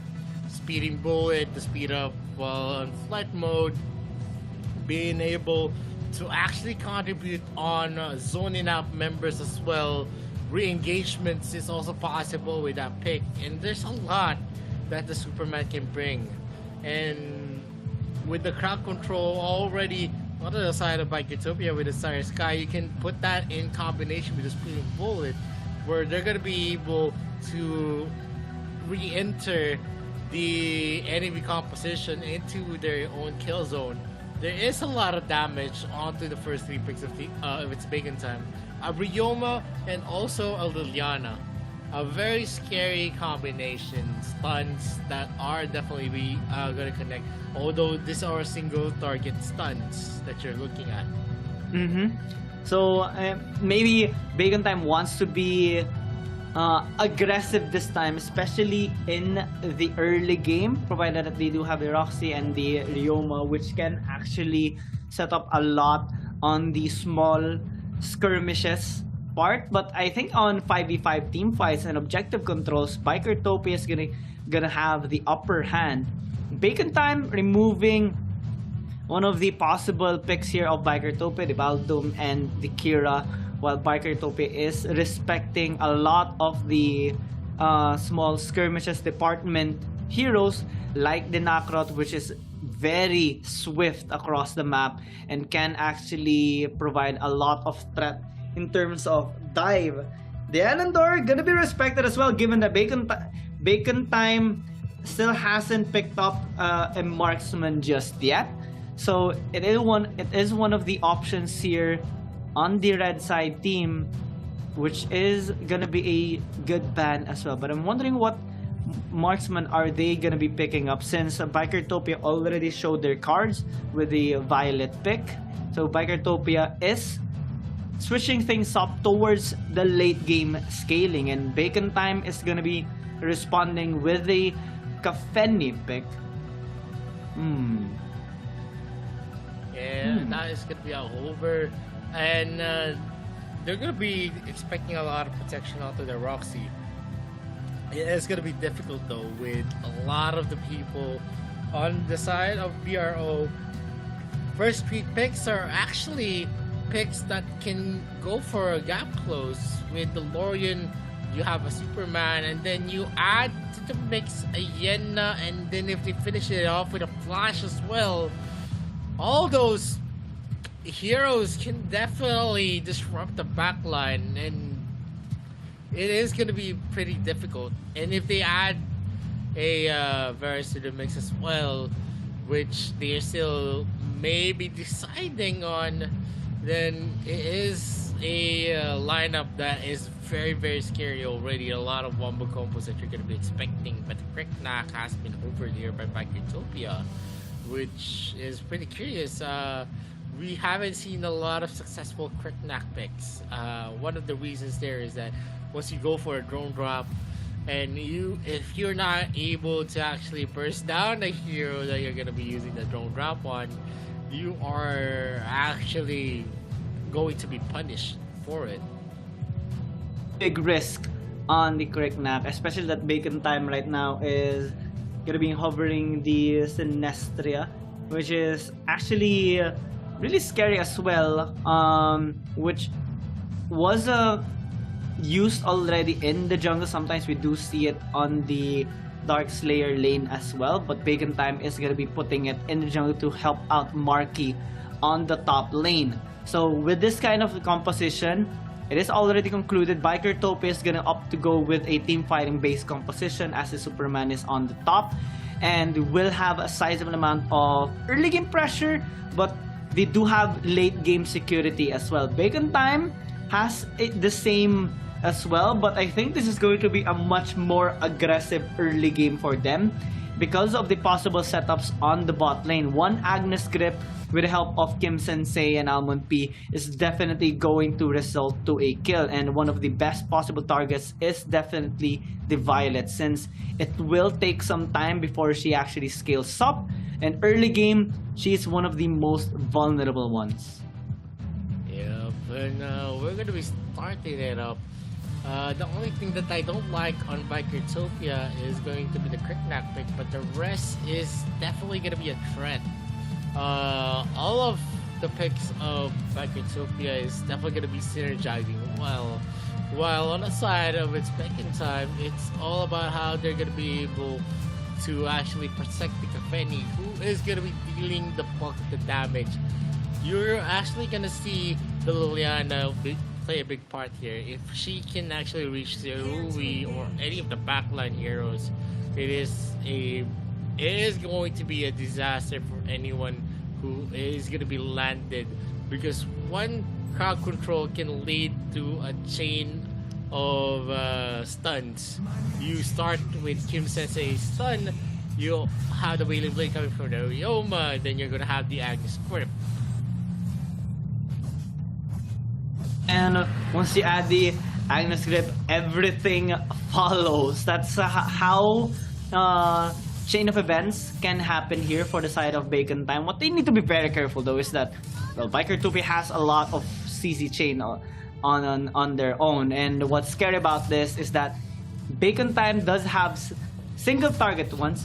Bikertopia has AoE, and if you check on the screen, well, Bikertopia does have a much more total gold earned or lead at the end of the game. This is how big of a lead they usually have against their opponents, and we saw this a while ago, the first blood rate. This is really scary, but we're seeing now Pika actually being onto the bot side. There is a switch in terms of roles here, and they are attempting on this first blood already, nearly getting that kill onto Muan and AIC. Bacon Time able to disengage successfully, which is actually good. If they were pretty closer to that tower, then Bikertopia would have gotten that first blood. Yeah, and that's a one-way miss by the by Muan here in the bot lane, and definitely they're gonna be feeling that, and an early advantage to themselves as early as the 2-minute mark. It's making time focus themselves onto the Slayer, but it's going to be traded by Bikertopia. T-Lin focuses on to the Abyssal Dragon, and the range coming in from Zerui and the confidence is definitely there.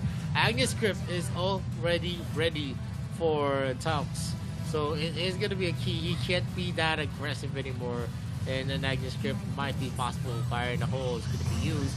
They're not going to be able to contest that Seagull, so at the moment Bikertopia knows that the rotation is here onto the bot lane.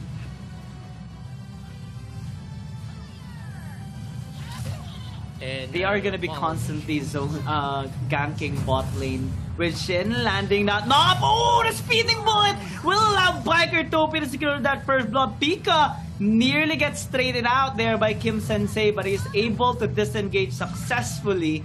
That is how big of a crowd control Bikertopia can dish out against Bacon Time. And with his first blood, things are starting to accelerate a little bit in their favor. Well, Bacon Time is still answer back. They actually have Marky constantly zoning out or pushing up the waves towards the tower there of T1. So this might be a lane that they can fully utilize later on. Good dodge actually by Marky. If ever he was located towards top, he might have been prone to a gang there by T-Lin. So now as they position towards mid, I think they're trying to catch out Shin, or Almond P is trying to bait out an engage there by the Lorian. But in the bot lane, Bacon Time is just constantly rotating across the map, making sure that Muan actually is able to scale up pretty well, because Zerui is already 600 gold up against Muan. And ooh!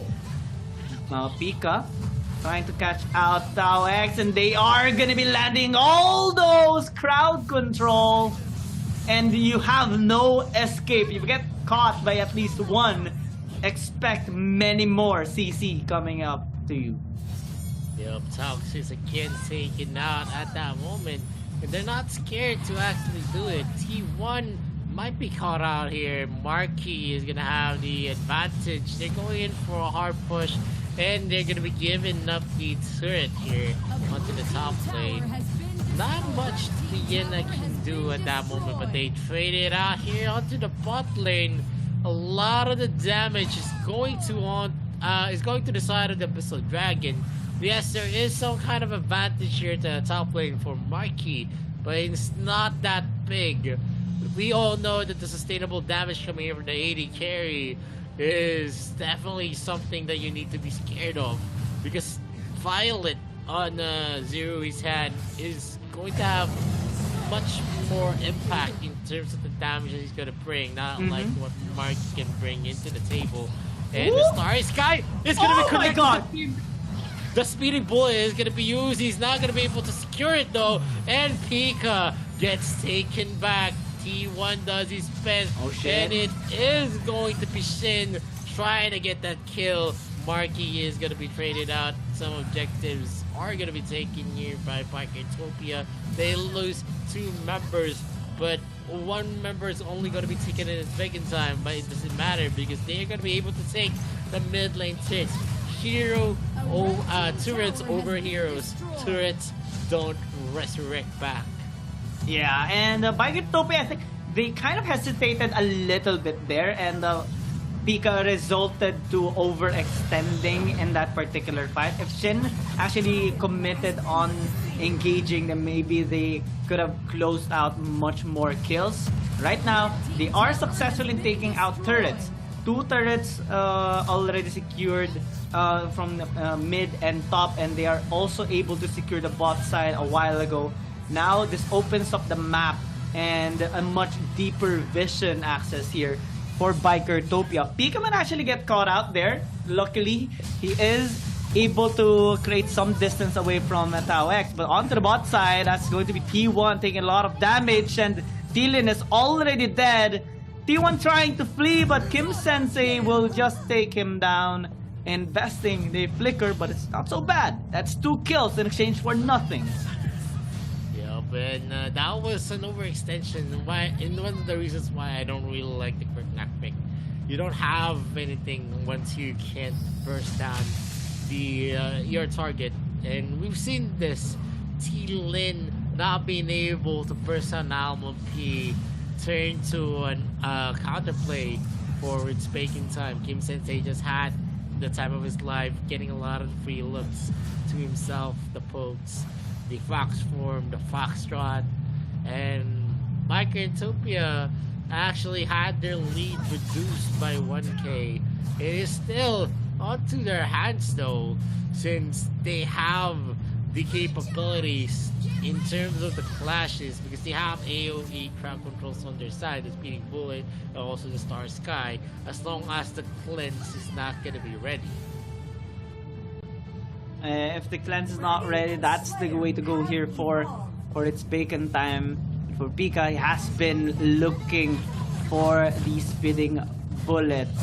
Bacon time is trying to take this Dark Slayer. They are successful in doing so, although there was an attempt by Thielen on stealing it out. Good job by Amon P landing that proper timing for the punish, and now they are transitioning towards quite possibly the Holy Dragon, which can help them in terms of the economy as well. But Bikertopia is trying to shove up a wave onto the top side and maybe bait out the members here of Bacon Time.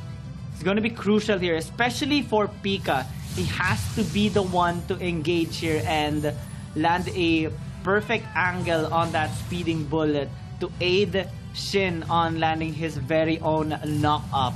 And so far, we have seen attempts working, we have seen attempts not working for him. And those attempts not working is where Bacon Time actually flourishes. So, Bikertopia has to be really careful. Pika lingering onto the side, that might be the engage that they are looking for, but since it's only Tao X closer to the vicinity, they will disengage for the moment. And also, there is an Infinite Slayer marching into the mid lane. They will just focus on taking it down for now, while Bacon Time is slowly building up a wave towards the top side. This should be a lot of pressure that Bikertopia is experiencing right now, but they're trying to defend their lanes as quickly as possible. Pika might actually get caught out, and Marky will be the one to take the kill, as Muan also invested that Fussalad as they do take the tower at top 2. While T-Lin is split pushing into the bot, they will be able to see at least equalize the number of turrets taken down. in a short amount of time, but they have to be much more careful right now because Bacon Time has been setting up these picks. Yeah, definitely this has been very good for this Bacon Time. Biggest problem right now for Bikertopia is they can't actually go in hot. One of the reasons is that the damage of T-Lin is not that big to actually burst down Muwan, Kim Sensei, or Alma P. He needs some supplementary damage coming in from the others. And not all the time are they going to have that capability. The Star Sky is going to be used. It's not going to get a hit on anyone though. Zerui rolls in and T1 it actually zeroes into Marky, who is just going back and trying to look for a lot of resources for himself. He knows that T1 cannot overextend himself here to the bot lane as 2 turrets are already down. So they need to actually take the second tier turret onto the top lane and then destroy the mid lane turret if they really want to go for a deep clash.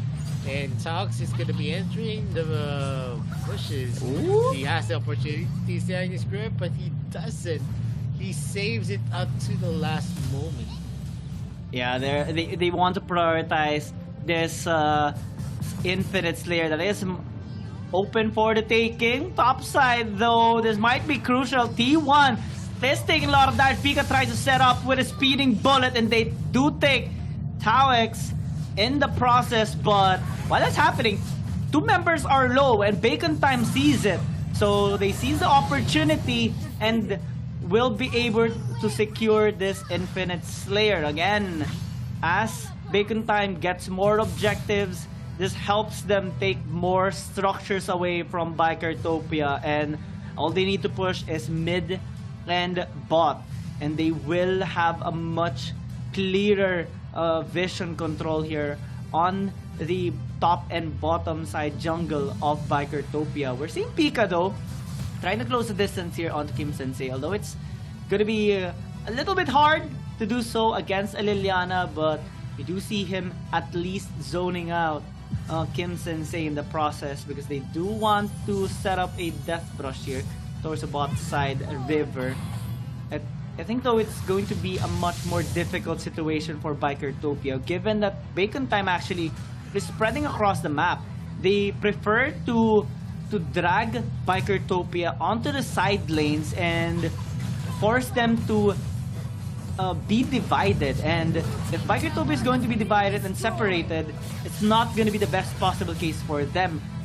One small hesitation, one small mishap on those combinations can lead to the demise of Bikertopia, especially on team fights, and that's what Bacon Time has been trying to do all throughout the game. Marky almost actually got caught there, but now in the mid lane, this might be a crucial fight. T1 and T-Lin taking a lot of damage from Muwan as Shin tries to zone them away. Marky though is eyeing on a possible flank, but with sliver of health remaining, Bikertopia is able to disengage, and Bacon Time will just opt to take this Holy Dragon. Yep, Bacon Time actually securing a lot of the resources here, the objectives as well, and there is an almost there's almost 2k onto their gold lead. Not just almost, it is already at 3k actually. For Bikertopia, they've been trailing hard here. Star Sky is gonna be used, Taux is not gonna be hit, and that's basically it. They can't engage right now because the Superman support can't actually take the damage coming in from the carries of its Bacon Time, and that's one of the biggest K-bats if you have it as support. Okay. And that's a way to play. Being used up one more hit, and it is already a done deal. The mid lane turret is no more. Bot lane is going to be cleared by T-Lin and T1, but there's a possible engagement that's going to happen here on the top lane as more of the clashes are actually being controlled here. Not much that you can expect from Bikertopia, who is basically busy on going for the defense. They want to clear out a little way, but that's not possible. They don't have the capability to go in deep and to shove the lane up to the up to the jungle part of its bacon time. They still have nothing. Marky goes in, Wailing Blade is going to be used as a splitting bullet, getting being used up by Pika. He might be in danger, but he uses up his Purify to get away. And still, we're seeing a lot of fight. He's still on to the hearts of Bikertopia as the Dark Lord Slayer is already available for the taking. Whoever takes that is going to have the upper advantage. Oh, Marky! Might be dead. That's going to be a got some shot. Oh. He's going to be using the 2 pinwheel to get out. T1 is going to be locking on to Amo P, but Amo P uses the Blood Bramble, and then Marky with that brilliant pinwheel was a thing of beauty. Sin is going to be zeroing into Marky, almost getting that kill. T-Lin is just going to be in the backside, going for a sneaky recall. He doesn't catch up Marky though. Kim Sensei, Alma P, and Tox are in the area. That's a vision being used up here. Alma P is still half of his health. There is going to be a start here as Tox goes and zeroes in. This is risky. Lane not going to continue that Dark Lord Slayer, though the Star Sky is going to be connected to the Tox, and nothing is stopping Bacon Time. 4K already onto their boards. Yeah, that fight actually was really interesting because the fight was separated into two. Pika tried to engage, nearly killing Marky, but he miraculously escaped, especially because of the pinwheel. Now, let's put it onto the pause for now because Dark Lord Slayer again is being attempted to be taken down here by Bacon Time, and Pika is being zoned out too much. Agnes Script being invested as well. That's going to be the Dark Lord Slayer here for Bacon Time. There's a fight here. Tao is going to be traded out, but that is already worth it. You have traded out your support. Yes, you lost a member, but you did take a really crucial objective. So all you have to do is disengage, go for your reset, wait for the wave again to reconnect. But now they are actually gonna get caught up. Pika got taken down. Shin tries to do some damage onto the backside, but Kim Sensei is on the flank. They have taken out 3 and might actually be the most crucial one as Shin tries to disengage, but Marky has the second life. Kim Sensei is also on the back. Zirui might actually get taken down. Marky is the one to fall, but they have a Dark Lord Slayer marching into the mid, and all that Bacon Time is doing right now is trying to delay everything. Kim Sensei nearly gets blown up. He cancels the recall, and now Muon is pushing out in the mid. Can they actually end the game? May not be so because Shin is able to actually catch up as he's trying to desperately take Muon down, but one slash is all it takes. And Bacon Time now starts the series off with a bang of a 1-0. Yeah, that's going to be a good start coming in from its Bacon Time, and they actually proved us wrong as we see that they have the capability to overcome the statistics. It was all Bacon Time here as we saw them control Bikertopia. And one of the biggest things here is that the Superman support didn't go hot for Bikertopia. He was hot on the opening stages where Cleanse wasn't available, but when Cleanse was there, it's just so hard for the Superman to go for a setup. And the problem here is that they actually use the Superman support instead of actually using a reliable tank. And a Superman support does its job well, but the problem here is that you're not gonna have the dandiest of times in terms of how you're gonna be able to play out, because you're not actually very tanky when you actually use that as support. He doesn't have the itemizations to actually outlast anyone, and you need to go to the latter part of the game if you really want to make them pay.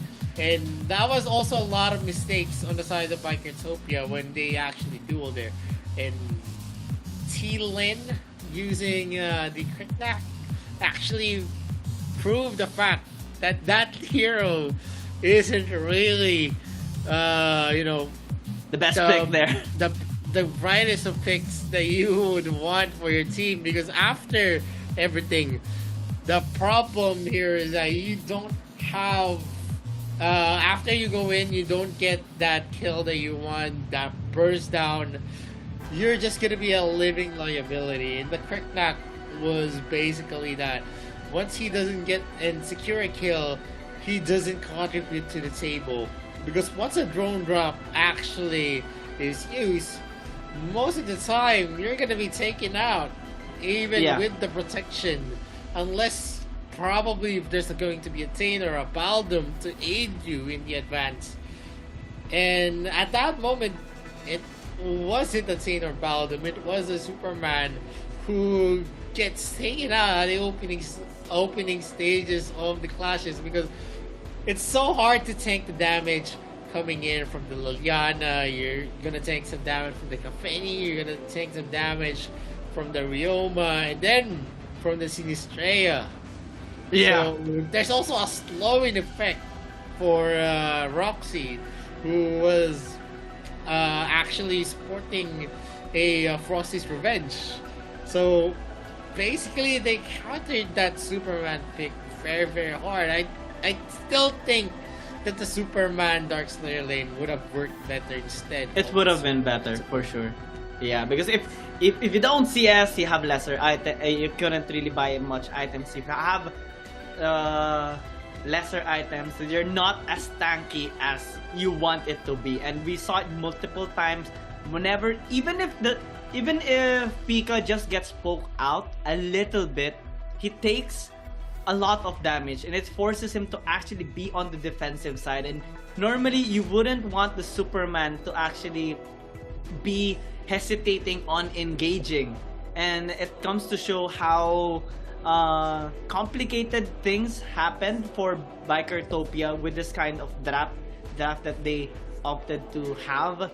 And Bacon Time, with this win, this is going to be really helpful for them, because Lorien is already taken out. They Bikertopia invested a lot of heroes into this game as well, and Bacon Time will have the priority later on in the series to take the Lorien. So Bikertopia is going to be forced to keep banning this particular hero, and also trying to match the aggression this time of Bacon Time, because we saw how aggressive Bacon Time was in this game. We talked about the pros and cons of both lineups, AoE team fighting based composition for Bikertopia and small skirmishes for Bacon Time, but Bacon Time made their draft work better than Bikertopia. We saw them split pushing across the map, dividing Bikertopia as much as possible. And in this game, we saw the amount of turn as well in terms of the gold department, because there were times wherein Bikertopia actually won a team fight and it led them to have a sizable amount of gold lead. But Bacon Time, once they got their momentum and once they were able to take down more turrets than usual, it caused Bikertopia to be scattered across the map. Yeah, you can see here the damage being dealt. That Bikertopia was the one actually dealing a bunch of damage against its Bacon Time. You can see Sin with a 120k. You're gonna see Zerui with 100k for himself, and not one member from its Bacon Time that was actually able to reach the 100k mark. And that's a big thing, because this is statistics for Bikertopia. They have better stats, but it didn't translate well for them because they weren't able to capitalize on the damage that they were dealing. They were not able to take the vital members like Kim Sensei or even Muwon in most of the scenario. The only kill here from Kim Sensei, 513 KDA, was on the last kill when he prevented the recall of the Violet of Sin as well. So it was a very, very vital play coming in from Kim Sensei, a well-deserved MVP for himself. If he wasn't able to delay the recall of the Violet and also the Lorian, then the push coming in from Muwan wouldn't have resulted to that win. Because he was really going for it. I think he was with Marky during that time, trying to chase down two members of Bikertopia, and well, Marky died trying to delay them in recalling. Then Kim Sensei went on that really nice outplay, and while everything was happening, Muwan was just happily guiding the Dark Lord Slayer into the mid and allowed them to secure that game number 1. It was a tough, a crucial moment for Bacon Time, but they made it work at the 18.5-minute mark. So Bikertopia this time, again, win conditions.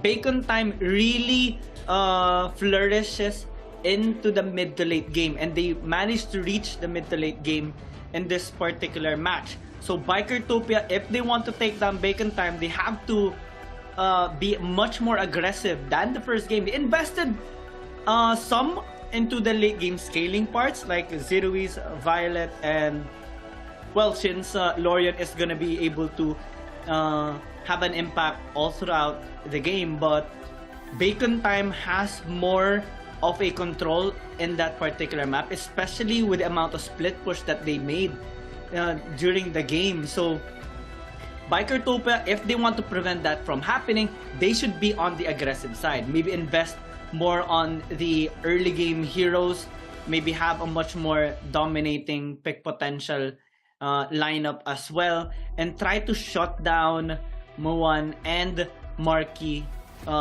pretty early. They were able to kind of prevent Kim Sensei from having a lot of damage dished out, but the threat of picks there from Marky, Amon P, and also Tao X definitely prevented them from having that intended initiation, especially coming in from Pika's Superman. So maybe a different approach would allow them to win the next game, but for now, Bacon Time does have the momentum. Yeah, game number 1 for Bacon Time, it's gonna be a big thing. They just need this kind of foothold to actually gain the confidence, and them being able to capitalize on the mistakes of Bikertopia is also a big thing, because it's also gonna put into the minds of the members of PRO that whenever they commit and they actually make a mistake, it's Bacon Time is actually gonna punish them for it. So maybe we're gonna see a more conservative Bikertopia as we move on to game number 2.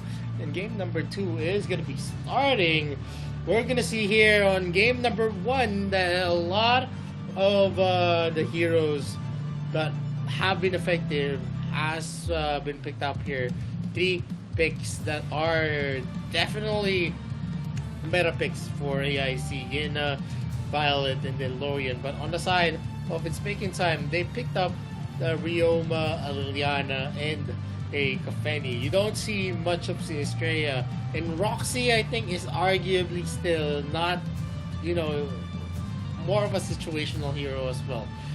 Most of the time, we've seen Roxy fail. But in this series, it brought victory to its Bacon Time. So that could also, you know, that could also spell well for its Bacon Time, because they were the one to dispel the drought of wins for the Roxy pick.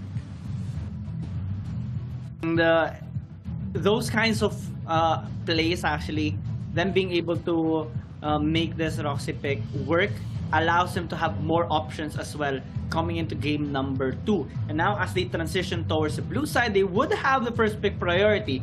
Either the Elso or the Lorian. Bikertopia has to choose, and Bacon Time will prevent them from having access towards the Omen. They can ban out the Nakrot as well, which has been one of the most preferred bans as well. But having to ban out the Zuka might actually state that Bacon Time might want to pick up the Nakrot here for game number 2, which will be a similar playstyle towards game number 1. So I'm kind of looking forward to this.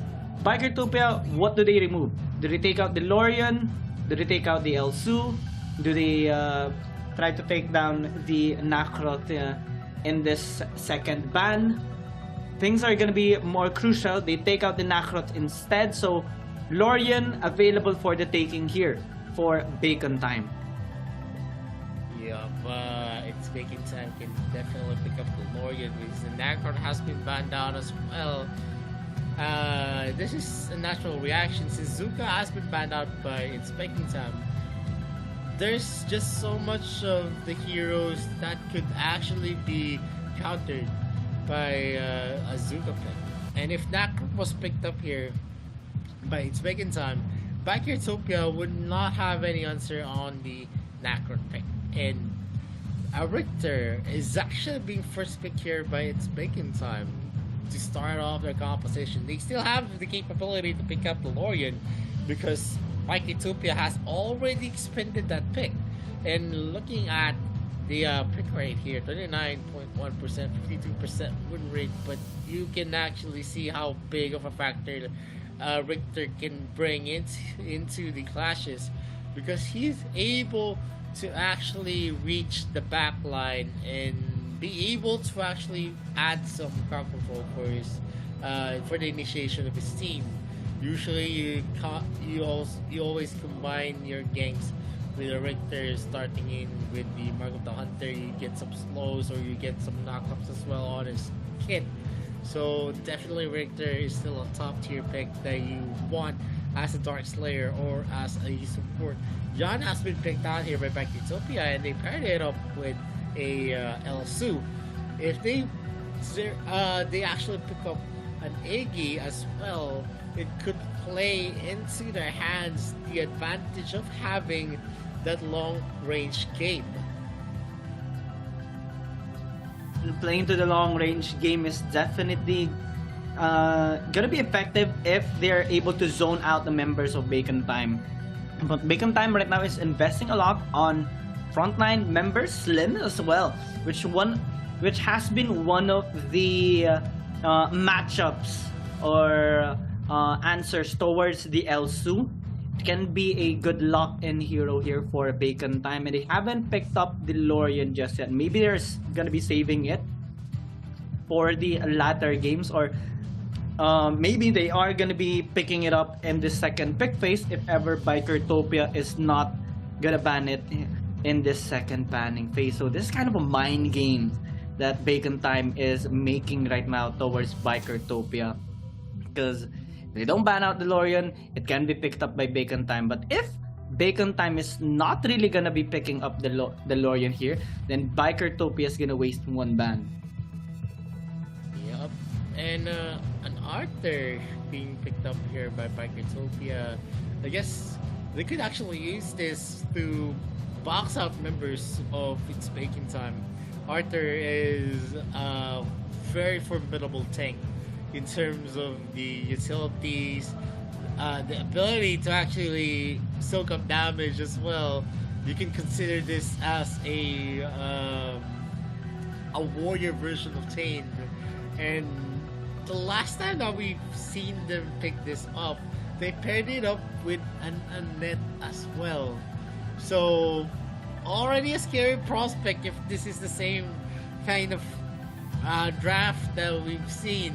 It has been an effective draft wherein they were able to finish the game at around 11 to 12 minutes, and this could possibly be the thinking of Bikertopia. They're going to be adding a lot more of sustainable heroes because Jan is already a hero that you can't really just burst down easily if he has his abilities available to him. And Annette, having to pick up the Annette will enable much more protection on the side of Bikertopia. Oh, that's going to be really scary. So maybe Bacon Time has to ban it out, but they're not. They still have one ban slot left for them. Bikertopia, since Bacon Time hasn't picked up a mid laner just yet, or a mage for them, it can be the possible ban here for Bikertopia. But Elendor actually might be a better ban for them, given that Bacon Time does have the slims. So if the Elendor is gonna be taken away, then it would lessen the possible damage dealt here by Bacon Time, especially onto the Arthur, which is already hard to kill. Can the slims kill the Arthur? Maybe, but it would take a long time. So with the Elendor taken away, this is going to be a much more challenging game for Bacon Time, especially in the mid to late game. So Bacon Time right now will be opting to remove the Varus. So Annette's still available for the taking here by Bikertopia. It depends though if this Arthur is going to be on the support side or on the Dark Slayer lane. And right now, there's still a lot of picks that's going to be available. Mages are still up in grabs. Lubu has been picked up here by Bikertopia, and it's already a scary looking composition here, as we see three solid heroes are going to be in the front line of Bikertopia if they do lock in onto this Lubu pick, and they could finish this off with an Annette to add to the survivability of the heroes. Elsu is definitely gonna have a field day if he's not gonna be zeroed in because of this. So many bouncers. And definitely they do lock in onto that Lubu. She is gonna be adding to the mix the sustainability, the tankability, and the ability to go for the backline with his gap close. And it's making time needs to actually put into consideration how they're going to be able to peel these guys off, how they're going to be able to stop the Arthur and the Lubu, and even the Yan. They are answering it with a Tulin Hoover and a Tachi Hoover. Tachi is definitely going to be effective in terms of the true damage that he's going to be able to deal with the stacks that he has. Tulin as well, as long as they're going to be able to actually decrease the life of the first three picks. The three tanks of Bikertopia, the Arthur, the Lubu, and the Yan. And L'Oreal is actually being over here, maybe to match out against that Tulin pick.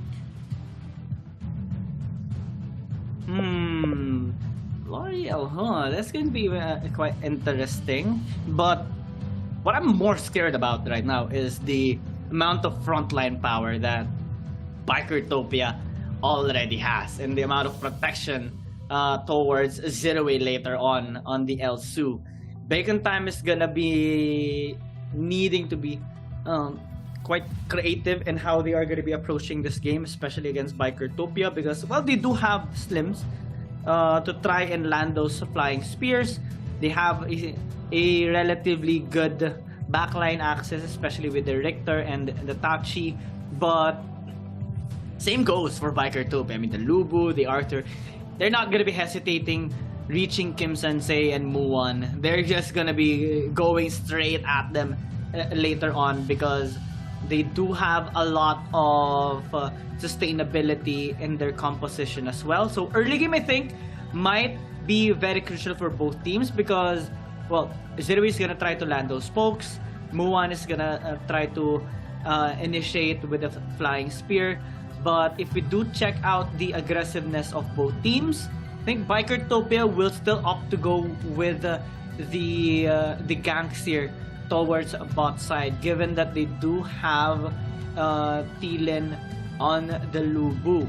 And what's interesting about this is that Shin normally rotates as well alongside with Tilin, which we have seen earlier during the game number 1. So momentum is going to be crucial here for both teams, because they both have a really balanced composition.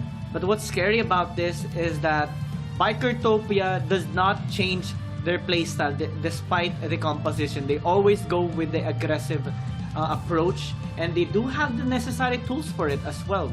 It's going to be a big responsibility for sure for the Slims and also the other members here of Bikertopia to set up for them. Yup, and we're starting the game. And in terms of invasion capabilities, I think Bikertopia has something going for them. Kim Sensei is gonna be hit by that snipe, uses the enhanced restore immediately. Sin is gonna be hit by that push by Tux, and they are gonna have the earlier start here, as Tachi is gonna be mirroring the star of Lin. He's gonna be on the same side as that Blue Boom, maybe to prevent an invasion that might happen because of how sustainable the heroes of Bikertopia is. I wonder who's gonna be the tankier later on. Is it gonna be T1 or Alex? Because both of them are gonna be soaking up a lot of damage later on. But I'm also interested to see if Almond P, Marky, and Alex are gonna be able to soak up the damage and the pokes that will be coming in from Zeroi later on, because he's gonna be consistently attempting to land those snipes, and one snipe or maybe two snipes can actually be really crucial already to both Kim Sensei and Muwan. So a lot of pressure for sure, not only on the squishy members but also onto the tanky ones, because they have to protect their carries. And okay, I was just boxing out T1 there with a knockback, as Almond P might actually get caught. Kim Sensei is taking a lot of damage, nearly gets landed there by a snipe, but fortunately he's able to flicker out. Yup, and this is going to be smart. A knock-up by the other Soul Dragon. They're going to be boxing out the members of its Bacon Time, taking in the small caps for them as well. Dark Slayer is going to be traded as the objective by Almond P, but it was a hot start here, as we're seeing T1 actually hovering into the area on the red camp by Almond P. A possible invade might happen, but with T-Lin far off in their camp, they're not going anytime soon. Yon is just going for a fast clear here, as he's gonna be spotted out by Marquis. Not much of an engagement is happening. They're just playing as safe as they could. It's Bacon Time is trailing by a few hundreds. Still not felt. This is still going to be winnable for them. Muwan is going to be safely dodging that snipe coming in from Zeroi. Yeah, bot side focus here for sure by Bikertopia. We have seen Shin constantly lingering towards the bot side there, but in the mid, Almond P gonna be using that ultimate, clear out the wave, and also have a sizable amount of shield. But Kim Sensei, if he actually face checked that brush, he might have been taken down. But now, onto the bot side, that's a lot of damage that Alex is actually taking. He is able to disengage successfully, but this will force a fallback right now from Bacon Time. Zeroi actually nearly caught out Tau X there in the brush, but in the mid, Pika trying to go with an outplay there onto Margi. He opts to disengage instead, as Bikertopia is trying to take this bot side tier 1. Maybe a little bit late Almond PS, but they are able to at least prevent that tower from falling down. Yeah, and more of the engagements here, as we're gonna see tank ability into the side of Bikertopia. They're not afraid to actually engage the members of his Bacon Time. Flying Spear almost connecting to Zeroi. That could be a start, and a start that they actually are trying to find on his Bacon Time. One fire is all they need to get hot, and not much of an opportunity is being presented to them, as we've seen how hard it is to kill Pika, how sustainable T-Lane is, and how hard T1 is on that Arthur.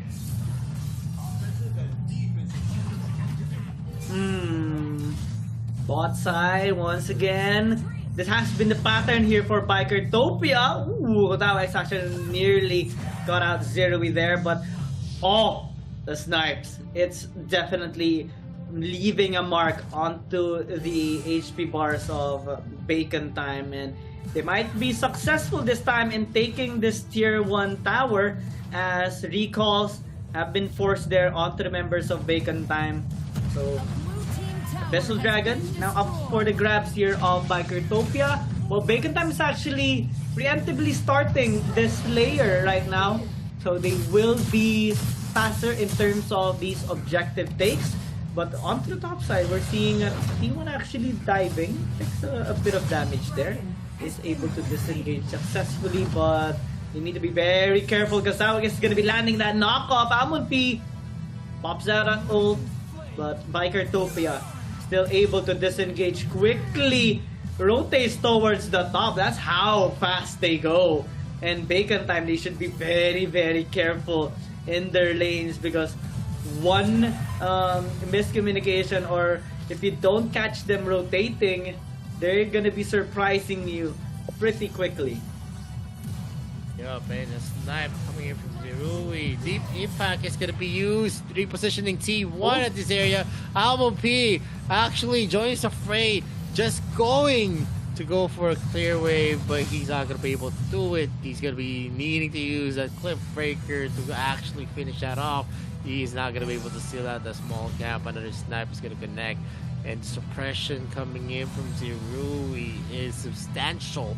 All the shots are hitting its mark, and it's definitely being felt. The Splitting Earth has been used. It's not gonna get a hit of Sin, as he was able to see the marks of the Splitting Earth.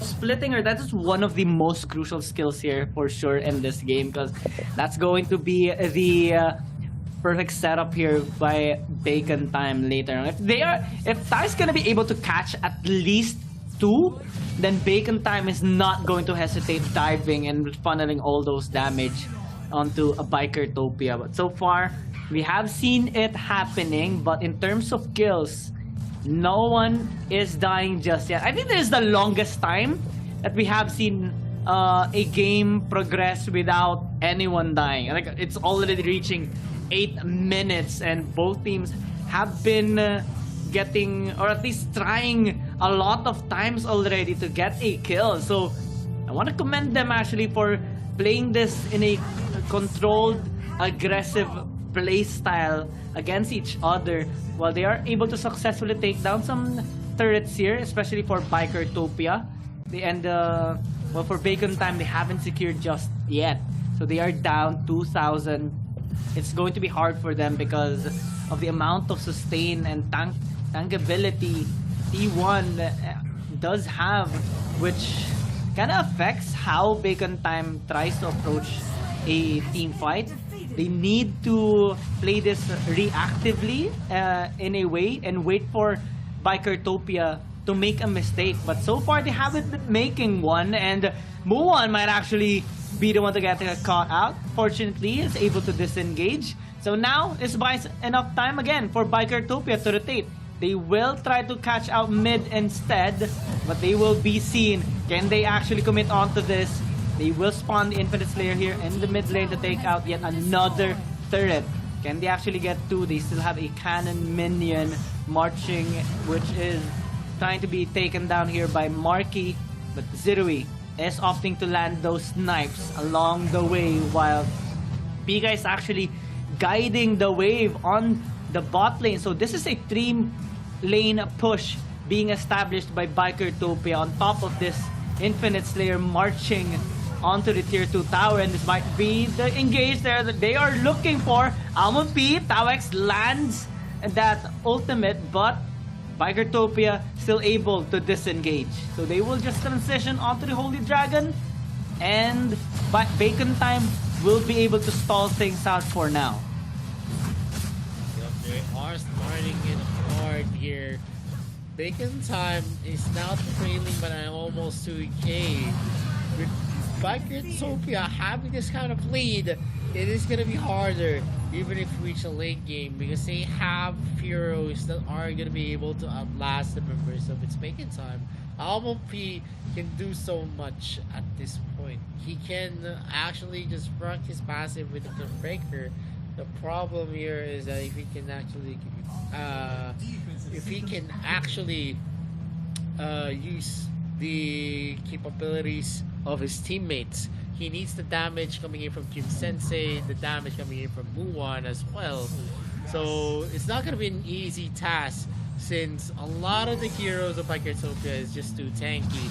They need to zero in. Deep Impact has been used. Album P is going to be zeroing in from the damage there. Oh, Zero might be taken out, but Kim Sensei just needs one Thunderbird and also one skill shot to actually finish him off. We are seeing Sin going for the predictable transforming in front of them all. T1 just in the area giving vision to their members. We'll almost see Muwan being hit by that. Nice spear! Gonna get hit. Zerui still able to disengage because of the cleanse. And T1 is just going for a lot of zone control for himself, while Marky is able to clear that wave. T-Lin is not going to be able to easily take that turret.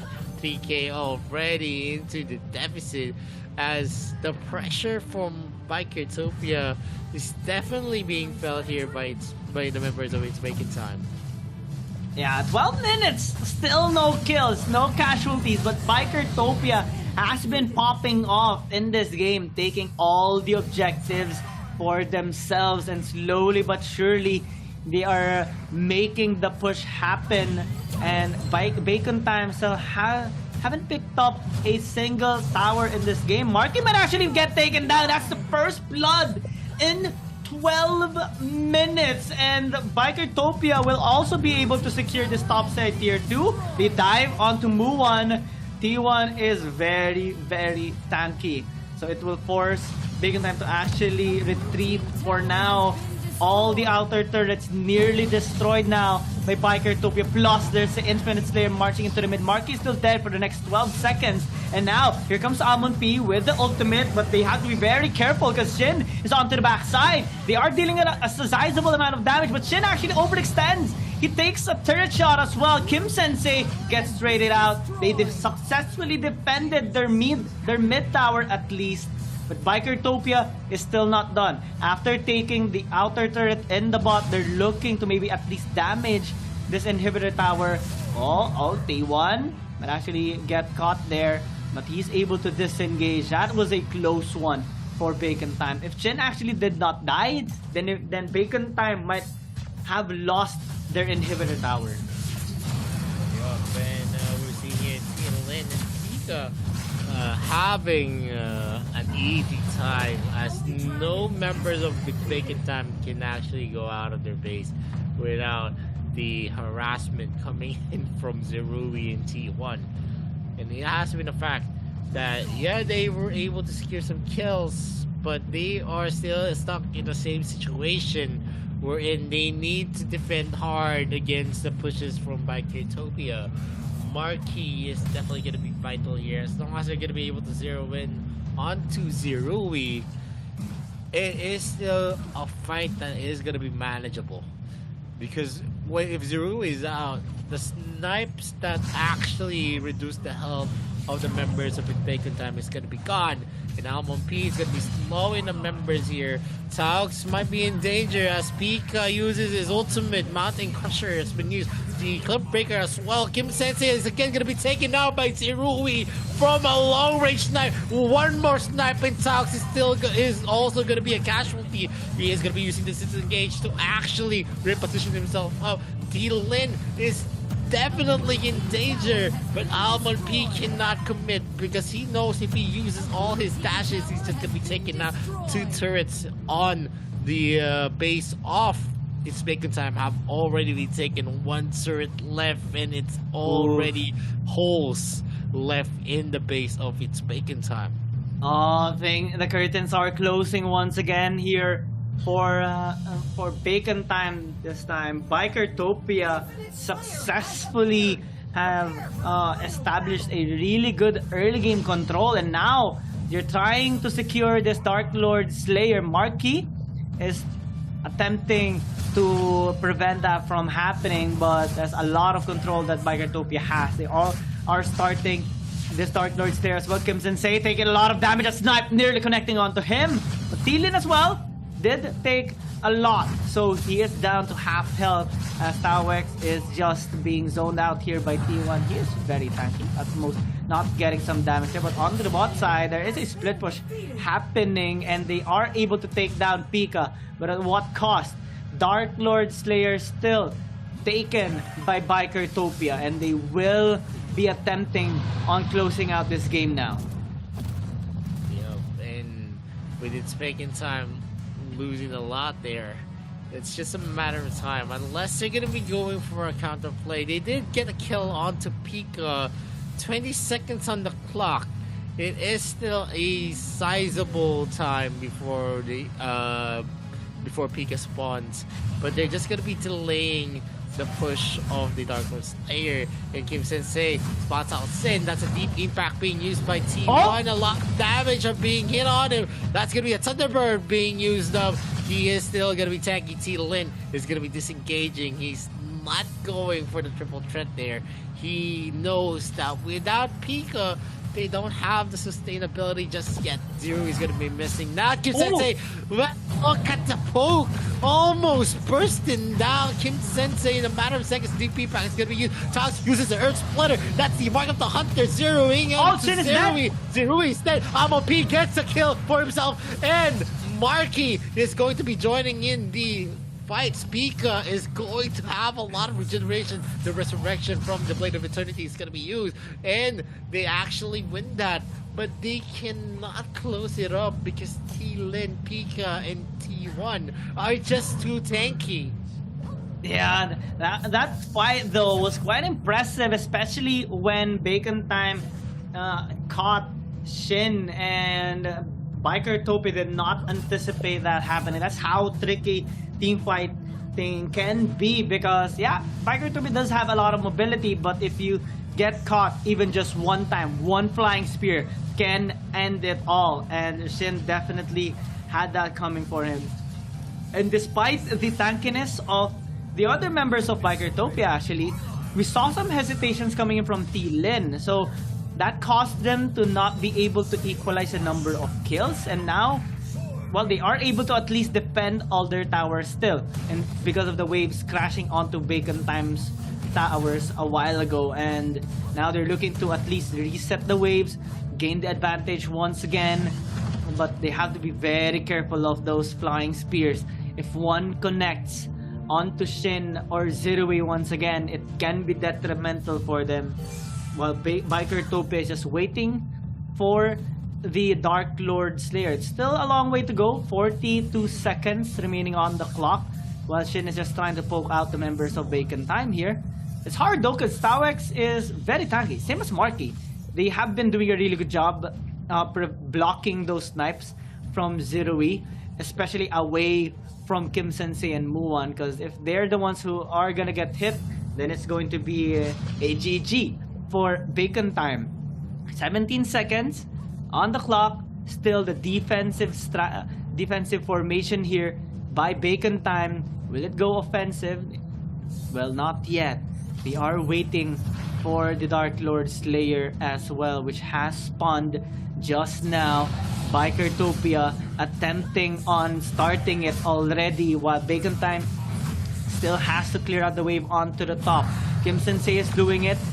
P spots Bikertopia. They disengage on the camp for now, paying respect onto Bacon Time's follow-up.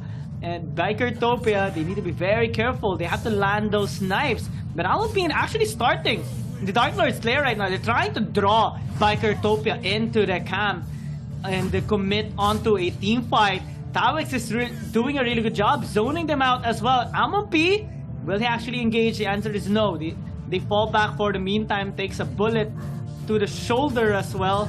But Tawix actually might be in trouble. He is forced to disengage. Right now takes a snipe as well. And with the support relatively low, Bikertopia decides to commit onto this Dark Lord Slayer. But Pika might actually get caught up. He is popping out that second life, but will be stopped by Kim Sensei, and Muan finally catches Zirui as well in a blink of an eye. Bacon Time takes it all, and all they need to do is maybe push out the Smith. They have a wave marching with them as well, and Amon-P can actually tank for the minions. So the Dark Lord Slayer is marching as well. There is a lot of empowered minions blocking the path, but that's not a problem here for Bacon Time. They want to get this win. Richter is defending the base as well. Pika trying to defend desperately, chasing down Kim Sensei, but it's to no avail. He will get taken down, and Bacon Time gets the 2-0. Oh my gosh, that probable outplays coming in from its Bacon Time did it for them, and with a 2-0 on the series, they have the advantage going into the second part. And with a 2-0, they actually prove a point that they're actually good in the latter parts of the stages of a game. And with this win, confidence is definitely rising into their hearts as they beat down BRO, who was actually taking all the advantages in this game. They did not fall off in the rotations, the strategies. It was all about Bikertopia, but it's Bacon Time overcame all of the odds, and they won game number 2. That was impressive. That was impressive. They were down. All inhibitors taken out. Bikertopia complete with all the towers. They were up by a few thousand gold as well. And all they needed was the Dark Lord Slayer. But Bacon Time says no. Kim Sensei stole it out, and they got the best possible initiations towards the members of Bikertopia. Zirui got caught with a flying spear. Shin as well got taken down, and they piled all their damage onto all the members of Bikertopia. And with Pika, the only member remaining alive, and the long death timer for the remaining members of Bikertopia, Bacon Time knew what to do. Push into the mid. They sent out Marky and Tawex as well to defend the base, because there's a huge wave crashing onto their base as well. And that kind of split decision proves how big of a discipline Bacon Time has, and especially a big of an improvement they have developed over the past few days. And now they're looking for maybe a dominating revenge series against Bikertopia. Yeah, this has been a wonderful run so far for its Bacon Time, and I'm sure a lot of the fans right now for the RPL are going crazy and ham over its Bacon Time, because they have been performing very well at the start of the series. But we've seen a lot of the RPL teams actually perform very, very well in the first 2 games and then lose out as the series progresses. I hope Bacon Time is not one of those teams that is going to be falling into that kind of situation. I still believe, because of this strong start, because of how they were able to overcome the odds, even despite the lineups that came for BRO, which was very, very strong, to mind you. It was a very, very strong lineup, to the point that it was so hard to get a kill. Zerui was always having the time of his life, being able to snipe safely. No one can actually go close. Pika was dealing a lot of damage using that Eon, and everything worked out well. Everything did work out well except for the last clash. where they were not able to secure the Slayer. Remember, if you actually kill the Dark Lord Slayer, you get a boost there, wherein you're gonna be easily taking in a lot of the objectives. You're also gonna have the capability to, you know, whoever starts the Dark Lord Slayer is gonna be suffering some damage. And they capitalize on that damage.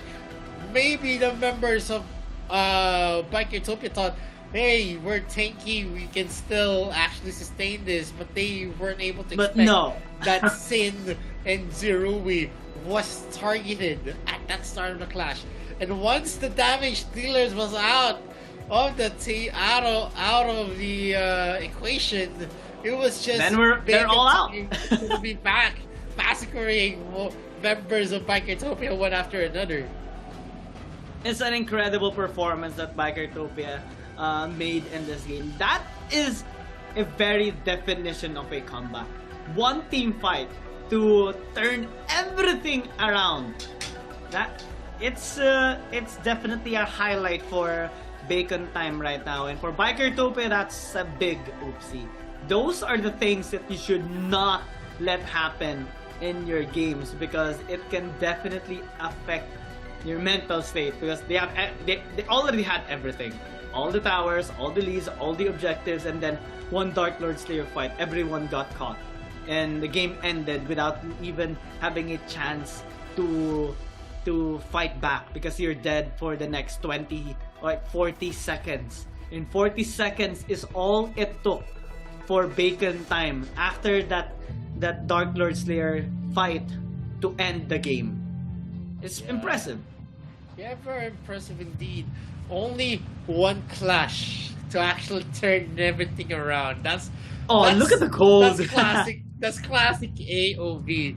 And you're gonna see here BRO actually having the bulk of the gold lead in most of the game. It only overturned into the last clash where its Bacon Time was able to wipe out Bikertopia. Only Pika was alive, but he was still killed on the defense because he knew even if he lives, they're actually gonna lose the game because of the GG push from Muwan Kim Sensei, and the rest is definitely history. Bikertopia did well all throughout. They were the ones in the lead. They were the ones aggressive. They were the ones who was pummeling the members of its Bacon Time. Ruby always taking a kill to Kim Sensei, but Kim Sensei had to speak his revenge. He stole the Dark Lord Slayer, and because of that, they were able to have the advantage. They were able to kill everyone on the side of the Bikertopia. Muwan is going to be the MVP of this game. A perfect KDA 204 all throughout, even with the suppression coming in from the members of Bikertopia. He did not surrender. He did not let himself be left behind in terms of the gold that his opponent was actually farming. Muwan being a solid ADC here on game number 2 was a big and focal part for them as well. Although the Flying Spear did not really connect in most of the scenario, as long as you're going to be able to actually contribute onto the latter parts wherein everything is crucial, that's where everything is going to be playing out. Game number 3 is going to be a crucial fight yet again. Bikertopia needs this to get back into the series, but we'll see if they have what it takes. This is the AIC 2022.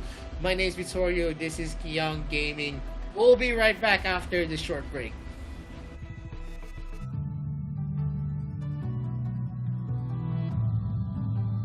Jade Fan Beauty Yue. As the princess of the Dragon Kingdom, Yue brandishes a fan as her weapon, retaining her elegance even in battle.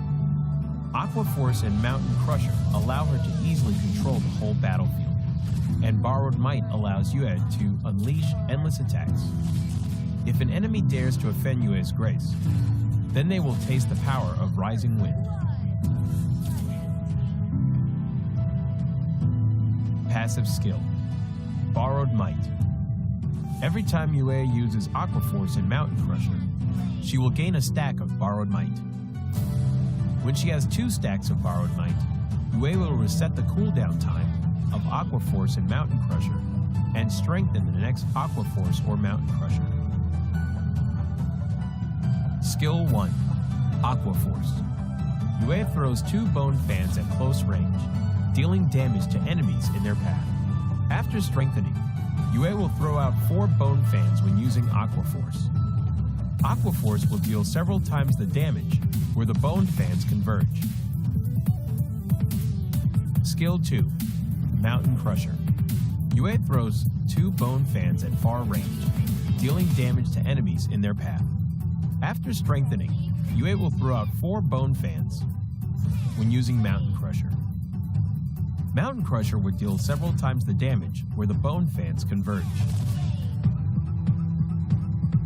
Skill 3. Rising Wind. Yue knocks back nearby enemies and deals damage to enemies in its path while pushing them back slightly. Yue will gain additional vision.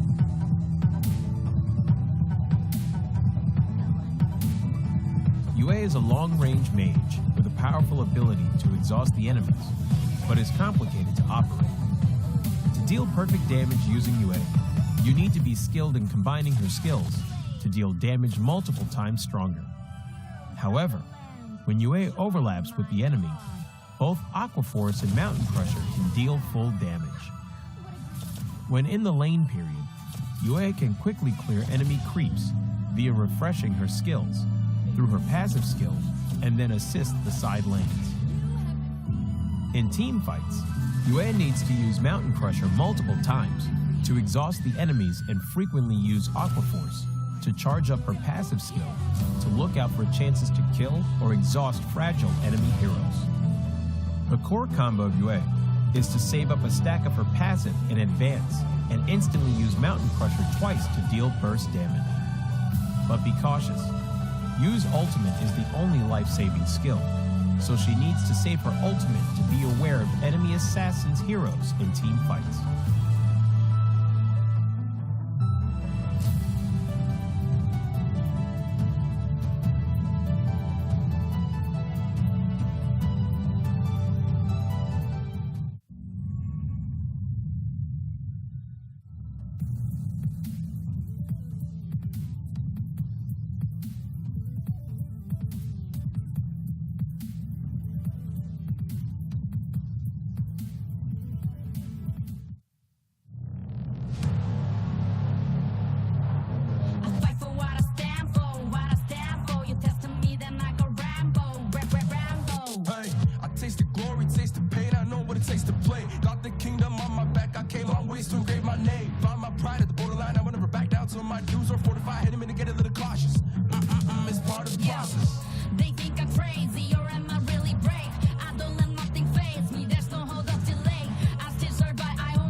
Welcome back to the Arena of Valor International Championship 2022. My name is Vittorio. With me is Keon Gaming. We're already at game number 3 of the second series for the day.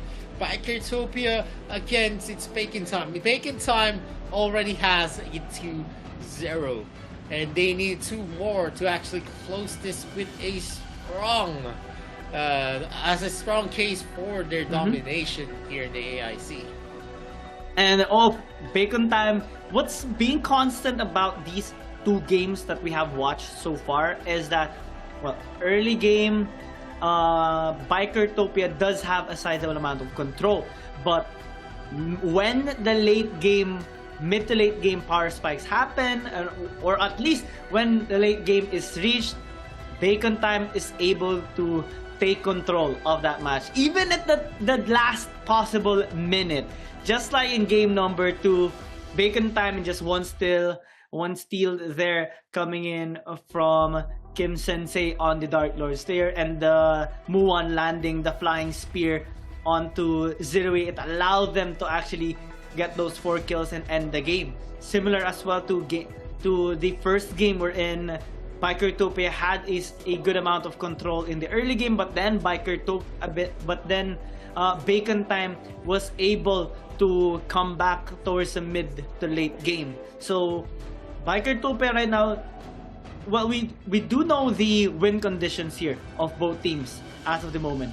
Bikertopia has to really be dominating in the early game, and I'm not just saying that they should have some lead and taking some turns. No, they should be able to close out this game as quickly as possible, because they're experiencing a time bomb right now.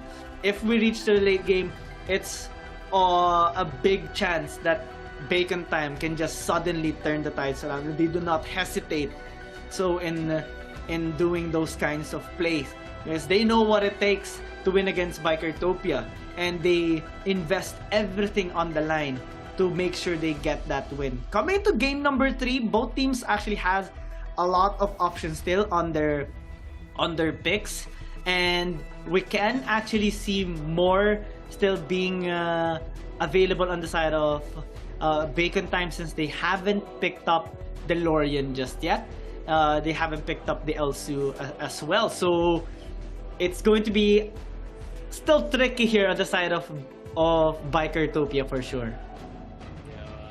This is a surprise maybe for Bikertopia, because they've beaten it's Bacon Time before. They were the ones to knock them into the lower brackets, and it's gonna be a big surprise as they are the ones being beaten down, and because of the momentum that they have, in terms of the draft, I don't think Bikertopia was actually losing out on the late game. It's more about how good Bacon Time was able to zero in onto the prime targets, the main damage dealers of Bikertopia, that actually led to their win. And moving forward, if they can actually still execute this kind of play with composure, I think Bacon Time is having their chances back into being able to dominate here in AIC. At least now we have an idea on what Bacon Time can actually do. It's just that I'm very, very afraid of what kind of draft they're gonna be showing in game number 3 and forward. We've seen KFC Talon actually lose themselves in the draft. We've seen Valencia CFE Sports actually losing momentum from game 3 onwards. I just really do hope that Bacon Time can actually do justice on what they're going to be presenting in terms of the hero composition, the hero pool, the plays that they're going to have. I hope it is still going to be the same Bacon Time, and probably an improved Bacon Time, because they have the momentum right now. Even with a 5-minute break, it doesn't really matter, because they still have 2-0 on the board, and they could dominantly close this into a 4-0 if they get game number 3. They need to invest a lot into game number 3, and then invest more onto game number 4, because you don't want to actually reach game number 5, game number 6 where anything could happen, because exhaustion sometimes plays into the part wherein decision makings actually become questionable. The drafts are also going to be affected. Game number 3 still has a lot for both teams. Game number 2, not much of big picks. Yan, Lilian, and Elsu is definitely the picks that have been expended here by Bikertopia. Lubu and Arthur are situational heroes. They're not really part of the meta. While on the side of It's Baking Time, it is the Lombor, the Tulin, and also the Richter who has been taken. Slims and Tachi are both situational heroes. They do have, the capability to turn games, but I think in terms of the picks that are available, there's still a lot. You still have Elsu, you still have Lafil, you still have Hayate as well to be picked up. Yeah, and double marksman composition still available here for both teams as well. So a lot of things to be considered here, especially that Bacon Time right now is onto the red side. So they still have the Lorian pick available for them, same as the Elsu. Lorian gonna be easily taken away here by Bikertopia. In terms of the other picks, like the Nakroth, it is still available for the taking here for both teams, and wondering if they are going to be focusing on it. Bikertopia with the first pick advantage is hovering it as of the meantime, and I think it's going to be a really good pick for now, although Bacon Time can actually respond with the Zuka pick. It is also not banned as of the moment, and they can actually still pick up the Elsu as well for themselves.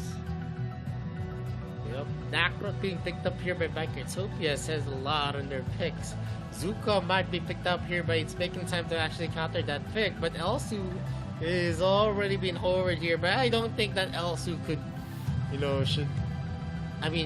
could still be picked up.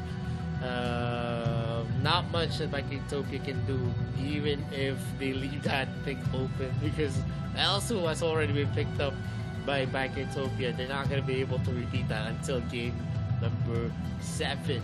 And with that, you're going to see a lot of long game suppression. The answer by Bikertopia is a standard answer, as they picked up an Iggy, who is definitely one of the anti-TCs of a Elsu.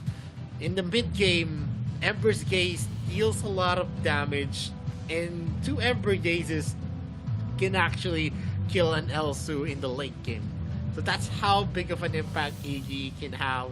And whenever Elsu is going to be stationary, he is going to be open for that, open to take the Ember Gaze from that Iggy. Plus the Scud and the Nakroth. So that's a lot of backline access that Bikertopia is actually building their composition with. So a lot of threats onto the Elsu and possibly the mid lane hero here of Kim Sensei. I'm wondering what their last pick would be, since a Zuka is still available for the taking here, and might as well pick it up since it might be banned away during the second banning phase, and they are hovering it as of the meantime. So in terms of ban here, mid lane, Bacon Time hasn't picked up something just yet. With a flex pick here of Bikertopia, the Nakroth is gonna be in the jungle, the Scud can be onto the Darkslayer lane, and they haven't picked up their marksman just yet. So possible hyper carry here on the side of Bikertopia, unless they would prefer to have really good early game priority. They can also pick up the Slims here, which is a common matchup on the Elsu, unless Bacon Time is gonna be removing that, though it's not likely, as the Baldum, the Lumbar that we more so see being taken away during the second banning phase. Yep, and the first 3 picks of Bikertopia is actually kind of scary, so to speak. One of the reasons there is that they have long range capability, and they have the backline access. They have some disruption on them, and that's gonna be playing a big part on how Bacon Time needs to protect that Elsu. If they're not gonna be able to give an environment for Elsu is to be able to snipe safely, it is a very scary prospect wherein Bacon Time could actually fall off in this game number 3. I'm wondering if Bikertopia is gonna hover or pick up the Taara because they haven't really picked up a support just yet. And I think Bacon Time sniffed it out. They take away the Taara, which actually one of the strategies of Bikertopia, when they don't pick up the support first, they have a lot of option on their final picks, which includes the Taara that can actually be detrimental here towards the lineup of Bacon Time. So good eyes coming in from Bacon Time, while Bikertopia is gonna be taking away the Crixie here, which has a lot of synergy with the current composition here of Bacon Time. And now, well, they still have a lot of options here. Honestly, not much mid lane heroes have been picked up just yet, and Bacon Time can just go with whatever they feel will have a really good synergy with the Elsu, and they are opting to have it picked up in their last slot as well. So this will give them a lot of insurance, especially for Kim Sensei, given that they have picked up the Varus as well. So far 3 front lines already, like 3 fighters, and that is kind of like a bruiser tank here in a sense that can actually provide some safety as well towards the Elsu. So Bikertopia, what are they gonna be opting to get? They are so far invested on split push with the Nacross, good global presence as well with the Iggy in terms of burst and the Agnes and the Ember's Gaze. Late game scaling and also a sizable amount of aggression. This might actually work for them. The Paina and the Kafeni, with the support of the Paina, that's a lot of security being handed over towards the Kafeni. So they will have more confidence in this kind of draft, given the utility and the protection that the Pine actually provides. But Bacon Time, what will be their last pick? Yeah, I mean, this is kind of a scary combination for Bikertopia. It's a lineup that's actually very hard to counter. You have a lot of survivability, you have long range capability, you have someone that goes into the back line, you have protection, you have some heals for yourself, but every time these snipes are gonna hit, you're just gonna be regenerating with a healing light. And it's also hard if you're not gonna be able to burst on the Pine at the start of the clashes, because he's just gonna be regenerating and provides a lot of mini crowd controls and some stuns with the Nature's Rally and Forest Sentry. So all in all, Bikertopia has a very strong balanced composition. From early to late game, I think there's not much that you're going to want with this kind of composition. Bacon Time is going to depend on a lot of the damage that they are going to be piling up here. If they're not going to be able to kill the Paina, the Kafeni, then Bikertopia might as well has game number 3 on their clutches already. So Bacon Time needs to play hard here, as they need a lot of intervention in terms of getting the kills that they want, because the composition of Bikertopia is actually hard to penetrate with the Paina and the Scud in the front. Yeah, it's a stable lineup, which actually suits Bikertopia as well. I think they want this time to have a much more better fighting power towards the mid to late game to match those of Bacon Time. And early game is going to be quite crucial here for Bacon Time, since the Nacroth can actually be countered with a nice invade. Bacon Time needs to pull it off really effectively if ever they are going to be opting to do so, because it will give Amon P that slight edge in the farming department. So far, it is going to be rather a standard start here for both teams. a vertical pathway here for both junglers as Amon-P starts with his blue and Thielen as well on his respective blue buff. We're seeing also a fast rotation here towards a bot side. Zerui nearly gets taken down there. That was an almost first blood, and Bacon Time actually switching their playstyle up towards an aggressive one. Yeah, and definitely that is a good start there. Also, the time there is a Vera pick. I know it's a hero that's one-dimensional, just like what Aras can bring. You can burst down people with one combination, and that's the easy part about the Vera pick. As long as you're actually gonna be able to farm up some gold, it's so impossible that you're not gonna be able to secure kill with that hero. The ease of use on the Vera is definitely there. It's recommended for your beginners, and you know that says a lot, because if a hero can be used by even beginners, it just proves to show how how easy it is to maneuver that hero. You just need to click the skills, and you need to just point and click. And in terms of the capability, Vera is definitely something big. And on the top side, first blood is going to be on Tielen's hands as Marky falls down. It is already too late for Kim Sensei and the others to join the party, but they are going for a complete overplay there as Taux goes for the Venom and Kim Sensei goes for the stun as well. And Zerui actually spots him out here. Burst Gaze has been used. Taux is ready to go back again. Venom's cooldown is just fast, so they can definitely spam this. T1 is in the area. Healing Light is going to be used. Zerui uses Disengage, goes for some exchanges in terms of the shots, but we all know that Kafeni is definitely going to win the exchanges there.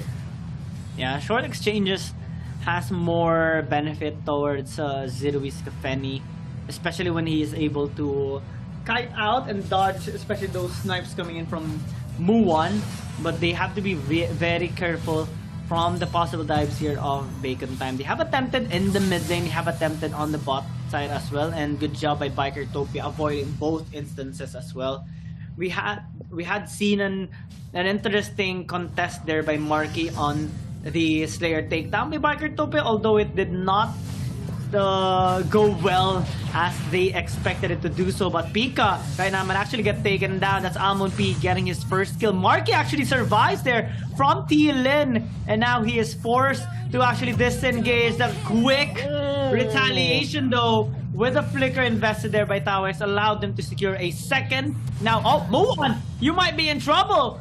Off goes the ultimate, and he is able to skedaddle away. If he was a little bit deeper there, he would have been taken down already. So good job there by Bacon Time. Bikertopia though not really trading that much behind, so that small hiccup can easily be recovered as they are just gonna be trying to clear up these waves for now. Scaling is definitely a big factor here for Bikertopia. They would want to extend this game since they do have a lot of sustain, they do have a lot of tankiness as well that can provide the necessary protection here for Zerui and Shin. While Bacon Time, they more so are pressured to be aggressive in the early game because they have to shut down these players. T1, oh, that sustain, that heal is just marvelous, and Tawek nearly gets taken down as well because of Zerui's damage. So now we're starting to see the possible problems here of Bacon Time whenever they engage. The healing of T1 is just too much. Yeah, no attempt here as Kim Sensei went for a flicker play, but was unfortunately targeting Creep instead of Zerui. Very, very sad thing to see. Flicker has a 120-second cooldown. So definitely it is a talent where you actually save until the last moment. And Kim Sensei is going to be spotting out Pika here. Slow is going to be done. Almond P is just in the area. Taux is going to be starting it. He is going to have the capability, and they steal that as the Skyfall from the Zuka is going to be procced down. They have the advantage here because without T1 and Zerui, the damage coming in from Bikertopia is inconsequential. It's not going to have a lot of impact. But in terms of the gold farming of that Kafeni, he's already at 4.1k with a close Sancti, almost making a 16 or another attack speed item. And fortunately, they are also able to pick up that Abyssal Dragon since Almond P doesn't have the punish available yet. So it's still on cooldown after he successfully stole out that blue buff from T-Lin. So not really the best trade happening there for Bacon Time, but they do have the Slayer available for them as well. They are attempting to at least clear out Almond P's camps first, but they need to be very careful because the rotations might come actually here now for Bikertopia.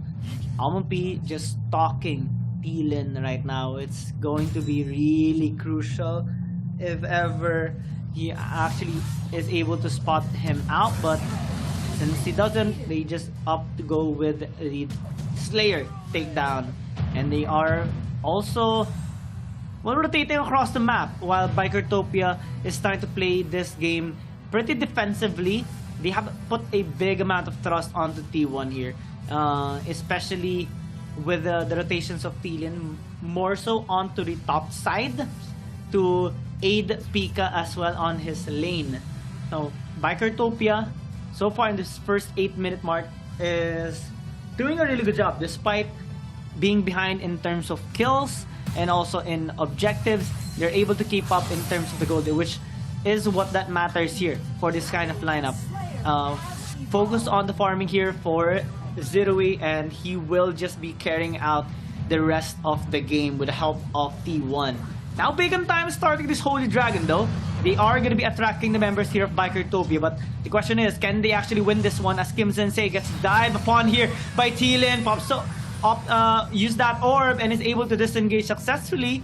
T1 does have a sizable amount of sustain, and Zerui is mad! Flicker onto that Puzzlon! And Muwan, despite that flicker, he is still caught out by that ulti, and now Bikertopia is accelerating this game with a turret takedown, and now starting this Holy Dragon as well. Given that it's uncontested, well, it's gonna be given for them for free. Yeah, but not much that they can do at this moment. There is going to be a stun made here. Tonks goes in hot, but the damage coming in from the members here. But Zerui gets deleted with the Skyfall coming in from Almond P. There was not much that actually happened there. It's just that the damage from that Zuka is just too sizable. And right now, they have the shutdown kill onto Zerui with a 6.4k already to his name. This is gonna put some pressure. At least Muwan is gonna be able to get some gold up here as Bikertopia is going for a start. Taux is in the area. Pika is gonna be caught out with the Yena going hard there. Almond is gonna use the Skyfall, but Sin gets the steal from the members of its Bacon Time. Oh, and now they are getting really confident. Tawex taking a buckload of damage there, and with the Slayer that they have stolen, they're going to be using it into the mid lane to push out another tower. That's a lot of damage the tower is experiencing right now, and taking singles for Marky, and they're being zoned away from their tower right now. Split push happening there from both Muwan and Almond P to kind of answer back with the pressure of their own, and they will be able to take down at least a turret here. But T-Lin is on the vicinity, while Almond P is getting engaged here by Pika. That's a tough time to battle with a Scud, so might as well just give it up for the meantime. And Bacon Time now is a little bit behind in terms of gold. Can they actually engage here? Because Bikertopia will not hesitate. They have all the sustain and tankiness that they need. And all they need to do actually is just tank those snipes coming in from Muan away from Zirui and Shin, and they're going to be able to muscle them out. But Muan actually doing a really good job landing those snipes onto Zirui. It's the second time that he did that, and T1 is forced to focus all his healing onto him for now. Bikertopia grouping up though on the bot side jungle, just waiting to catch out anyone. Tawex might be the victim here as he is getting damaged so far. Ember's gazing the HP there of Kim Sensei as Bacon Time looks to retaliate and split across the map. They're sending two once again onto the side lanes to kind of distract Bikertopia because they recognize Bikertopia wants to group up, but they are going to be struggling on isolated fights and small skirmishes. So what Bacon Time is doing right now is trying to attract their attention. If they can draw them away from the mid lane and maybe choke them out in a short amount of time, just like this, Zirui deleted in an instant. Insufficient healing there for T1, so he's gonna get taken down as well. T-Lin running for the high heals, and Bacon Time suddenly is on fire, taking this Holy Dragon as well, while Pika is trying to at least deal some damage here onto the turret, but it's not gonna be that much effective. Bacon Time right now took back control.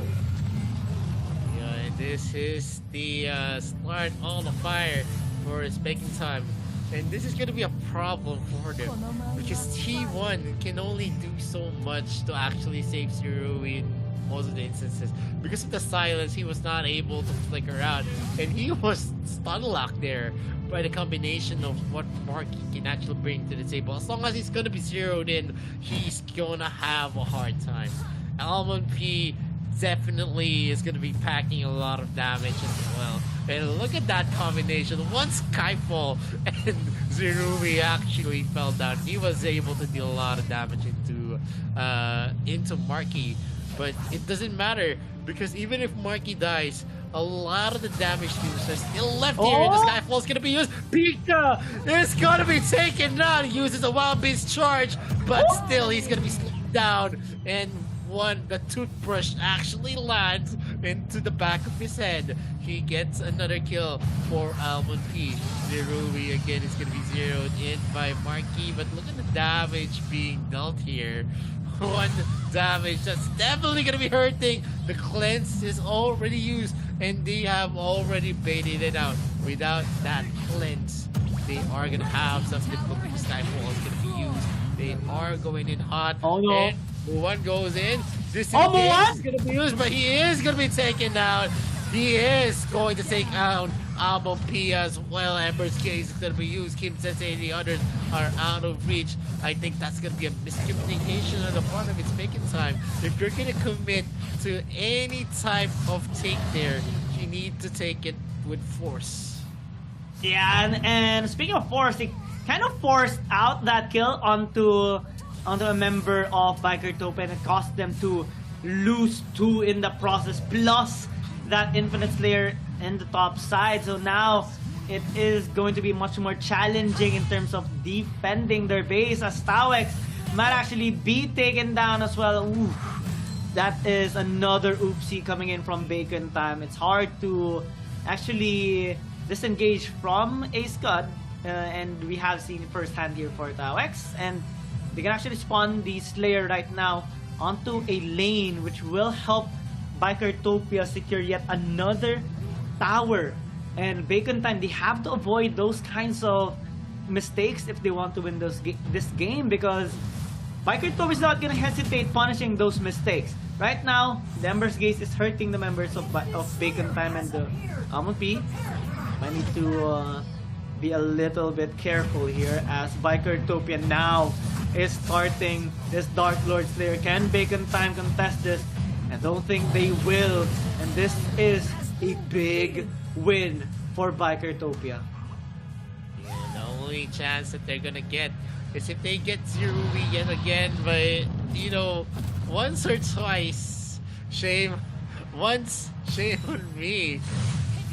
And if it becomes twice, wherein they're gonna be able to take on Zerui, shame on them. Yeah. And basically, it's Bacon time, who is now on the receiving end. Pika actually goes for the face check, but because he's tanky enough, he's not gonna be taken down easily. And Lapira only has a 7.7k to his name. That's not a good sign here for his Bacon time. They're gonna need a bulk of the magic damage, and it's definitely non-existent right now. They're going in for the knife, trying to burst down here. The Puzzle is gonna be used. Stogs is dangerously low. One more hit and he's gonna die. The top third here on the middle lane has been destroyed already. Kim Sensei is gonna do his best, but he is going to Almond P? Almond P is going to be taken out as well. And I guess this might be the end as T-Lin takes out the kill. Muwan is going to be taken out. And they take that Nexus in a dominating manner here for Bikertopia. They invested a lot in game number 3 and it paid down. Winning their first win of the series. It's a 2-1 already. Bikertopia recognizes that Bacon time is strong in the late game, and so they invested so well into the late game scaling, and it allowed them to secure a victory. Plus, they were able to actually punish those mistakes coming in from Bacon time, and now it is going to be their very first point in the series. Very well job done. A job well done for sure. And Bikertopia, this might be the start of how they're going to be able to turn this series around the heads of its Bacon time. And I hope that, it's not going to be a characteristic wherein it's going to be an easy game forward for Bikertopia. RPL teams are very well-known teams that actually lose out the second part of the series. And usually, in this kind of start, it's kind of depressing as they had the advantages going into this game number 3. They had everything mapped out for them. They were taking in the kills that they needed. They were able to shut down kills, and a lot of the steals there was on the side of Bikertopia. Zerui was always in the thick of it. And this was the start of how they actually lost. Yeah. When they went for a 2v3, not being able to take T-Lin. If they were able to take T-Lin there, it would have been a GG well played, for in Bacon time would still have the advantage. But because of that overturn in place, it became easier for Bikertopia to go for the comeback wins. And moving forward, Bikertopia now shifted the momentum, tilted it to their side, and this might be a start. But they did invest 5 big picks here in game number 3. They went all in. Especially they have a Nacron, they have a Scud, they have an Iggy, they have a Kafeni, and they paired it up with a Paina that really goes well with the Kafeni pick. Yeah, well, the same goes for Bacon time. In a sense, they invested 4 really good picks into this game. So we more so see more fruits of labor coming in from a Bikertopia in this particular game, especially in how they were able to counter Bacon time, or at least punish their mistakes, because those mistakes were actually weird in a sense, because they made unnecessary plays in that game, especially in the top side fight. Muwan trying to close the distance, flickering in, and he got caught. He couldn't get out anymore, and it transitioned into a 2-kill into a Dark Lord Slayer takedown by Bikertopia, which is actually the worst possible moment for Bacon time, given that they don't really have that much wave clear.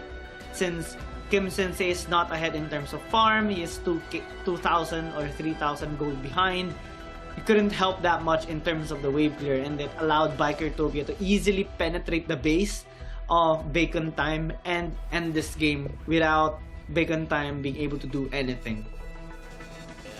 definitely. Moving forward, if they're gonna be able to pin down Bacon Time at this point, wherein they're gonna be forcing out a lot of the mistakes, and of course, I thought that Bacon Time really did well. I saw that they did bad in this game. It's just the decision making they had when they went for a commit on taking out T Lin. T Lin still had an orb, and of course, you're gonna expect that the movement speed coming in from his teammates are definitely there. That's an Iggy pick and also a Kafeni who has speed ups of themselves. So they should have taken into consideration as well. It was already a win once they popped the orb of T-Lin. If they could have maybe positioned themselves out, it could have been a different story for them. Or if they had support from the others like Tux and also Kim Sensei, then they would have the capability to actually contest that clash. And while in this game, there's a lot of lessons that Bacon Time should learn, especially in the latter side of that game. And in this match, we do see now things turning around. We usually see Bikertopia being the ones ahead in the early game and Bacon Time turning the tides around in the mid to late game, but Bacon Time got to taste their own medicine this time, coming in from Bikertopia, especially with their mid-game power spike and their late-game handling Bacon Time in the latter fights. And we do see the kills being equal, goal lead being more towards the side of Bikertopia. And in terms of damage, Shin actually dealt a lot of damage, matching or even doing more than Muon. And Kim Sensei on this Vira pick definitely did not do much. I guess it's one of the disadvantage when you go with a one-dimensional hero, especially in the competitive scene. These really good players know how to dissect and prevent a particular hero from reaching its full potential, and Kim Sensei didn't really had the best of run here in this particular game, not having to be able to farm up, not being able to burst out anybody that much. And the MVP is going to be Shin, with a lot of damage being dished out in that particular game. One Ember's Gaze definitely prevents Bacon Time from pushing, and also he is able to clear out a lot of waves, is able to zone out the members of Bacon Time, and in terms of overall performance, he did relatively well. So this is his 4th MVP count. Yeah, I mean, if it was a Nelsu Iggy combination for the side of Bacon Time, I think it would have been a harder fight for Bikertopia. But them not being no, they picked up a second pick Ian instead of that kind of opposition, and it ended disastrous for its Bacon Time. The momentum that they had going could have been cut there. They already committed an Nelsu, so why not commit an Iggy as well? They still have a lot of heroes that they could use. They still have the Orion. A lot of picks could actually be there. Liliana has been picked out already, and Tulin as well has been picked out. But there's still a plethora of mages that you can actually use in the middle lane, like the Dirac in situations. Raz not so much easily countered. Sata could have been viable as well, and them not committing for the GG win here in game number 3 actually spelled the doom here for Bacon Time. There's not much that they made a combination there with. They already used Izuka. I'm pretty curious why they didn't pick out the ED as well. It would have been different. I really felt that if you're going to be picking up the Elsu, you should pick up the AG, which is its natural enemy, because you can make combinations with that as well because of the long range suppression. We've seen that in the earlier series. The ones who picked up the one team picked up a Elsu and Iggy, they didn't care much because they were able to have a big hero pool. And I feel like It's Bacon Time actually was trying to save some of its picks, and Yeah. I don't think that's the right way to go in a Well- series. Well, I actually think they might have thought that Bikertopia wouldn't really pick up the Iggy away from them, so they just picked up the Varus instead initially. But I don't know. One thing's for sure, that them hesitating on picking up the Iggy in tandem with the Elsu allowed Bikertopia to create some holes in their lineup, and it definitely affected their performance in that particular game. So maybe in the next game, maybe in the fourth one, they need to really go in and invest so much in the lineup that they want to get, especially that either way, if they're not going to be picking the hero that they want to get, there is a big chance that their enemy team or like Bikertopia would take away that opportunity for them. Yeah, Bikertopia has a lot in terms of composition. They actually field on the orthodox heroes. So if you don't, if you give ground, you can actually be burned. And if Bikertopia actually wins game number 4, I feel like it's the RPL curse all over again, wherein you see it 2-0 and then it becomes a 4-2, just like what happened to KFC Talent. And this is what I'm scared of. It's because of the compositions that it's Bacon Time actually did that reminded me of how KFC Talent actually played their second part of the series as well against one team, or they actually fell 4-2 from the upper bracket. It's the way they half-ass the drafting, the way they actually give ground in terms of not securing the picks that they want. There are a lot of compositions, and there are compositions that can counter you. So in that situation, you want you want everything to actually work well for you by securing the best 2 picks that could actually work for your team. And the best 2 picks right there was an Iggy and an Elsu, because Avira being picked up in game number 3 doesn't really, says a lot on what they were planning. They invested 4 heroes here: Ayena, Varus, Suzuka, and Elsu. All of those heroes are part of compositions that are definitely gonna give you high win rates. And Vera is not the hero that you can actually put into that equation. Maybe a Ras would have been better, but Iggy would have been the best at that moment. They're able to actually deal a lot of damage before the clashes is going to start, but now it's not going to be possible. They're going to be able to pick out the Iggy, but not as effective with the Elsu tandem, which usually suppresses most of the compositions that have been fielded here in the AIC. Bikertopia is going to be the first pick. Omen has been banned out. It's Bacon Time still going to be banning out the Aya, and Lorian is being banned out by Bikertopia. Nakrot is definitely available for Bacon Time. Zuka is going to be their ban of choice. Now Bacon Time can actually lock into the Nakrot pick because they haven't picked it up yet. And if they ban the Zuka, they are effectively saying that they're good for a Nakrot pick.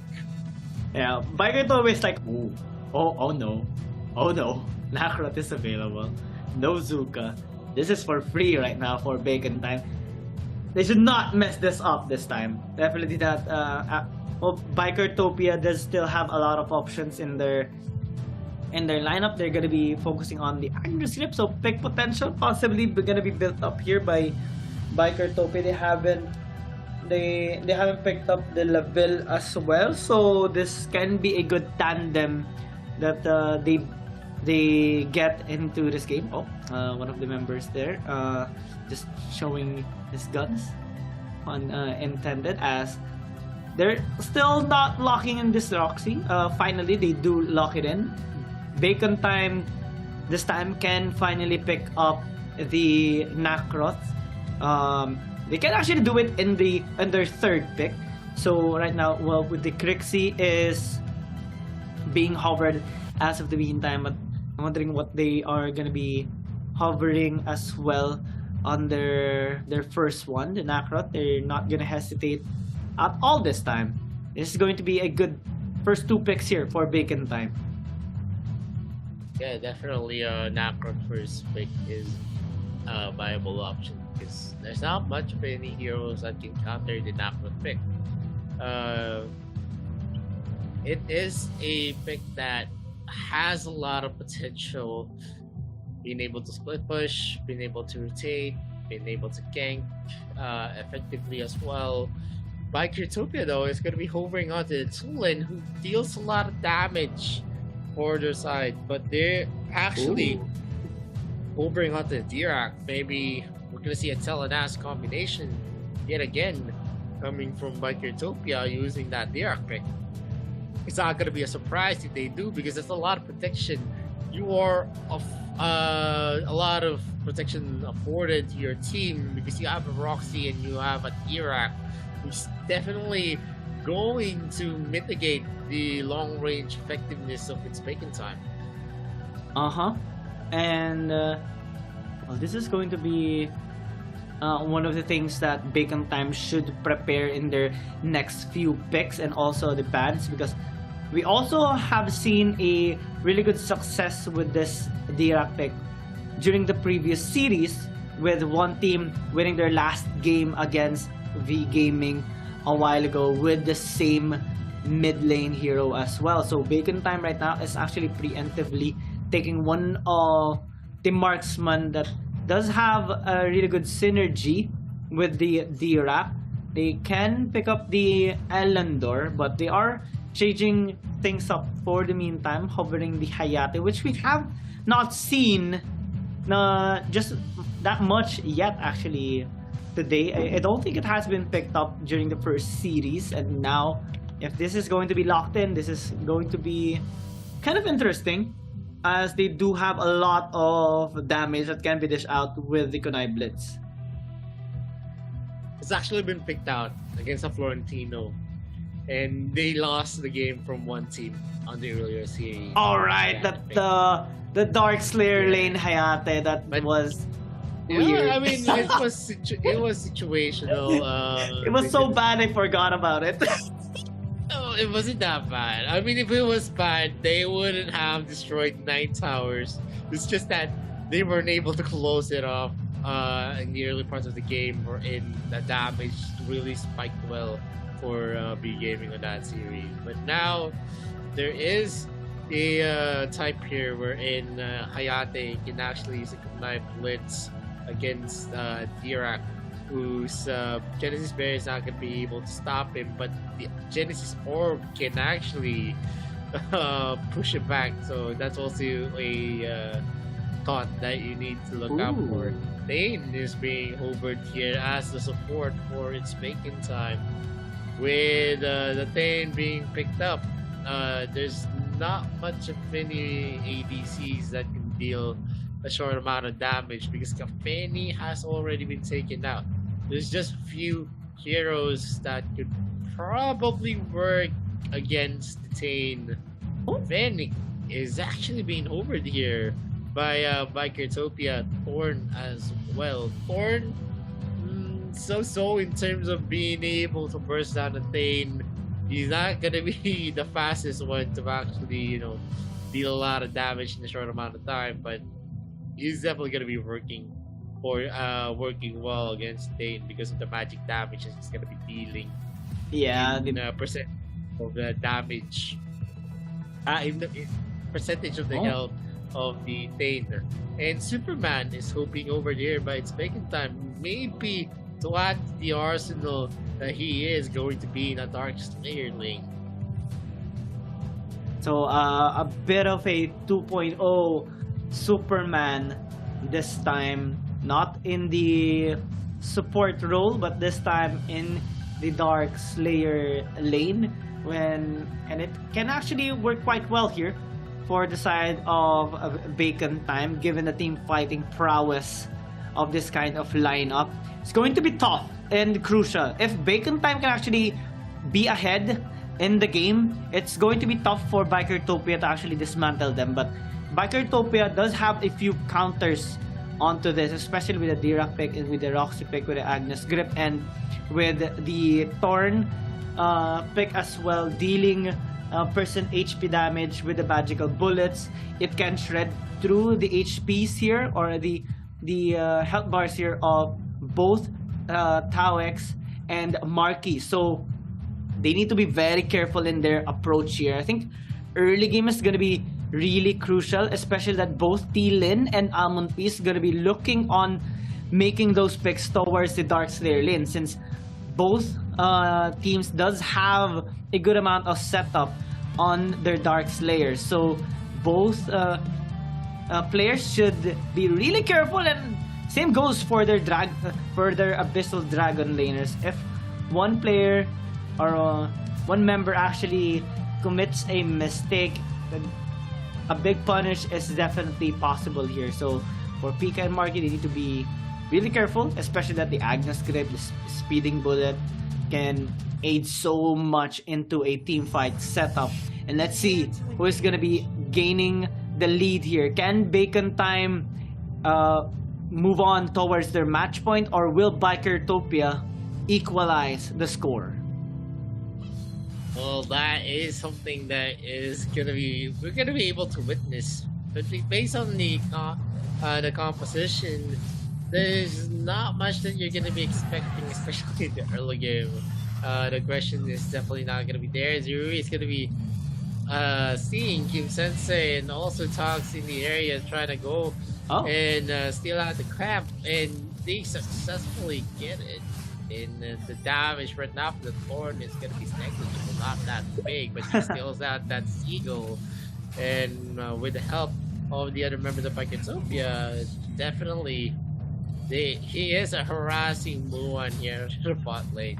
It's a very scary prospect because T1 can actually pop off from the damage of this passive as long as he's gonna be hitting all of his skill shots.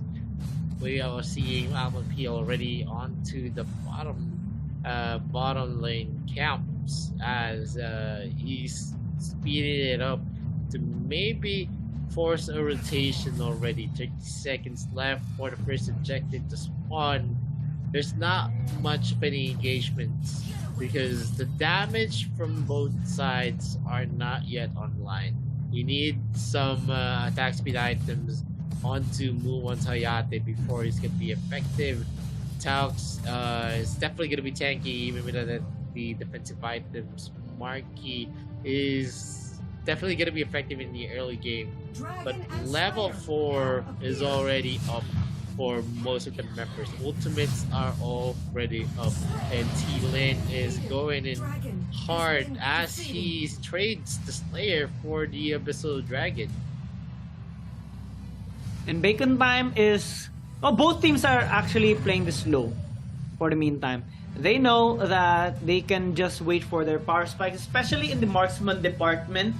Both Zerui and Muan will deal a substantial amount of damage later on when they do get their items. So it's not much of a rush here for Bikertopia and Bacon Time. What's more so gonna be a little bit scary is onto the top side and mid, because that's where both teams are gonna be investing a lot later on, especially that they do have a lot of setups ready for their plays.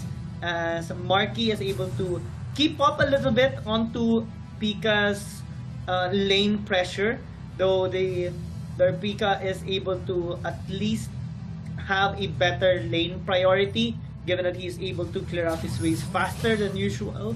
But now, that might be a nice engage coming in from Bikertopia. They need to be very careful though onto Marky. They are overextending. Oh, that speeding bullet dealing a bit of damage and crowd control, but the damage is still not enough. A bit too early for that team fight, and Bacon Time gets heavily punished.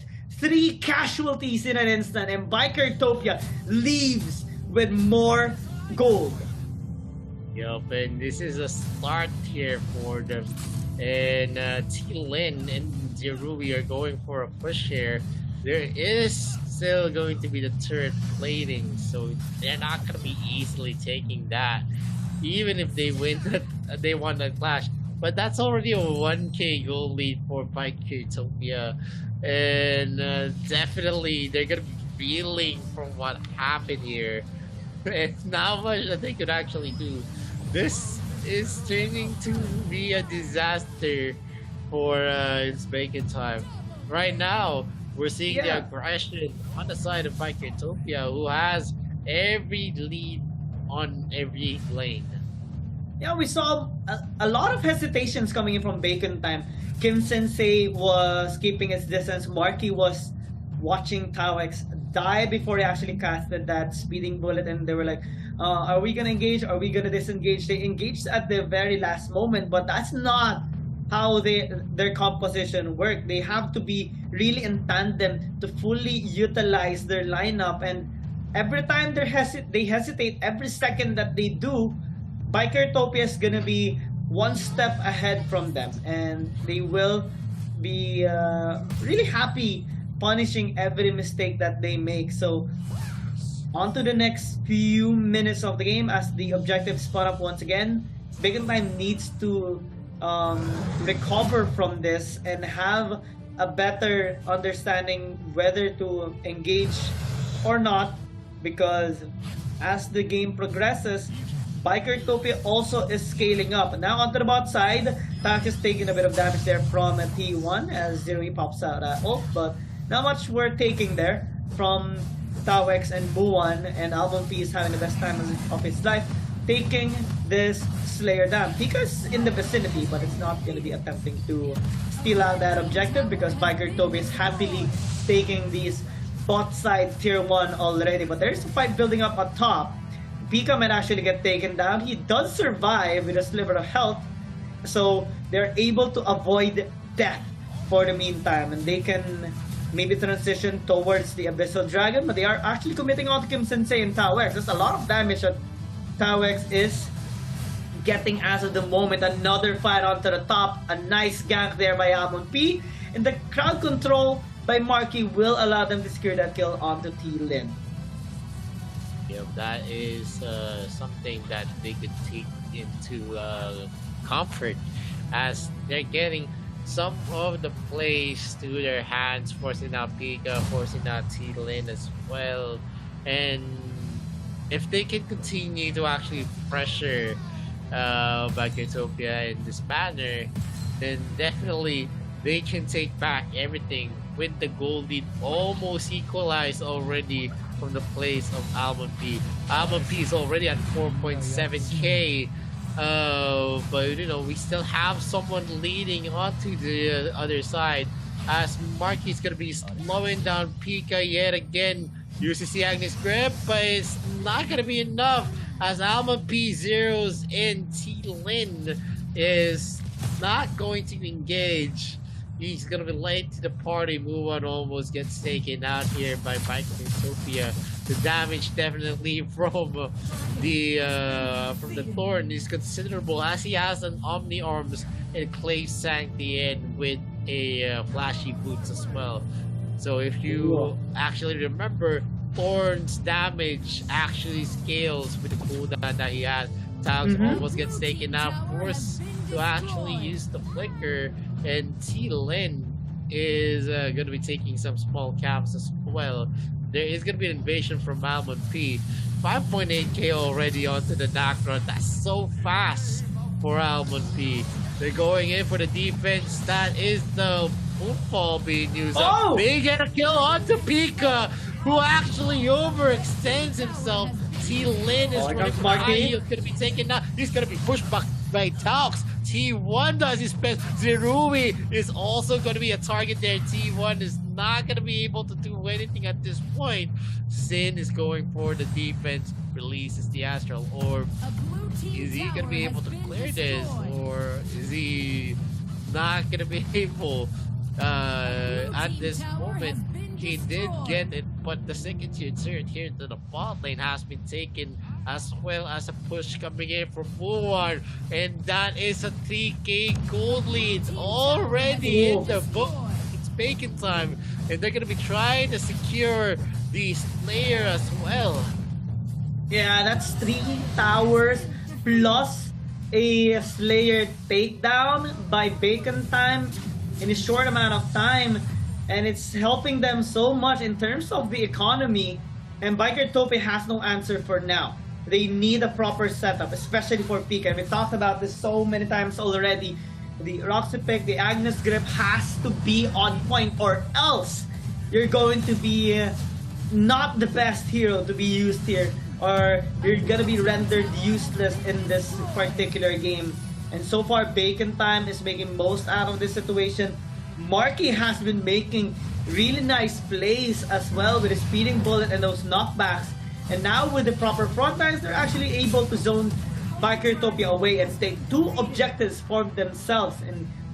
In total of the scorelines for objectives, they have secured 5 compared to just 1 Slayer takedown there by Bikertopia. And in terms of towers, 5-2 is not looking so bad here for Bacon Time as well. So if they can keep this up, and if they can keep the pressure going on, then Bikertopia will have lesser options. The Agnes Zip connecting here onto the Superman, but now he's actually aiding Bacon Time even more. Marky's onto the vicinity. Dildo's chilling damage with a frozen breath, and now they will take Shin away. That's 1 kill, but what happens next is the big thing. They can just push the bot side. They're sending out 2 as well into the mid to take more towers away from Bikertopia, and without that much wave clear capability on this blue side team, they can't really contest Bacon Time right now. They lost all outer turrets right now. 10 seconds before Shin actually respawns, Muwan is positioning himself towards a possible kunai blitz here into the mid, but Bacon Time recognizes the threat.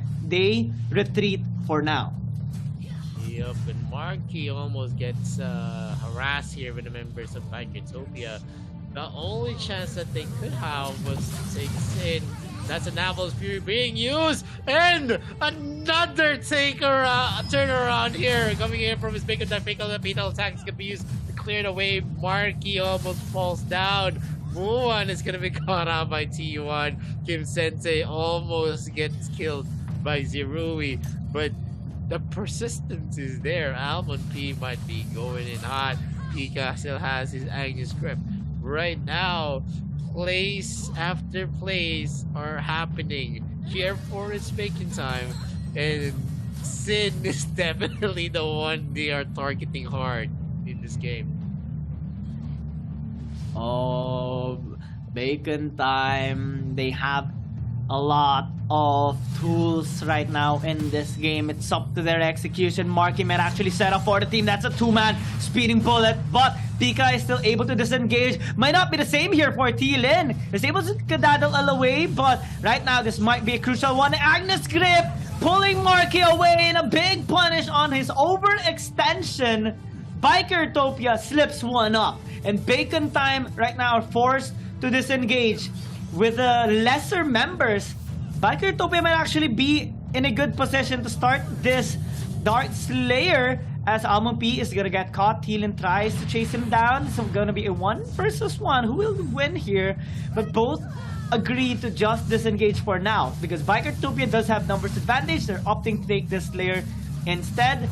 Bacon Time recognizes this. Can Towers get the steal? The answer is no. But Thielen might actually get taken down. He disengages successfully, and Bacon Time will just flee towards this Holy Dragon to trade off the objectives. But again, if they are going to be missing out on the Slayer takedowns, if they're going to be making those mistakes, it's not going to be good for Bacon Time, because Bikertopia can just answer back in a flash. Yeah, that's still a 3k gold lead onto the side, and almost 4k gold lead for Bacon Time. It is still going to be sizable. 10.8k already onto the Nacron, the one leading the gold for its Bacon Time. So he's a big focal part why it is so hard for Bikertopia to go for the rotational and to commit rotations and to commit onto plays against its Bacon Time, because of the capability to clear up the lanes, shoving it to, you know, dangerous levels, wherein if they let the creeps crash into the towers, it's gonna be an easy take for its making time. Marky is on the top lane, actually dealing a lot of disruption onto the rotations. The Slayer has been spawned here under the bot lane, but it is easily going to be taken by Sophia. Is going in hard for the defense. They're not letting up. Right now, they're just looking for a chance to take anyone on its making time. As well, orbs are being used here by Sin to actually deter and reposition the members of its making time here in the top lane. Marky is still doing a lot of work as he's not letting Bikertopia actually enter their camps. And what's scary about this is that, well, Bacon Time, they're just patiently waiting for the Dark Lord Slayer as, oh, Elim might actually get caught. Marky is there in the vicinity, puts him back in this place. And Pika as well is gonna be a next victim. Everyone is dying in a short amount of time. And Bacon Time is not letting anyone escape, especially because of Marky. That is how you use a Superman. You don't let anyone escape. And with the long death timers right now, Bacon Time is looking for the game, and they're just pushing up the top. Marky is here as well. Even with the low HP members of Bacon Time, they're just gonna end this game right now, and they will be match point already. Oh man, it's Bacon Time taking the reins back. You get one win in game number 3, but the RPL curse is definitely broken. One more win for his Bacon Time, and it's the first time that we're gonna see a very dominant RPL team here in the AIC 2022. Oh, fantastic finish there, especially after that small hiccup by Thielen. He engaged onto 2 members there of Bacon Time. What he did not anticipate though is that Marky is right behind him, and he got pushed back towards the members of Bacon Time, and same went to the other members of Bikertopia. The push of the Superman is definitely a big hassle, especially because of the speeding bullet and all those CC chains that keeps interrupting the movements of Bikertopia definitely affected their team fighting capability there. If we check out the highlights though, Bikertopia was able to actually counter Bacon Time during the first few fights, especially because of those hesitations coming in from Bacon Time. But as the game progresses, we saw Bacon Time kind of having a more fluid of an action, them not being less hesitant on their movements, especially in their executions, and Bikertopia slowly weren't able to answer back. Sometimes they do so with a nice Agnes grip coming in from Pika, and a nice damage coming in from Thielen and Shin. However, due to the crowd control of Marky and Tau X, it definitely made a big impact into this game because Bikertopia couldn't really do much since they're constantly being put in a... They're constantly being pushed back, they're constantly being stunned, and where do you go? You can't go out.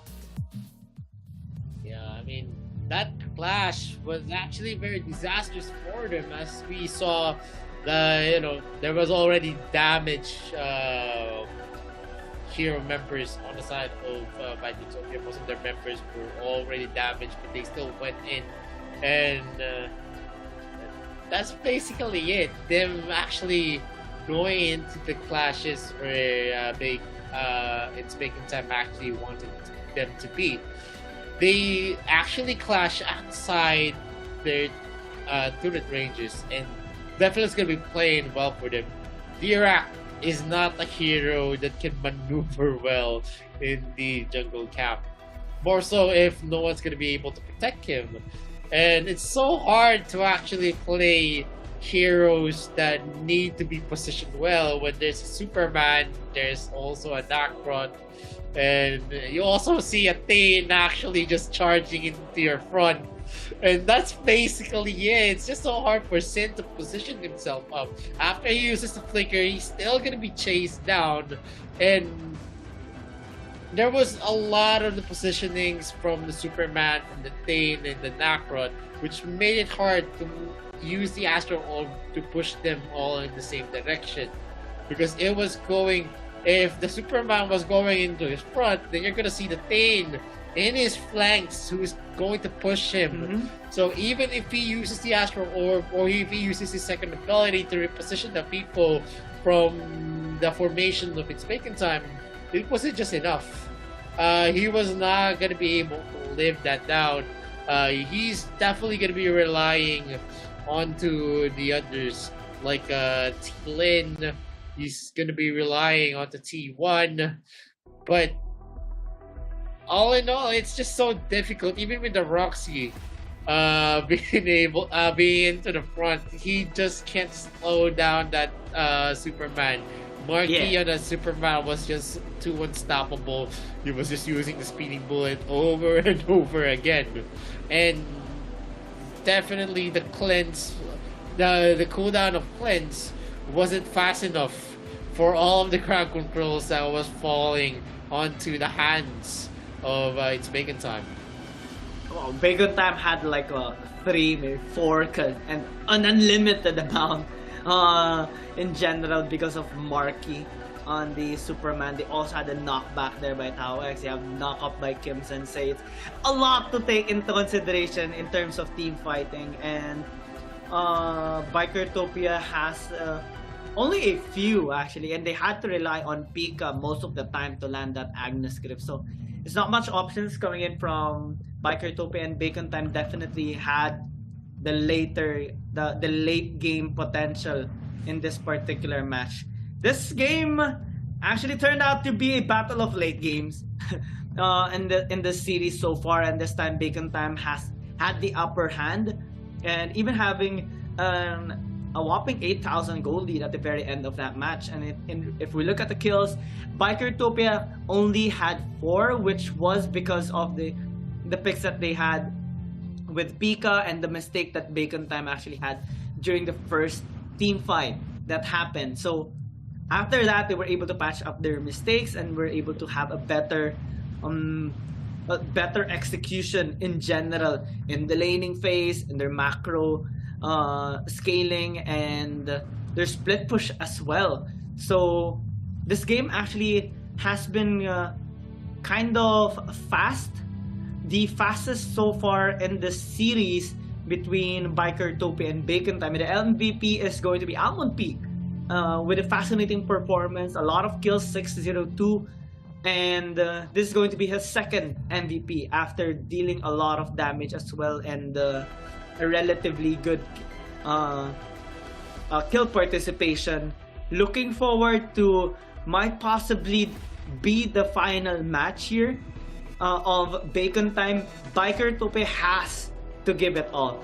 It's kind of different when you're just being behind in a series and when it's already match point. The pressure is really higher because you're forced to kind of give everything that you have in terms of the drafting phase, because what you can safely assume is that it might actually be the final game. So in this next match between Bikertopia and Bacon Time, Bikertopia has to give it their all. Yes, they do still have some options here in terms of the hero pool, but if they are going to be drafting a lineup that they think would suit them, then they should not hesitate at all. If they're going to be wanting to go with a double marksman composition, since they haven't picked up the Elender just yet, go with it. If they're going to try and pick up something which involves a 3 frontline and 2 damage dealers, then go for it. If they are going to be wanting to try out the Raz once again here for their mid, then might as well just do it, because Bacon Time is not going to hesitate as well on their possible match point. Yeah, definitely. Bacon Time still has a lot in store in comparison. Bikertopia can only field so much here.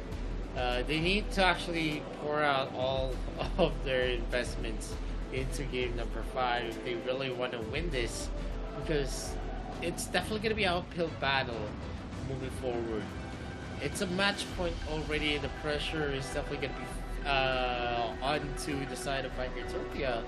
And this is the first time that they're going to be feeling this yet again here in the lower bracket, because Microtopia so far has had amazing games for them all throughout the lower brackets. But now it is kind of difficult since Bacon Time has them cornered. It's a different kind of Bacon Time and they go aggressive as well. The drafts here in game number 4 was okay. They were definitely having the better draft, and the reason there is when they close out the Thane, almost all of the heroes were already picked up for the side of Microtopia. They didn't have any much choice in terms of who's going to be able to deal damage onto the Thane, who was difficult to kill, so to speak. And then they added Superman to the mix as well. It really created a dilemma for Microtopia. They were outdrafted in the last 2 picks, and that's a fact that Microtopia knows. They were actually forced to actually pick up a Thorn because they didn't have any other ADCs in mind that could deal some damage that's gonna be substantial enough to make the Thane and also the Superman kneel. And they did the best that they could with what they had, but still being outdrafted, that's already some leverage on the side of its Bacon Time. If they can do it again in game number 5, I think it is we could say that 4-1 is a possibility that could be reached by Bacon Time. It will depend on the performance here of Microtopia for sure in the next one, because it is already the match point of Bacon Time, and both teams still has a lot of heroes available for their taking. It's gonna be tough, especially that Microtopia has attempted so many times already in this match to try and turn the tides around. They have successfully done so during the 3rd game, and they were able to pull off a wonderful performance with the late game scaling with the Kafeni and the Paina, and when they actually were able to take out the Iggy away from Bacon Time. So they have to focus on where things actually went well for them, which was that 3rd game. And if they can mimic that kind of performance coming into this 5th game, then things might be better for them. If they can extend the series even more and take this to a game number 7, then they would have the better standing this time. Plus, it's going to be a reset of the hero pool since the global bans will be reset as well, which is going to be challenging since it is excruciating, especially on the endurance of the players. And well, everyone is kind of used to it already given their experience in the competitive scene, but it still takes a toll on the minds and the body here of the players. So they have to give it their all. This is the only chance that they do have if they want to win against Bacon Time, because everything is on the line. One win, it's all it takes for Bacon Time to push them away from the AIC 2022 and be the ones to actually challenge V Gaming in the lower bracket finals. Yeah, definitely. Whoever's going to be losing this is going to say goodbye to us, and possible game number 5 is the last time that we're going to see Microtopia, unless we're going to see something different, something that could surprise its Bacon Time. But not much of the picks that I could think of can actually surprise Bacon Time, unless we don't have Lorian anymore. Zata is still open for Microtopia. When in terms of the ADCs, they still have the Hayate as well, so anything could play out. They still have Zuka for Microtopia. They could also play that. The Kira is still open for both sides as well. And definitely for me though, in that last game, Bacon Time actually had a lot of advantages because of Alpha P being able to farm very, very fast using that Nacrot. And They still have Aoi. They still have the Kira as well to be picked up. Elander is also going to be a viable option for its bacon time. Well, Bikertopia, they've expended a lot as well. They still have Kira, they still have Zuka. They have Tachi as well. They use Quicknack. I think Tachi is more of a situational hero. He excels against tanky heroes because he can be able to deal a lot of true damage and be able to actually penetrate shields. That's how you will actually pick up Tachi if you think shields are definitely going to be a problem if you want to deal a lot of true damage as well. You want to affect, sustainable heroes. Tachi is the hero to pick. In terms of the mid lane, they still have a lot to actually feel. Both sides are still having a lot of options. Iggy is going to be open for bacon time. Maybe they're going to be able to use it on game number 5 to actually secure their win. But that is a what if. As a first ban of Bikertopia is going to be a Mina. Aya is going to be banned out here. And then for sure Lorian is still going to be banned out. It's not going to be open for bacon time. They're not going to let them have that zoning capability for Lorian. Kim Sensei actually uses Lorian very, very well. And it's a scary prospect if they ever release that hero onto the hands of bacon time.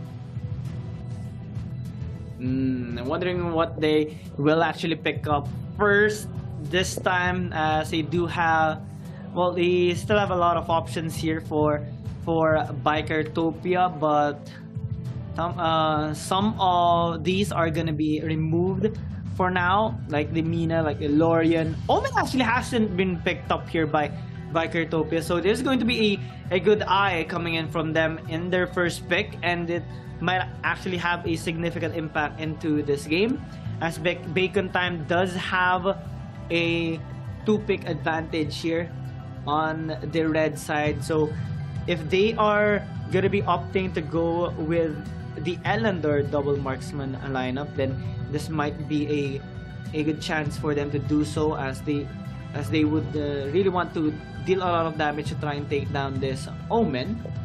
But they have to be really careful in their next picks, because they are now hovering the Baldum, and the Yorn gonna be hovered for the meantime, and this might actually be a good pick coming in from them, though Yorn is sometimes being challenged by the heavy frontline members or heavy frontline enemy heroes. But with the protection of the Baldum, he's gonna be able to shred a lot of those turrets down. Yeah, definitely. That is gonna be an option. They're gonna be relying heavily on that Yorn for sure. Maybe they're gonna be pairing up with the Dirac. The possibilities there. Dane is being picked up here by Bikertopia. Those two scary frontline heroes already on just the first 3 picks of Bikertopia. That's a lot of sustain yet again. But they're actually opting for a Tulin for Bikertopia as a third pick. As I think if they do not pick the Dane, it's gonna be banned out in the second phase. So they really need to lock in on that and maybe utilize a different hero. Or that sustainable kind of composition where they're going for an invade, a possible invade. So Bikertopia has, a very scary front line on that Omen and Pain. And if they pair it up with an Annette, it is definitely going to be difficult to actually, pierce through. Because once you get pushed, you can be isolated by the Annette using her vacuum. And the rest is going to be history. You still have the Death's Embrace from the Omen as well. Florentino is actually the answer here by it's bacon time. They're going to be locking onto the Florentino to face off against the Omen. And we've seen this kind of matchup before. I'm just pretty scared on what is going to happen, because Florentino is definitely going to be open to ganks, especially if the movement is going to be able to use his ultimate, which is the Death Embrace.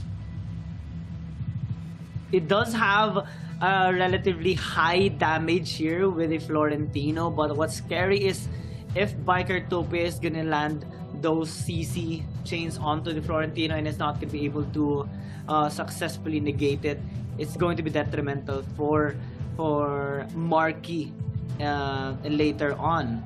Bikertopia is gonna be respecting the possible Iggy pick by Bacon Time since it hasn't been used by them just yet. And because the Talon hasn't been picked up earlier by Thielen, it will be banned away alongside with Akira here by Bacon Time. So I'm kind of curious how Bikertopia is going to have their final picks. Are they going to be investing on a double marksman one here for Bikertopia? Because they were hovering the Joker a while ago and they haven't picked up the Elendor. So it can actually be one of the approaches here of Bikertopia. But what they should be worried about is that Bacon Time can actually do the same. So it's going to be really crucial in the next half of this pick phase as they have taken away yet another hero here for Bacon Time. The Yui gonna be banned away, and Bacon Time does have this first pick priority this time in the second pick phase. Yep, they could actually pick up a Elender for their jungle. Avoy is definitely going to be a viable option as well. Someone that could actually last, but L'Oreal is the answer here. But it's Bacon Time. I don't know what to say about the effectivity of L'Oreal at this point. She can actually dash from danger. We haven't seen the the full composition of Bikertopia, so I can't predict how effective L'Oreal can be. But Slims is being hovered here by Bikertopia to add another crowd control onto their side. They have someone to actually pull people in, someone to actually put people out. They have someone that can push you away and push you in as well. And then you have a flying spear from Slims. So a lot of crowd controls that you can think of is on the side of Bikertopia. This might spell disaster for Bacon Time if they're going to be able to connect every single crowd control. And then you add Volcat to the mix. They have a very scary combination in terms of the combos. But Elender is the one they are actually hovering in. That's a lot of damage in the back line that they're actually packing. You have the protection from an Omen, a Net, and the Thane. So definitely there's going to be a lot of free looks that's going to be created for the Elender and also to that Slims. Yeah, they have a relatively good pick potential as well due to the flying spear of the Slims later on by Zero-E. So you have to be really careful. Almond P on the Butterfly. He has a big responsibility later on alongside with Marky to try and sneak their way towards the backside. If they can get a kill onto Thielen, Zero-E, or maybe Shin, it would be a really big win here for Bacon Time. But the intended playstyle here for Bikertopia is definitely to scale up and kind of out-endure Bacon Time in the extended team fight. So it's going to be a tough one for both teams, but let's see who is going to be coming on top this time, because it's match point already for Bacon Time, and Bikertopia is looking to prevent that final win from happening. Here is the final look here of both compositions here for Bikertopia and Bacon Time, and we see the matchups as well from the Dark Slayer lane towards the Abyssal Dragon lane. So it might be an aggressive bot side for Bikertopia, given that they do have the Flying Spirit, but they have to be really careful as well coming from the aggressiveness here of Bacon Time as we are going to be heading down into might be the final game of the series. Let's see who is going to be coming on top this time. Not gonna lie though, Bikertopia looks scary. This kind of composition will definitely scare you, especially if you're not gonna be able to zero in onto vital targets. The Flying Spear already being thrown out here. T1 and Sin is in the area. There might be a duel. Marky gets pulled in, and in turn, he is gonna be spotting out here the members. Throws out the flowers, they're going in hot. This is usually what is going to happen when you have, you know, big sustainable heroes on the front. The butterfly is not going to be able to, you know, do a lot of damage at this point. They are going to be securing all of the small camps here inside of his Bacon Time, and that's a very aggressive start for them. They know that they have the advantage against them. Zero is just keeping Muan in check. And right now, it's Bacon Time is definitely going to be in a difficult position, since without any camps for Almond P, he needs to make a play that could probably give him the advantage, because Sentinel as well is going to be taken by Omen. And not much that he can do. There is a 500 gold lead onto the side of Bikertopia, and 1k already for the Ellender, 200 in gold deficit onto the Butterfly, as they are taxing the lanes as much as they could to take the gold for themselves. This is a very tactical movement that Bikertopia is doing in the early game, that is allowing them to actually control the members of Bacon Time, knowing that Bacon Time would opt to scale up, especially for Muan and later on. So this is a really good job that they're doing. Almond P is able to at least trade out an objective though across the map, while Bikertopia opted to take that Abyssal Dragon. But again, the cycle continues, invades keep happening, and Almond P keeps struggling with these camps being taken away from him. So it's gonna be affecting his damage later on, because he's gonna have lesser items compared to T-Lin. And Bikertopia, with this kind of lead, they are gonna be able to be at least more comfortable in spreading across the map, and also trying to land those damage skills onto Bacon Time, as right now they're just gonna be resetting towards their lanes, and not much gank is gonna be happening for the meantime. It's much so that Bikertopia wants to have as much resources as they can and take as much as well against Bacon Time. If we check out the gold, you know, we're seeing already 1,000 despite no kills, no towers, and an equal amount of objectives for both sides. That's how good the laning is for the side of Bikertopia, and how well they are able to actually take resources away from Bacon Time. Now Motion is on to the bot side, Flying Spear connecting on the Tao X, but it's not gonna be resulting onto a kill just yet. But maybe this time as Tao overextends.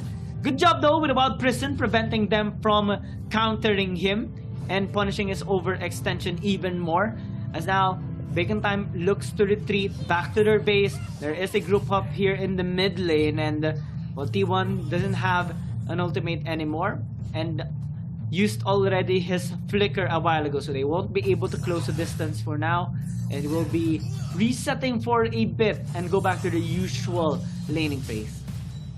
Yeah, I mean, it's a problem wherein we're seeing Almond P actually fall off against T-Lin, who's been capitalizing all of his buffs, being able to take a lot of resources.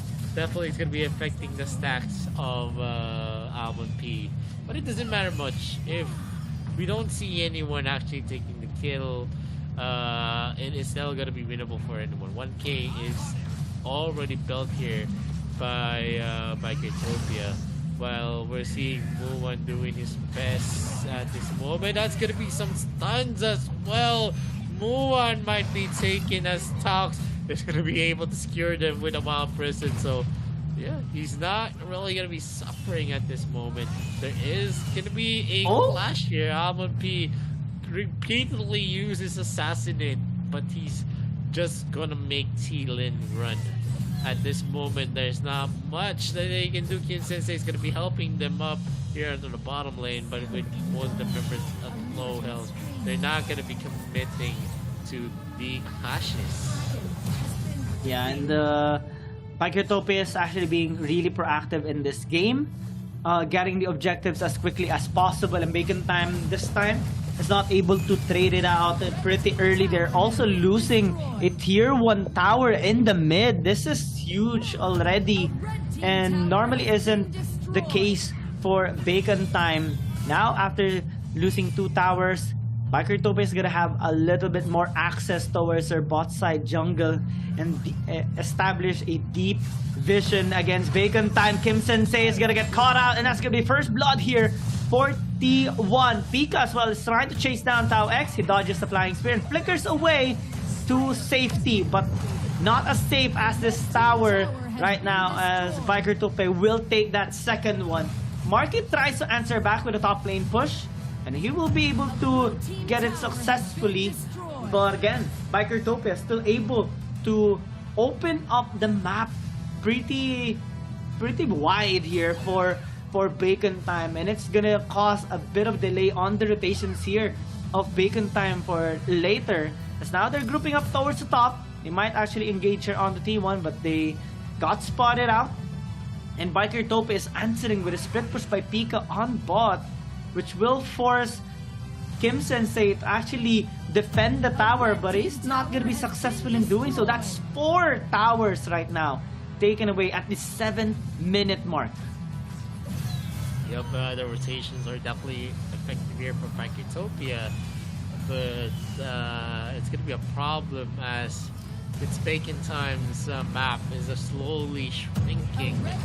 They are gonna be inhibiting Almond P and taking more stacks for himself, so that means less damage for the jungler, and less damage is definitely something that's gonna be detrimental to them, as we know that they're gonna be relying heavily on Almond P to actually catch out Zeruli and also T-Lin. But because of this, it is gonna be a big problem. Tugs, while Prison is definitely gonna be playing a big part here. If he's not gonna be able to secure the right people onto the Wild Prison, it is already said and done that Bacon Time is gonna be losing this. With every tower getting taken down right now, well, not everything, but a lot already, and Bacon Time only has 1 so far, so it's resulting to a 3,000 gold deficit. It's looking a little bit dim so far here for Bacon Time, and yeah, they can scale up, yeah, they can deal a lot of damage later on, but with a lead in terms of economy here for Bikertopia, they're able to take this Dark Slayer, and now Almond P is taking a lot of damage. You have to be real careful because Pika and Shin is here diving into the front, and Bacon Time has to flee, but they cannot successfully do so. Kim Sensei and Muan are down, and Almond P is running on the wrong side of the map, so he's just gonna get taken down as well. That's 3 kills by Bikertopia, and even though Bacon Time has successfully taken out that Slayer, it's not gonna be helping them at all in this fight, and Bikertopia is just gonna be trying to open up their base this time. Mid lane already half health. That's going to be Marky trying to do a lot of damage, but it takes a lot to himself as well because of Bikertopia funneling all those skills onto him. And now with the mid lane opened up, Bikertopia is knocking already on extending the series. Yeah, I mean, that's what you get when you picked up a loyal fourth pick, when you could pick up an Elender jungle. But still, this could actually play out into the idea that maybe they're just trying to waste the picks of Bikertopia. Maybe. They still have Iggy, so I'm already discussing the next game. But Because in terms of them actually winning this, it's actually very low. In the scale of the power index, I don't think that they have anything in the tank to actually finish this off unless we see Buwan getting consecutive crits. And that's still going to be difficult. That's still going to be difficult, so to speak. They are going in for combinations. The spear is going to connect. L'Oreal as well is going to be able to clear that as fast as they could. There is going to be an engagement while Prison has been used up. He's not going to be getting hit. Tux is going to be taken. That's a kill again for Zirui. Zirui kills Buwan as well. Kim Sensei is going to be eliminated. Marky gets that kill onto T1. Kim Sensei was able to get a kill, and they are going to have a 1v1 scenario, but Almond P, he's not going to be able to win against T-Lin just at this moment because he needs more damage for himself. And how can he build damage when we're seeing T-Lin actually taking all of the resources for Almond P? Yeah, he is down 2,000 gold here against T-Lin. If we check out the replay, well, we do see an equal amount of kills here for both teams. But what's interesting is that Bikertopia was able to actually take down the top lane inhibitor tower as well. So they were actually diving into the dangers of the core tower attacking them as well. That's what led to Bacon Time winning in that team fight. But now T-Lin bursting out Marky, so suddenly it's a 4 versus 5, and with lesser members they cannot really escape right now, and it's just gonna be a dominating sweep here by Bikertopia in this game, and they're just waiting patiently for the minutes. They're not gonna be waiting at it anymore. They're just gonna end this game and extend this series to a next one, a possible game number 5. Game number 6. Game number 6. Yeah, it's already 3-2 for this. It's still a match point for it's Bacon Time, but Bikertopia actually winning this game number 5 is gonna be pushing that game 6. If they win game 6, then yeah, we're gonna see a game 7. Game 7 is gonna be a different beast because it's basically a best of 1 wherein you can pick any hero that you want, any hero that is in the realms of your comfort, any hero that is in the meta as well. This is definitely a choice for game number 7. And as game number 5 concludes, Bikertopia, there's nothing much to say. It's just the lineup sucks for the side of It's Bacon Time. They don't really have the strength. In terms of what they have a L'Oreal, they have a Yorn that's hard to protect. They also have a Butterfly that's been so far underperforming in the AIC. And what I'm kind of confused right now, especially on the side of Bacon Time, is that they didn't really go all in on this lineup. They kind of maybe attempted to save up a little bit, but well, I think it would have been better if they were the ones who took the Elendor instead, but that's not how it went, and we do know the result already because of that, especially with Bikertopia having the better draft, and also them having the Omen and this really nice of a high sustain composition against Bacon Time's lack of damage overall. So maybe in the next game on our on the game that is going to be possible on extending the series to a game number 7, well, both teams has to give their all, because if things go south here for Bacon Time, it's going to provide Bikertopia with a much more better composition to beat them, and Bacon Time already is match point. They come so far already, and they should not let these defeats happen anymore, or else they're gonna be they're gonna continue to lose momentum. Bikertopia is gonna gain more momentum, and they're just gonna build up even more to beat them in the next succeeding games. Yeah, I mean, this type of composition we already know. We already have an inkling what's gonna happen in Game Number 5. It's just that the L'Oreal pick that worked. First pick Yorn, definitely not gonna work with the type of composition that we saw.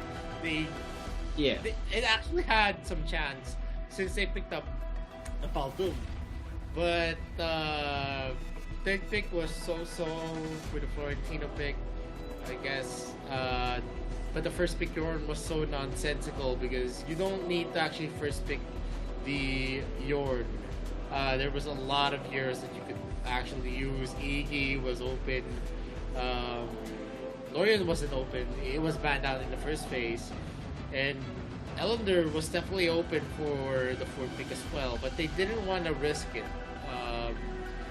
So it's kind of difficult to actually know why. Only the coaches know why they actually drafted this kind of lineup. And the only logical reason for us is that it is more for expending the picks of Microtopia.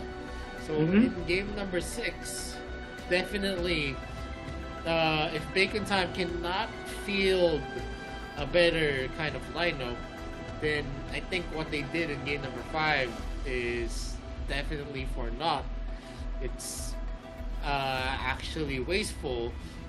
They could have closed this, at least they could have tried to close it, but they didn't because, I don't know, maybe they wanted to take it easy in game number 5. Best of 7s are all about brains, so the more that you can actually use, the more rounds that you have an advantage. Maybe because they thought that they have their round advantage. The 3-2, they still have going in game number 6. But if they do lose game number 6 because of this, it's just going to be a shame because game number 7 can always go both ways. We saw game number 1 and game number 2. It was very, very close. It's not like Microtopia was actually losing out hard against its Bacon Time. They actually were on par in most of the situations. It was just how the game progressed, how the split decisions made an impact. It's not about how good they play, it's about how they were able to capitalize on the situation. And its Bacon Time was able to capitalize on the situations in game number 1, 2, and the other games that they played. But that will not always be possible in games like this, unless we're gonna see a clear difference in the draft. We're gonna see here, it is more for Microtopia. It's a 13-4. That's 9 kills in deficit in favor of Microtopia. We've seen a lot of the damage coming in from Sin, 73k, Zerubi as well, 74k. Muan did the bulk of the damage, and no one else actually stepped up to the plate because that's how bad the draft was for its Bacon Time. It's a draft that actually doesn't make sense. It's more for losing instead of winning, and that's my take on it. You guys may hate me for saying this, but it is a draft that is made for losing for its Bacon Time. The goal difference over time, it's impossible that Bacon Time would have won this. So it's definitely just going to be one-sided. The graph is all the way onto the side of Microtopia, 6.1k goal advantage. The MVP of this game is going to be Zerui on the Slims. You know, in the series today and the series now, everyone who actually used limbs won. And that's kind of a fun fact. Zerui having a 418 KDA, KP 92.3%, 7 already on his MVP count. So that is going to be a strong case for Zerui if ever they actually win this series. Game number 6 has everything on the line for Bacon Time. Are they going to be able to close this out, or are we going to go for a free-for-all melee on game number 7? That is something that we need to think about. And as we ponder, are we going to see another draft like this coming from his Bacon Time? I hope not. I highly doubt. I highly doubt, Young. I highly doubt that it's going to happen. And I hope it doesn't happen. And before we move on to game number 6, this is already at 3-2. My name is Visorio, and this is Kian Gaming. We'll just be going to a very, very short break, so don't touch your browser. We'll be right back. To review what you have learned, use your left hand to move your hero, and use your right hand to attack. Easy peasy. Now, raise your weapon and smash that crystal. No! God! Please, no!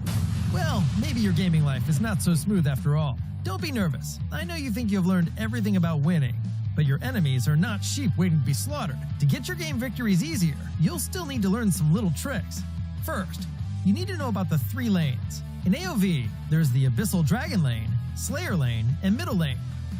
Don't forget about the Vast Jungle, which is a special path between all 3 lanes. Now choose your lane and march onwards to victory. No, stop! I know you're trying to be different, but as a rookie, you should begin by learning the most common and easiest ways to start the game. Once you're partially in the lane, you'll face an equal opponent. Do your best against them and level yourself up. Of course, there will always be enemies coming after you.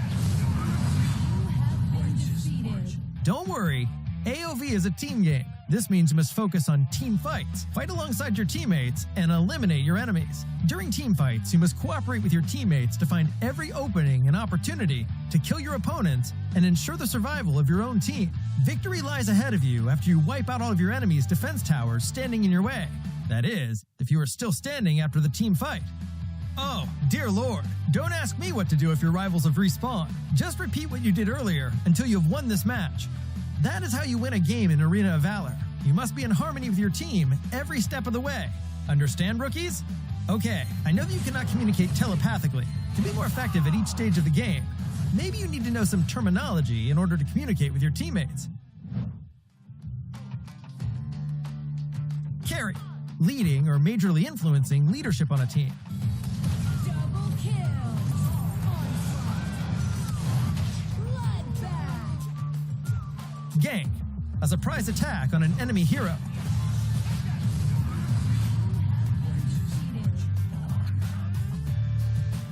Buff, status effect that gives a beneficial boost. Debuff, status effect that gives negative impacts. Farm, gaining levels and gold by killing creeps. KDA, kills, deaths, assists. CD, skill cooldown. Poke, to damage enemies from range with minimal risk to you. DPS, damage per second.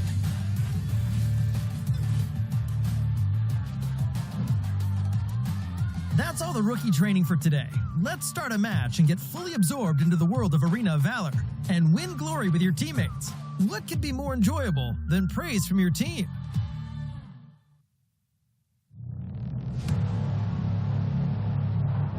I fight for what I stand for, what I stand for. You testing me, then I go Rambo, Rambo. Hey, I tasted glory, tasted pain. I know what it takes to play. Got the kingdom on my back. I came long ways to engrave my name. Found my pride at the borderline. I will never back down till my dues are fortified. Hit him and get a little cautious. It's part of the process. They think I'm crazy, or am I really brave? I don't let nothing faze me, there's no hold up delay. I still survive, I own the confidence up in my mind. I'm running towards the light, it's time to shine and go take flight. No pain, no gain, if you don't wanna fade away. The both ways, hold pace. Heroes moving silence when they say the day. Yeah, I'm a queen,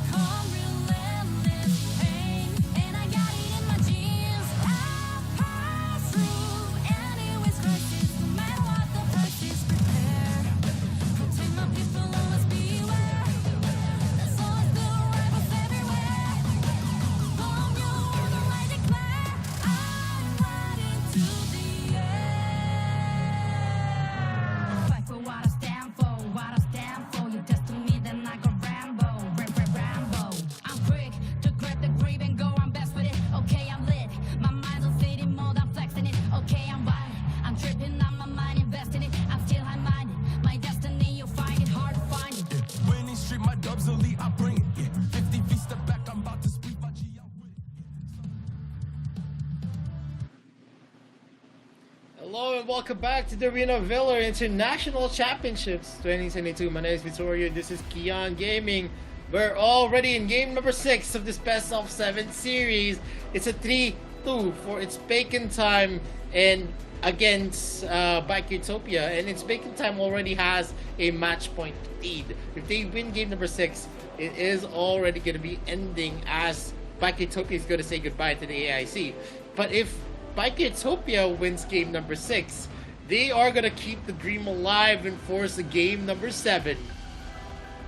And it is very much possible, but more probable if Bacon Time is gonna be having a mistake again in terms of their draft. I think they wanted to I think they didn't invest fully in that last game, and it definitely had a negative effect in terms of their performance, picking up the Butterfly, the Florentino, the Yorn as well, did not pan out as best that they intended in that game compared to the ones of Utopia with the Omen pick, with the Slims, having a lot of frontline power, and the Ellender as well. That double marksman definitely worked out for them.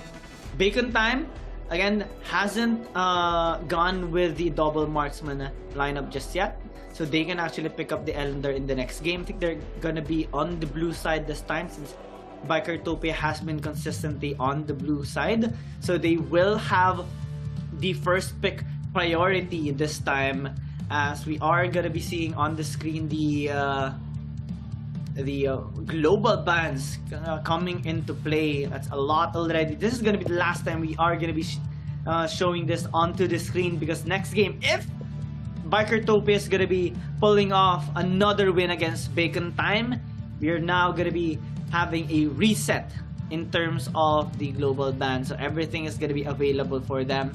But that is only gonna happen if Utopia wins in this game. Yep, and looking at the global ban and picks, a lot of available picks are still available for Bacon Time. They weren't able to expend a lot. They still have Lorian available to them. Dirac is also going to be a possibility. Iggy as well. You also have the capability to pick out the Ellender onto the jungles. They still have Kira, they still have Awoy. Omen is still open as well. So I'm pretty curious to see what is going to be the poison of choice of Utopia in this drafting phase. Are they going to be banning out the Omen, or are they going to be banning out the Lorian? And what's irritating about this for Utopia is that, well, they are on the red side, so they have to ban out the Aya. So yeah, pick your poison. Which one are you gonna be letting open here for Bacon Time? And whatever is gonna be let open here is going to be the ones picked up here for sure by Bacon Time. And this might actually be a Lorian pick coming in from Bacon Time, but they have invested on the Hayate already, so not much. It's gonna be one of the heroes not gonna be able to be synergized anymore here with the Lorian, although they do still have a couple of options here in terms of the marksman department. I'm kind of curious though what they are gonna be picking up instead. Maybe the Laville can be a viable option for them, which has a lot of damage and a nice setup as well with a double trouble. Utopia having to opt with the Tullen, and this actually might be first one that we're seeing, but okay, this one is a better pick for now here on the side of Utopia, since they haven't picked up the Baldum just yet, and it will give them a nice anti-engage, honestly, with a Wild Prison. I guess, you know, in the bans of Utopia, Omen is the more sensible ban, because there's not much of any Darkslayer lane that can make an impact like Omen. And with Lorian being open, there was still a lot of mages that were available for Bacon time. They're able to actually pick up Dirac or Iggy as well to match their combination. So Lorian definitely being left open is, the better option instead of letting the Omen be on the hands of Bacon time. Violet is being hovered here for Bacon time, and in terms of the support though, not much that is gonna be open. They've already expended the Tain, they expended the Baldoon, but they are hovering onto a single pick, which is, I don't know, a situational hero. They need someone that actually goes in to make this work. If the Senyo is going to work, they need someone that's going to be able to sustain the clash for Bacon time. Utopia is going to be hovering onto the Hayate, and definitely it's a hero that's going to be able to counter the Senyo. Yeah, that's a lot of shredding power, especially with the Kunai Blitz. And a lot of damage, honestly, within the marksman end with a Tulin pick as well, which can be used in the mid lane, can be used in the jungle as well. It depends on how Bikertopia wants to opt this out. Bikertopia gonna be removing the Elendor as well to prevent that possible double marksman lineup here for Bacon time. A wise choice coming from them, because if the Elendor is gonna be picked up, that's a high damage composition that Bacon time is gonna be able to draft. But Bacon time right now is removing some of the frontline members or heroes that can be actually picked up here by Bikertopia. Wukong, it is also gonna be removed, and I'm more so wondering what Bikertopia is gonna pick up in their 4th slot, because so far they have a relatively high damage and they have invested on a tank already. So maybe another tank would suffice and have to save the last pick for their mid lane or their jungle if they are wanting to have these mind games against Bacon time. Yeah, and they banned out Richter, they banned out Azuka, Allender, and Wukong is also gonna be out of the question. So Aoi and Kira is still available for Bacon time, which I'm still not sure they're gonna be picking. Kira is definitely gonna have some trouble against the Tulin, but if you can maneuver it well, it definitely is a hero that has a lot of ups and downs, especially when you can use a Fading Phantom to actually traverse the obstacles in the field. And I just hope that its Bacon time can actually convince us with the last 2 picks, because they threw hard game number 5. So I guess they need to justify very, very well the picks that they have in game number 6, just because they wasted game number 5. It was a big upset, especially in terms of the picks as well. I think they would have better performed with maybe this kind of draft that they have right now in this particular game, plus the others that they have picked up in the previous one, the Aoi and the Irie gonna be hovered right now, which is actually a very nice lineup being drafted here by Bacon time. This is a better one compared to the previous game, and Bikertopia, since they have picked up the Kira right now, so the Stolen is gonna be in the mid lane. What's left is their Darkslayer lane, and they have limited options right now with their Darkslayer lane since the Richter has been removed a while ago. Now, what will be their choice here? Because, well, this one is gonna be the most crucial of them all, since this is match point yet again here for Bacon time. Yeah, I mean, game number 5 still plays in my head. In the drafting, they could have picked, instead of the Yorn, they could have picked up the Elder immediately, or they could have picked in the 3rd pick, instead of Florentino, they could have picked up the Iggy. and then they had the Baldoom, and then you have a lot of solid picks that you can use into Dark Slayer, like the key. But anyway, calm your horses. but anyway, these guys always have I don't know, disappointed me, especially the RPL teams, which show a lot of rubbish compositions. Murad though, Forward from the Best of 7 series, Murad has been picked up to actually match out against the Irie.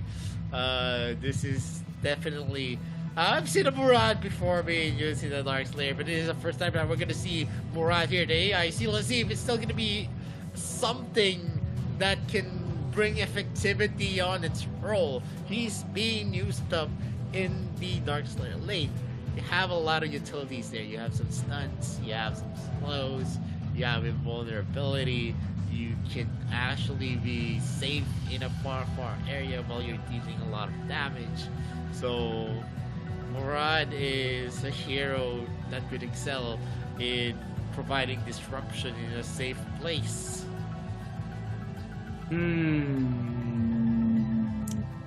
It's going to be very interesting. A real nice team fighting based composition and a nice scaling lineup here.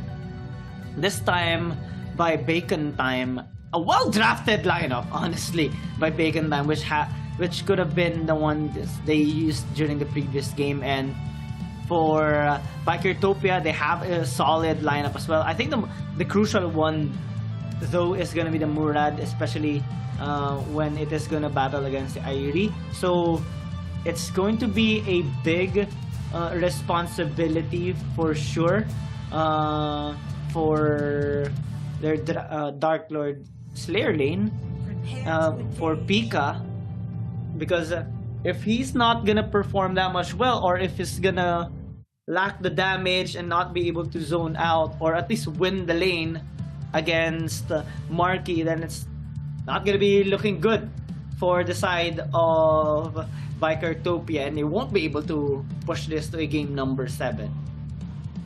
Yeah, we're having some technical difficulties on the side of Bikertopia, just like what we saw on home teams first series. Yeah, we're just gonna be waiting. Let's wait for the optimal conditions for these players to, strut their stuff. We're just gonna be waiting for a bit. And while we're waiting, let's just discuss here on if Bacon Time actually fails game number 6. I'm actually gonna be laughing at myself just because it's gonna be kind of disappointing in a way, because they gained a lot of momentum already with a lot of wins, Definitely a big disappointment on how they drafted it. They haven't used Iggy in the series just yet, and it goes to show if they actually picked it up in game number 3, we wouldn't be here in game number 6. Yeah, they're just a big disappointment in terms of that draft. I don't know. RPL team has this kind of actually in the previous game, the Iggy has been banned away by Bikertopia. That's why it was banned away in the second phase. The second phase. In the second phase, Florentino. Yeah, they picked up the Yorn in the first pick phase as well on Bacon Time. So that's kind of weird, right? Yeah, that's like it's not like when you're playing rank games and then you're gonna see a Valheim and a Yorn together in one team, and then you're gonna have 4 marksmen. That's the same kind of feeling that I felt when they actually first picked Yorn. What a disappointment! And we're already starting here. Pika is going in hard, going in for the normal attacks.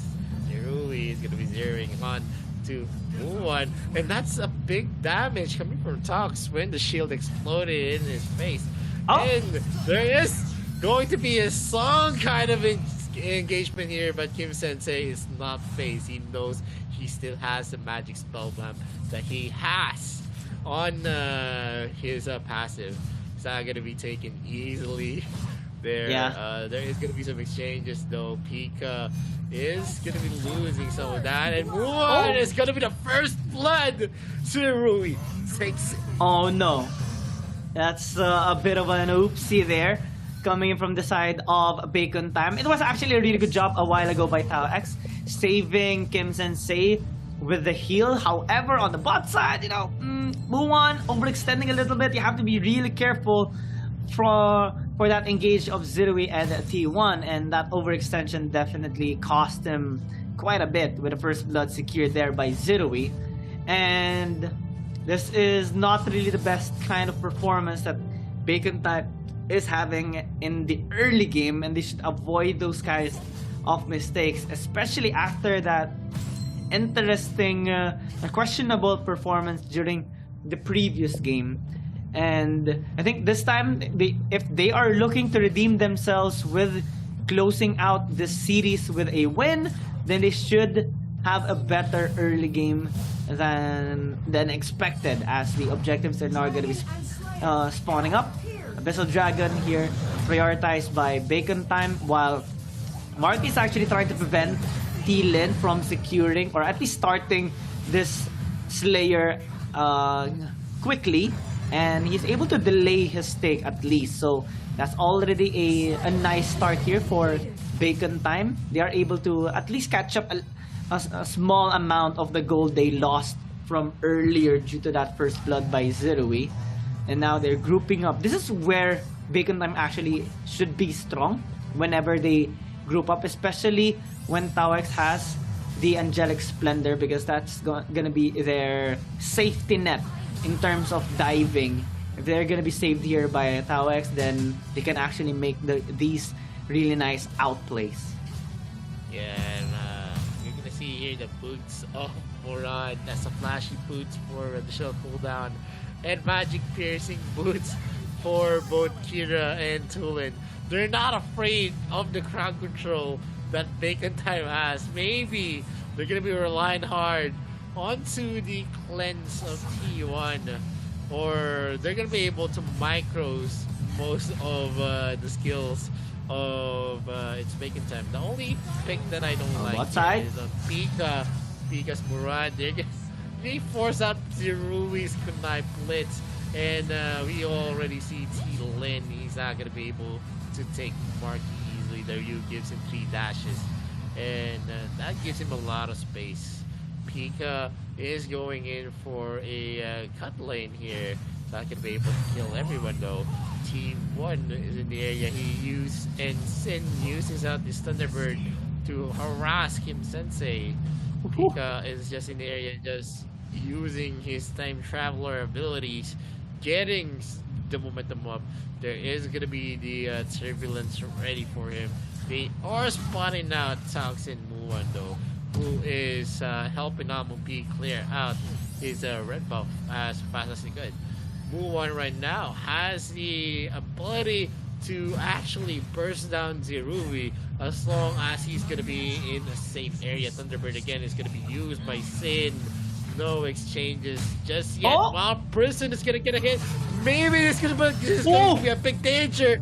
He is gonna be stopping there. The Mali is not gonna be on time. Kim Sensei almost makes a play here. Angelic Splendor is gonna be used. That was kind of a mistake from Taux. If Taux was able to use Malleus to hit Zirui, I think that was already a set play where the shield burst is going to be able to kill that Hayate. Yeah, I think he anticipated that Bikertopia or Zirui and T1 might actually go back into engaging them, given that Muwan is already low, but that wasn't the case, and it allowed them to actually have that space away from Tao X. And now, no kills just yet here for Bacon Time. This might be the fight onto the Abyssal Dragon take, while Bikertopia is actually pushing out the mid lane as well to have that lane priority in terms of having a good rotation towards bot side. T1 and Zirui actually doing a lot of damage there onto Almond P, and with that happening, Bikertopia now has a good access towards this Abyssal Dragon. White Prison also gonna be used. Can Tawek survive? The answer is no. Zirui gets the kill. That's his second right now into the game. So a pretty good early game here for Zirui. If he keeps getting these kills, then he's gonna have a much bigger damage towards the mid game, and T1 actually is able to steal out that buff from acompanhe and even kills Kim Sensei right now with a help Ocean. That's a bad scenario there for Bacon Time, and even Marky is having not the best of time of his life towards the top. Muwan is gonna get obliterated right in his lane, and Tawex being a little late there on his follow-up will cause an ally being taken down. And now that's a 6.5 minute mark. We're already seeing a 2,500 gold lead here by Bikertopia. This is the standard Bikertopia that we know. An aggressive early game. They have done this to Bacon Time already in their last series, and now it's materializing once again, and Bacon Time has no answer. Yeah, definitely no answer. And if they lose this, I'm just gonna be laughing. They kind of deserve if they do lose this. And a wild person is gonna be used here by Bikertopia. Not much that we can expect. Late game is still not there for them. The mid game spikes are not working well because of the lead that Bikertopia is actually making. Most of the resources have been secured here by Bikertopia. They're going in for the Slayer take, and that's going to be an easy take for themselves. Because he's just in the area. He's going to be dashing in with a lot of the skills available to him.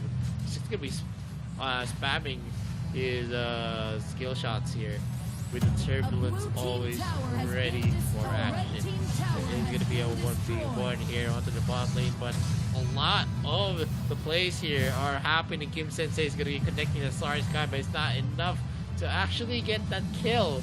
They are going to be converging here onto the bot lane though. Pika is not going to further his engagement with Marky, as the Slayer has been taken yet again by Bikertopia. The turbulence is going to be done in again, and they're having a hard time against this Murad Slayer lane, who almost has his cooldowns already maxed to 40%, and that's actually difficult because whenever you have a 40% CD on the Murad, you're just gonna be spamming his skills crazily in those instances. Yeah, and it's causing a lot of problems across the map here for Bacon Time. They haven't acquired a proper team fight setup yet for them, and one of the reasons is T1 actually landing those fantastic wild presence onto the crucial members here of Bacon Time. And now with a Slayer being spawned here into the mid, it's not yet the power spikes happening here for Bacon Time as well, so they cannot really contest what's happening right now across the map. That's two lanes being pushed right now. They have acompanhe split pushing onto the top, but he's battling against Pika. That might be Marky getting caught out. That's still a lot of damage being dished out there by Shin, nearly obliterating Marky in the process. Muhammad actually gets taken down and gets killed there in a blink of an eye, and Tawex tries to retaliate, but to no avail. Here comes acompanhe on the flank, but with a Kunai Blitz, dealing a lot of damage onto the front. There's nothing that Bacon Time can do right now. Bikertopia is just too strong. They're still complete as 5, and Marky cannot do anything anymore. We're going to a game number 7, and Bacon Time right now is shivering in fear. Yep, and a well-deserved win for Bikertopia, winning game number 6 and forcing a game number 7. That's a dominating match for Bikertopia. This is the first time that we have a very early finish, and it's very evident that Bikertopia is definitely gonna have the momentum going into the last game. Game number 7 is a best of 1. I assume it is a best of 1 because definitely it is a moment where you can pick out any type of combination that you have in mind. Your strongest composition should always fall down into game number 7. But here in game number 6, with the picks already onto the hands, Bikertopia still had a lot of picks that were saved up going into game number 6. Oh my gosh. Bacon time, definitely. I'm not gonna sugarcoat it anymore. They messed up big time in this game number 6. They messed up a lot in the game number 5, but this time they had the chance already with this kind of draft, but unfortunately they weren't able to follow up with the execution that it needed on this kind of composition, and we saw more of a smoother gameplay coming in from Bikertopia, and they're on fire right now. We have said this a lot of times already because they have been consistently winning on these latter games, and right now they're just wanting to get on this spin. They have everything on the board right now because they're gonna be having the reset on the global bans. All the heroes are now gonna be available for the taking, and well, if we compare the first game though, it was actually Bacon Time who won the game number 1, but with the momentum shifting towards Bikertopia's favor, it might be different this time. Yeah, different. If ever Bikertopia winning this series, is already. I already expected it here in Game 6. It's just that the picks that they had was better. They had a Baldoom, they have a Tulin, they have a Hayate still left for them. They still had an Irie. They actually countered the Irie with a Murad pick, which is kind of funny because you don't usually see Murad, but they made it work because of the matchup that they had. 40% CD Murad just doing most of the work, using the turbulence, always punishing anyone that actually goes into his sights. And then you're gonna add Kira as well. So that's still 4 big picks. And then you have a niche pick onto the Murad that they use against Irie, which was very, very effective as well. And what you had on the other side, a Senil. A Lorian, you have a Violet, you have an Awoy, and you have an Irie. Supposedly, in paper, this is gonna work. In paper, that if the heroes of the other side actually suck, but it didn't suck. They still had a lot of 4 big picks that they had in game number 6, and that paid off well for Bikertopia because now they have the momentum, and game number 7 is still within reach. It is anyone's game in game number 7. But all I can say is, up to game number 6, because I still consider game number 7 as a best of 1. It's another whole series wherein you're gonna see all of the heroes available. But in game number 6, I could say that it's Bacon Time actually deserved that loss. Game number 5, they could have done better, but also in the draft in game number 3, they could have done better. They could have picked Iggy all throughout the series. They didn't have that capability, but they keep on picking, and those picks that they had, like the Vera pick that they paired up with the El Su, didn't really work out well. It wasn't hot for them. In game number 5, you see a draft that, in a sense, is a throwaway pick. Throwaway picks in game number 5. Thinking that maybe you're gonna have the advantage in game number 6, but that is not how you draft. You always draft to win. You don't. We are already in a phase here in Arena Valor wherein there's a lot of heroes that you could field, a lot of heroes that you could pick out, a lot of heroes that you synergize well. And I think Bacon Time drafting like that is, kind of an embarrassment. I'm sorry to say for all of its Bacon Times fans. I think they are an embarrassment in terms of how they drafted in game number 3, them preserving it to the maximum. There was a lot of mid lanes left going into game number 6 for the side of its Bacon Time, and it's very, very evident why they actually banned out the Omen over the Lorian, because the DS lane didn't have a lot of picks left, but the mid lane did have, so they let the Lorian slip, because even if they ban the Lorian, there's still going to be a mid laner like the Iggy that they're actually going to look out for. And looking at the stats, it's a 0-9. It's Bacon Time in paper look mighty. That's a very scary composition. An Ivy, an Avoy, a Lorien, a Violet, and a single. You usually see this in game number 1, and they still lost with this. And you can actually attribute it to what they were facing: Akira, a Tulin, Hayate, a Baldum, and then you had Amura into the mix as well. It was just so bad for its Bacon Time. The game 1 type of composition was overridden because Kim Sensei is going to be countered by the Tulin.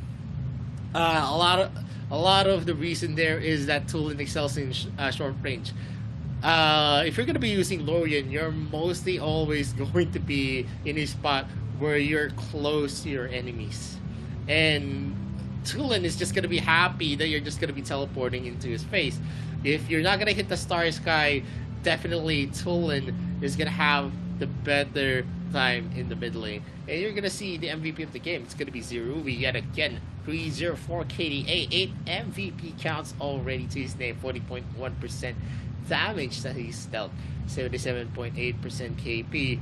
Let's see what's going to happen. Game number 7 is a best of 1. So it's still going to be a new day. I'm not going to be expecting much momentum speed damned. I think in the best of in game number 7, it's all about how you're going to be playing your comfort picks. The best picks that you can feel, the best type of composition that you have. It's about who is stronger, who's going to be able to counter each other in the drafting phase. Any of the picks are going to be available.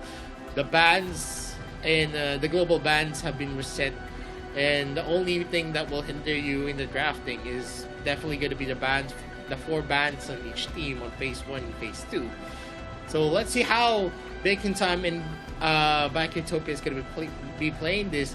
For me, Bacon Time is not a dominant team in game number 1. We saw that in game number 1 and game number 2. And all of the games that has been played in the series, they actually struggled against Backytopia. It was a fact of the matter that the moment that they actually won was because of, an opportunity that opened up. And not always will there be mistakes. Not always will there be any gaps that you can always, take advantage of. So in this terms, Backytopia is going to be equal grounds with its Bacon Time, regardless if they lost game 1 and game number 2.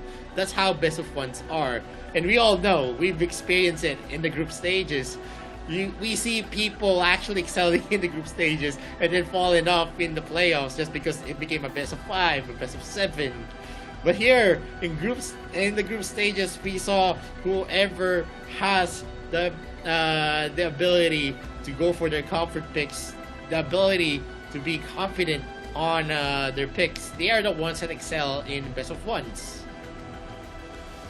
It's just too much right now to handle for Bacon Time. I think they need to really repolish everything from scratch right now, because the hero lineup is reset and anything can be picked up right now, except for the ones that they are going to be banning out into the game. But one of the biggest factor right now is going to be the mental state here for both teams, and I think we can both agree that Backytopia has a better condition right now in terms of the momentum and the mental state right now, due to them consistently winning on the latter stages of the series. And for Bacon Time, it's kind of the opposite. So if they're gonna be letting these losses affect them, then they're gonna be throwing away the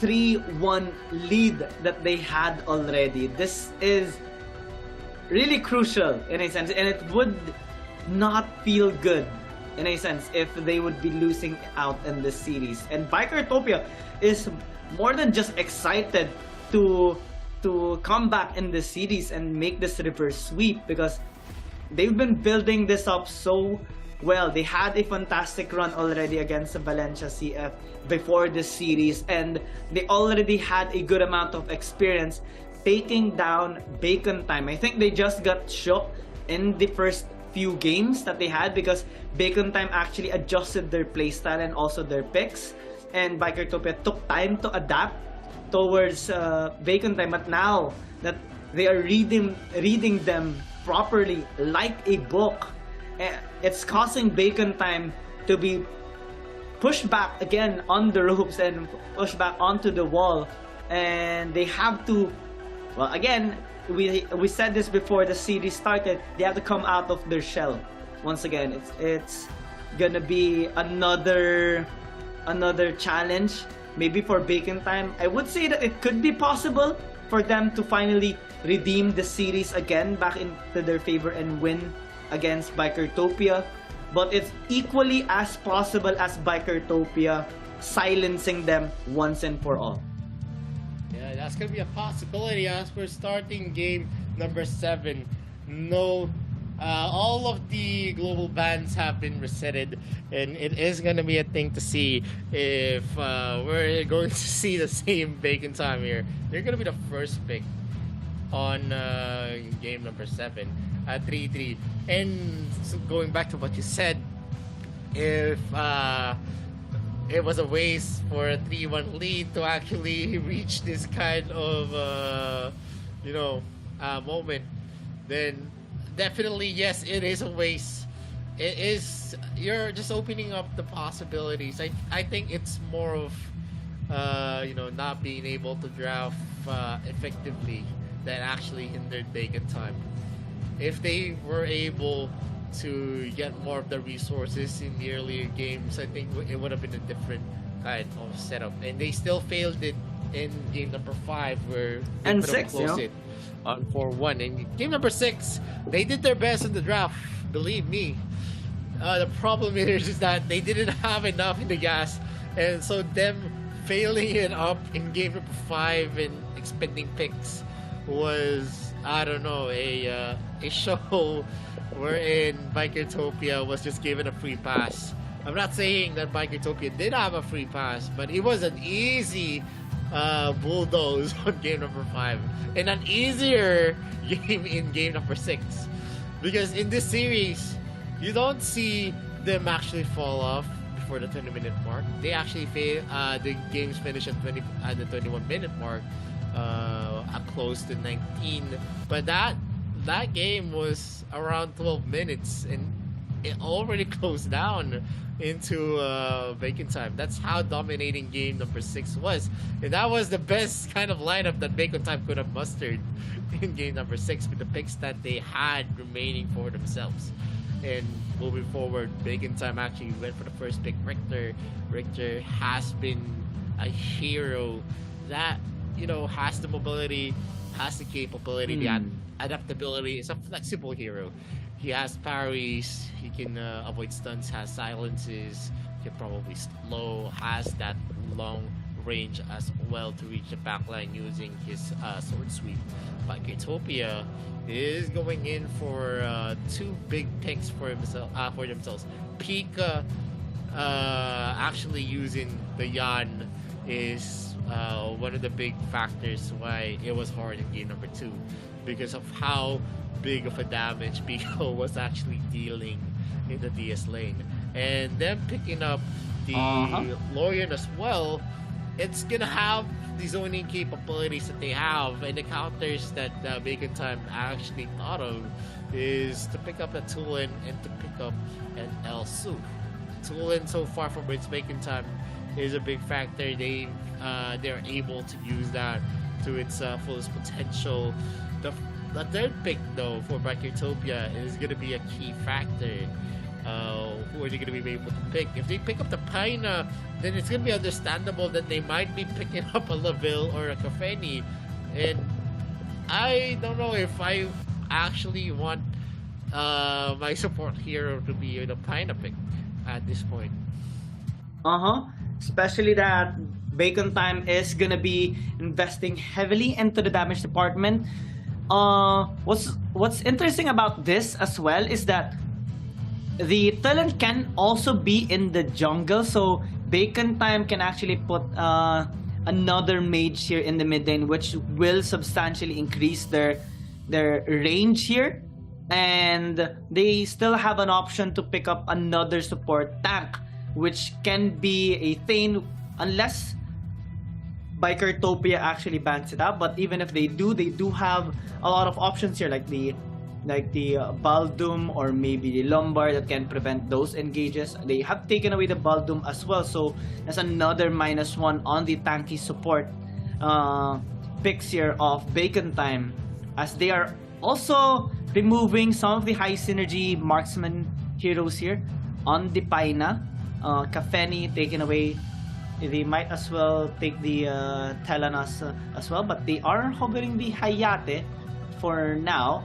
And I'm wondering what Bikertopia is gonna opt to pick up on their 4th slot this time. They can actually invest on a possible jungle or Darkslayer Link, depends on where they actually want to put it up. But they are hovering the Slims here, which is actually a common matchup on the Elsu, so it might work out for them, and have another crowd control in their lineup, as well as the Lorian. And the Flying Spear definitely will help them catch out the members of Bacon Time. Yeah, so far Slims hasn't lost a game on both series. Everyone who picked up Slims actually ended up winning, and one of the biggest factors there is a Flying Spear. It is game-changing ability. When you can actually spam it, it's actually very, very scary, because even if you have cleanse, sometimes you're gonna be forced to use it just because of the duration of the Flying Spear. Especially if he actually releases a Flying Spear from a very far area. And it also is a fact that Slims has been a good counter against a Elsu. Yes, you can actually shut down the Slims in the laning phase, but the problem here is that when clashes actually start. So the key here is, if Bacon Time actually goes to the point where we see a lot of the clashes will happen, I think we can already decide that Bikertopia is going to be taking this game, because you're seeing on their lineup that they're investing heavily on damage, especially in the early game. You're not gonna be expecting the Elsu to deal insane damage on tanks in the late game, just because he needs to position himself far away in clashes to just be able to snipe people out. And Bikertopia actually finished up their last pick with a Scud that could actually soak up the damage that's going to be dealt here by the Elsu. It's Splitting Earth is definitely going to be something that's a key factor for its Bacon Time. Are they going to be able to use it to deter the entry of the people from Bikertopia, or are we going to see a late game disaster waiting to happen for its Bacon Time? A very interesting composition here for both teams. A 2 frontline, 3 high damage dealing heroes here on the side of Bacon Time, and for Bikertopia they have quite of a balanced lineup here with a lot of front to back side team fighting and a relatively good amount of sustain as well that can help out T-Lin, Pika, and Shin as well as they look to engage towards the members of Bacon Time. What's crucial about this though is that one setup can actually be causing that victory for either team. If Tawex is going to be landing their splitter onto the members of Bikertopia, then it would be a good setup for Kim Sensei, Amon P, and Marky. But if it's going to be the other way around, especially that if Shin is going to be able to land a nice knock up, if T-Lin is going to be able to close out the distance, if they are able to get that kill onto Muan, Kim Sensei, and Amon P, or at least one of those 3, then they're gonna be able to dissect the members here of Bacon Time and take out this win. So let's see who's gonna be coming on top this time. It's match point for both teams after an extended series. I think this is the first game number 7 that we have seen so far in the whole of AIC 2022. You actually jinxed this because you said it earlier part of this broadcast that we maybe today we're gonna see. Well, don't blame me. number 7. Blame the team that lost. But anyway, we're seeing a very conservative start here because they have Thielen using that Scud, so he's not going to be able to make aggressive plays because he's going to be a slow starter for sure. Kim Sensei is going to be joining them here in the area. Zirui is going to be sniped, and a Flying Spear is going to connect. They are going hard here. The Flicker is not going to be available now for Kim Sensei for the next clash to happen. The Forest Sentry is going to be used. The Flying Spear is not going to hit though. And Zirui is just going to be regenerating it with the Healing Light. And they've been sharing the snipes of Fuwan. So every time they get a proc onto Healing Light, they are actually just going to be regenerating it. See, they don't even need to go back into the well. Yep, they can just heal up every time due to T1's healing, and it's kind of irritating Muwan in the laning phase actually, as Marky right now is gonna be pressured here by Thielen's gank, but it's just to deter his movement for the meantime as the objectives are about to spawn in the next 10 seconds. Muwan struggling in this early game so far because of those healing, and he has to dodge all those flying spears coming in from Zirui as Biker Tope is grouped up on the bot side and Bacon Time is on the top. They are going to be changing these objectives for now. Bacon Time actually a little bit early in securing that Slayer, so maybe they are gonna be able to at least try and set up something here on the bot side. Whenever they decide not to, as Tawex does disengage as well, they have to be really careful because this Flying Spear is gonna be a big problem for them. A nice dodge there by Zirui from that snipe of Muwan, and now that's a nice knockoff onto Kim Sensei. Mark is on the fight as well. Sawek closes the distance, and that might be the first blood now onto T1. Bacon Time takes the first kill of this game. Yep, and Pika actually missed one wave for himself, so Biketopia is actually gonna have an equal amount of gold with its Bacon Time, and that's such a shame as we're seeing no one actually taking up the advantage right now.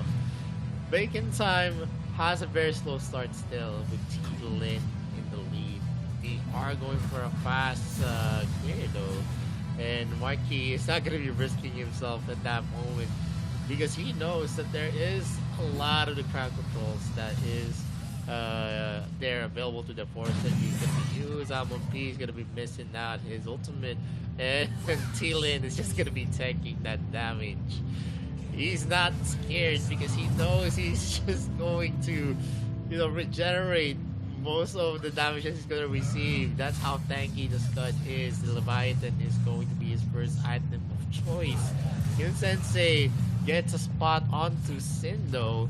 He is going to be harassed slightly. Taux is going to hit T1 in this area. The Flying Spear is not going to connect, but he does get the last hit. That's the important part though. And they're just going back again in the lane. Late game, maybe they're looking for the late game, especially for Biketopia. Because I feel like in the late game fights, they are going to have the upper hand. We have someone that can burst down, that can zone people out as well. That's the Splitting Earth actually stopping Sin from procting out his ultimate. He's not going to be able to connect it, and Kim Sensei is going to have the better time here as Muwan is going to be able to take that turret without any type of contest. Of course, Sentry is going to be used by T1 to get some stunts in, and this is going to be a growing problem as Bacon Time is actually not in the lead.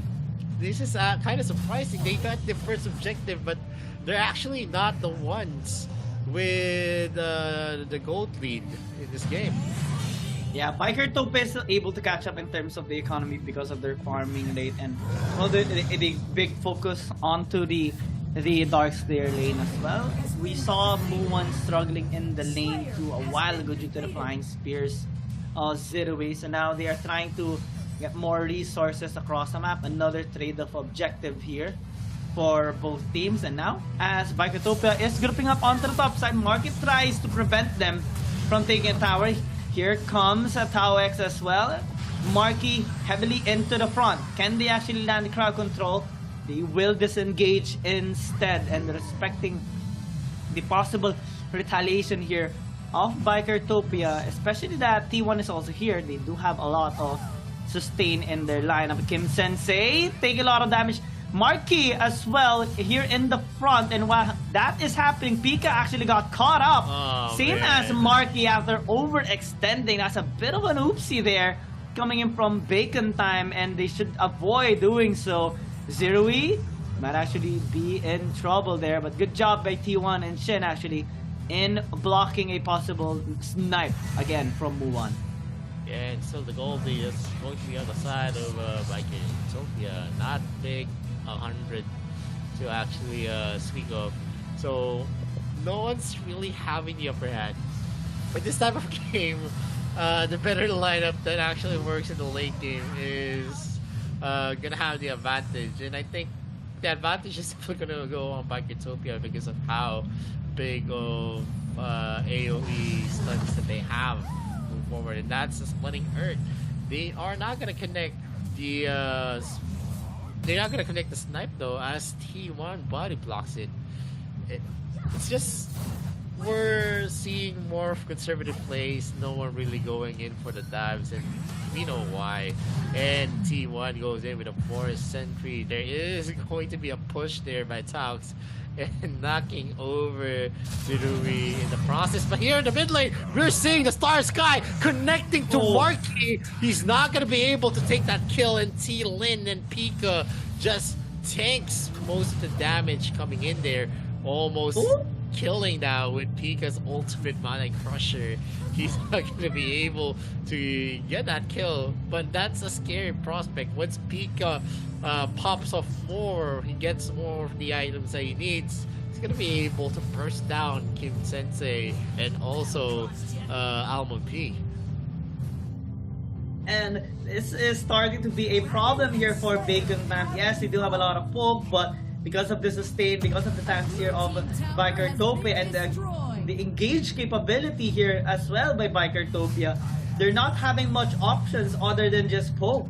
They have pushed up bot lane, but it was answered earlier, and now in terms of objective taking, they're being threatened. Alex tries to close the distance, but the knock-up there by Shin is actually amazing. No follow-up though coming in from Bikertopia, as we're seeing a different fight onto the bot side and some onto the top as well. So now they are forced back here on the side of Bacon Time, while Bikertopia is luckily getting this Slayer for free, and the Bacon Time not having that much options right now due to them being zoned out.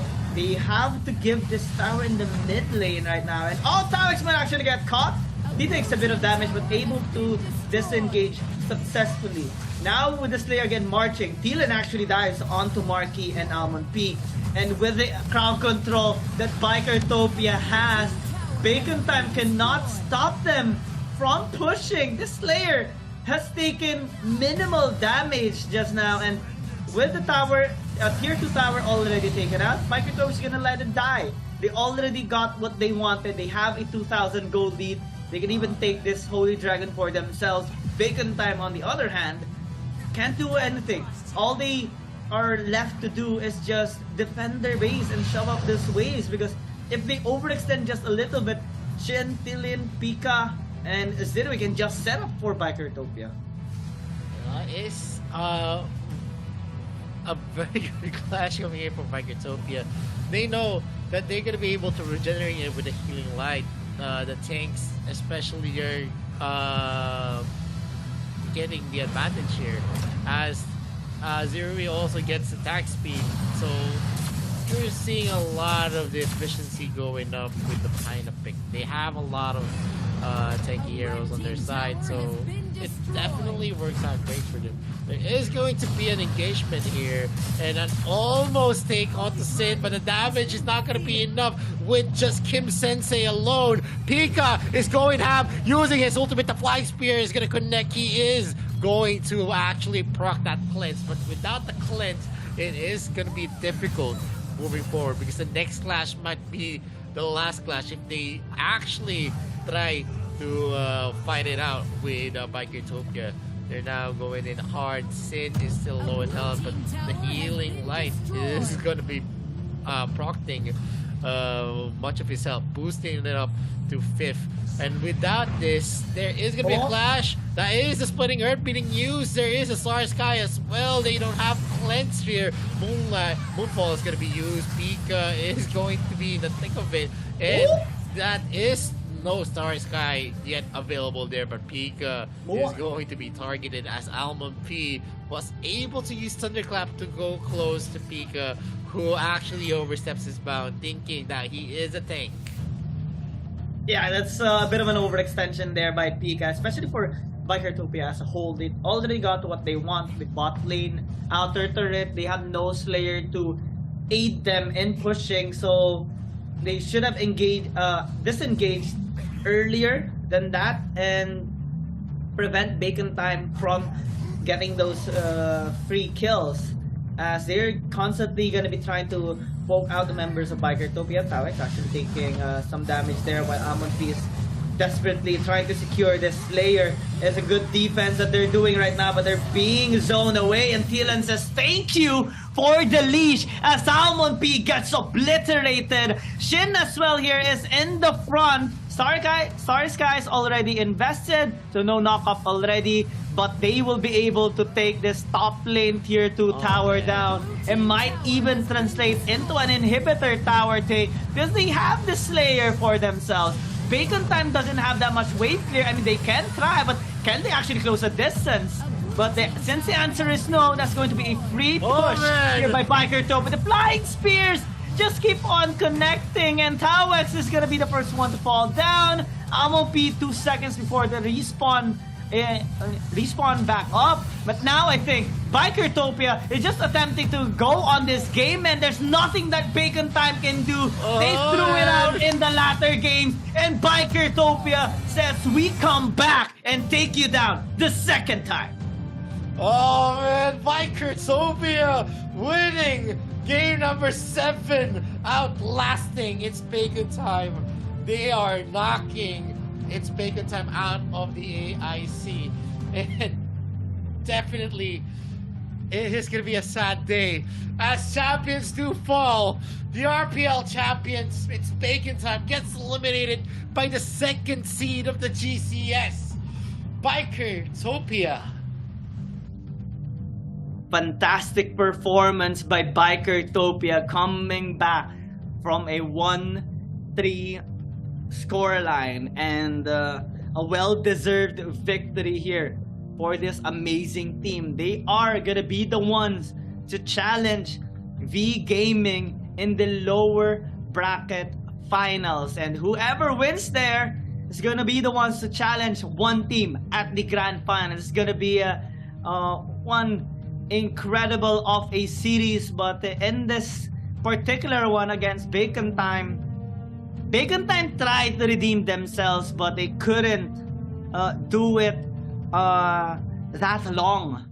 And like what you said, Bikertopia outlasted them in this series, and they definitely performed a whole lot better in the latter stages of this match, as we saw them coming back from a 1-3 deficit in this particular game. We saw them having a better performance, especially for Zirui, who keeps landing those flying spears, and T1 negating all those pokes that Muan tried to deal towards the members of Bikertopia. And when they got the steal on the Infinite Slayer, they just happily pushed out the top. And since they know they can just engage onto Bacon Time, there's nothing that Bacon Time can do anymore. They can't clear out the wave since they can't close the distance because of the threat of the dive.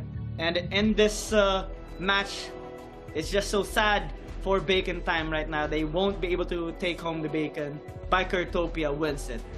Yeah, it's definitely going to be a sad time for its Bacon Time. I'm not laughing because, you know, I really love RPL teams. It's just that they are the last representative of the RPL, and then that's the kind of series that we saw. I think it is going to be the time of another region right now. The closest runner to actually dominate this is the GCS. They still have two representatives of Bikertopia in one team. V Gaming has something to prove. If they can beat up Bikertopia in tomorrow's Best of 7 series, they're going to be facing one team in the finals. Again, V Gaming has been the team that, you know, has been consistently performing internationally. I guess it's too early to say that Bacon Time, although they are the RPL champions, they have the capability against their countrymen. But how about the international scene where it's not the same meta that you're gonna see? It's not the same the macro plays, it's not the same micro plays that you actually experience. Here, it's a different kind of experience. Bacon Time as the RPL champions, that's something big. But internationally, they actually failed to perform. And it's not a surprise with this kind of drafting from the RPL, from KFC Talent, from BCF, and from Bacon Time. They actually failed spectacularly well in the AIC. It's a shame to actually see a team that supposedly has the lead, has a 3-1 lead, supposedly could have made a 4-0 sweep as well. It's just them actually overestimating their capabilities in the drafting. They're not investing very, very well. I've said this before. A lot of the teams that actually win out here in the Best of 7 is those teams that actually go hard in the opening stages, wherein they invest a lot. They're not just about smart about picking up in game 1 and game 2. They actually invest in game 3, game 4. They don't give some some time unless there is going to be a 5 hero investment from the other team. And that's not what happened here against Bikertopia. They were the one that overestimated themselves, thinking that they didn't need this kind of meta picks. And at the end of the day, they use a Vera.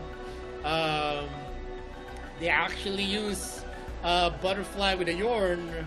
That doesn't make sense. Yorn could actually be good if you pair it up with a mage that could give protection. Dira is definitely an open choice onto game number 5. And then as we go and progress to game number 6, they thought that they had the better picks, but they didn't know there was a lot more better picks on the other side. Bikertopia had the Tulin, they still had the Hayate, they still had the Baldoom as well.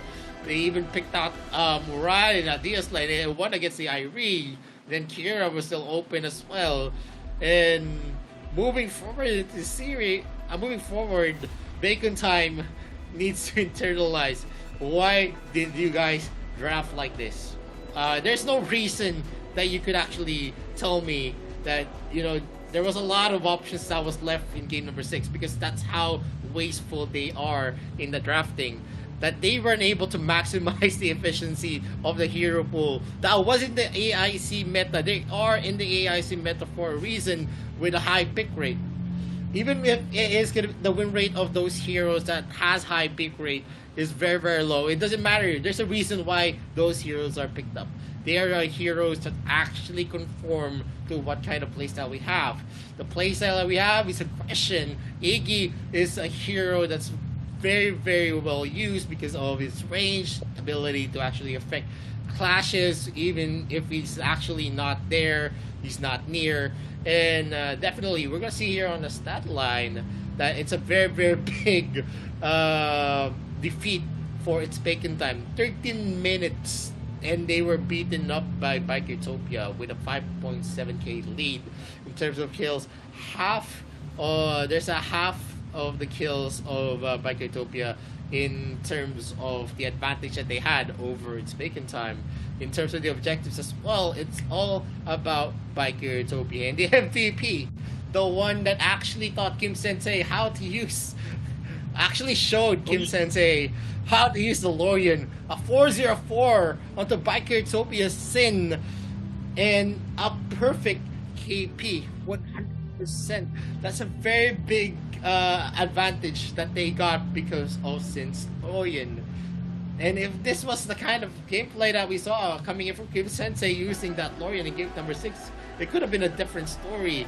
But yeah, we've seen game number 7, Bikertopia pushing it hard because they were hungry for the win. And that shows whoever is desperate, whoever wants to get the win is definitely going to be taking the series. It's just a well-deserved victory here for Bikertopia. And again, for Bacon Time, maybe good luck on the next one.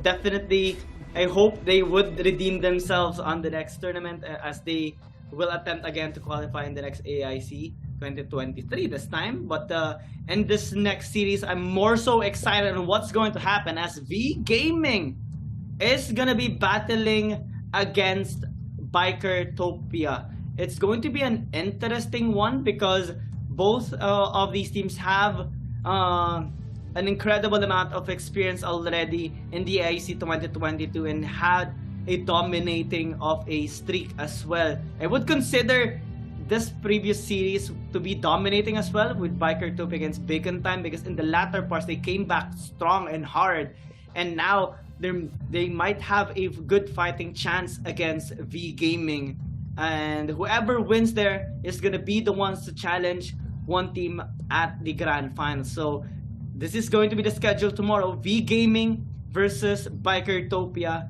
and next week is going to be the grand final. So it's going to be an exciting one, another best of 7 series, and it's gonna start at 4:20 p.m. tomorrow, GMT 7.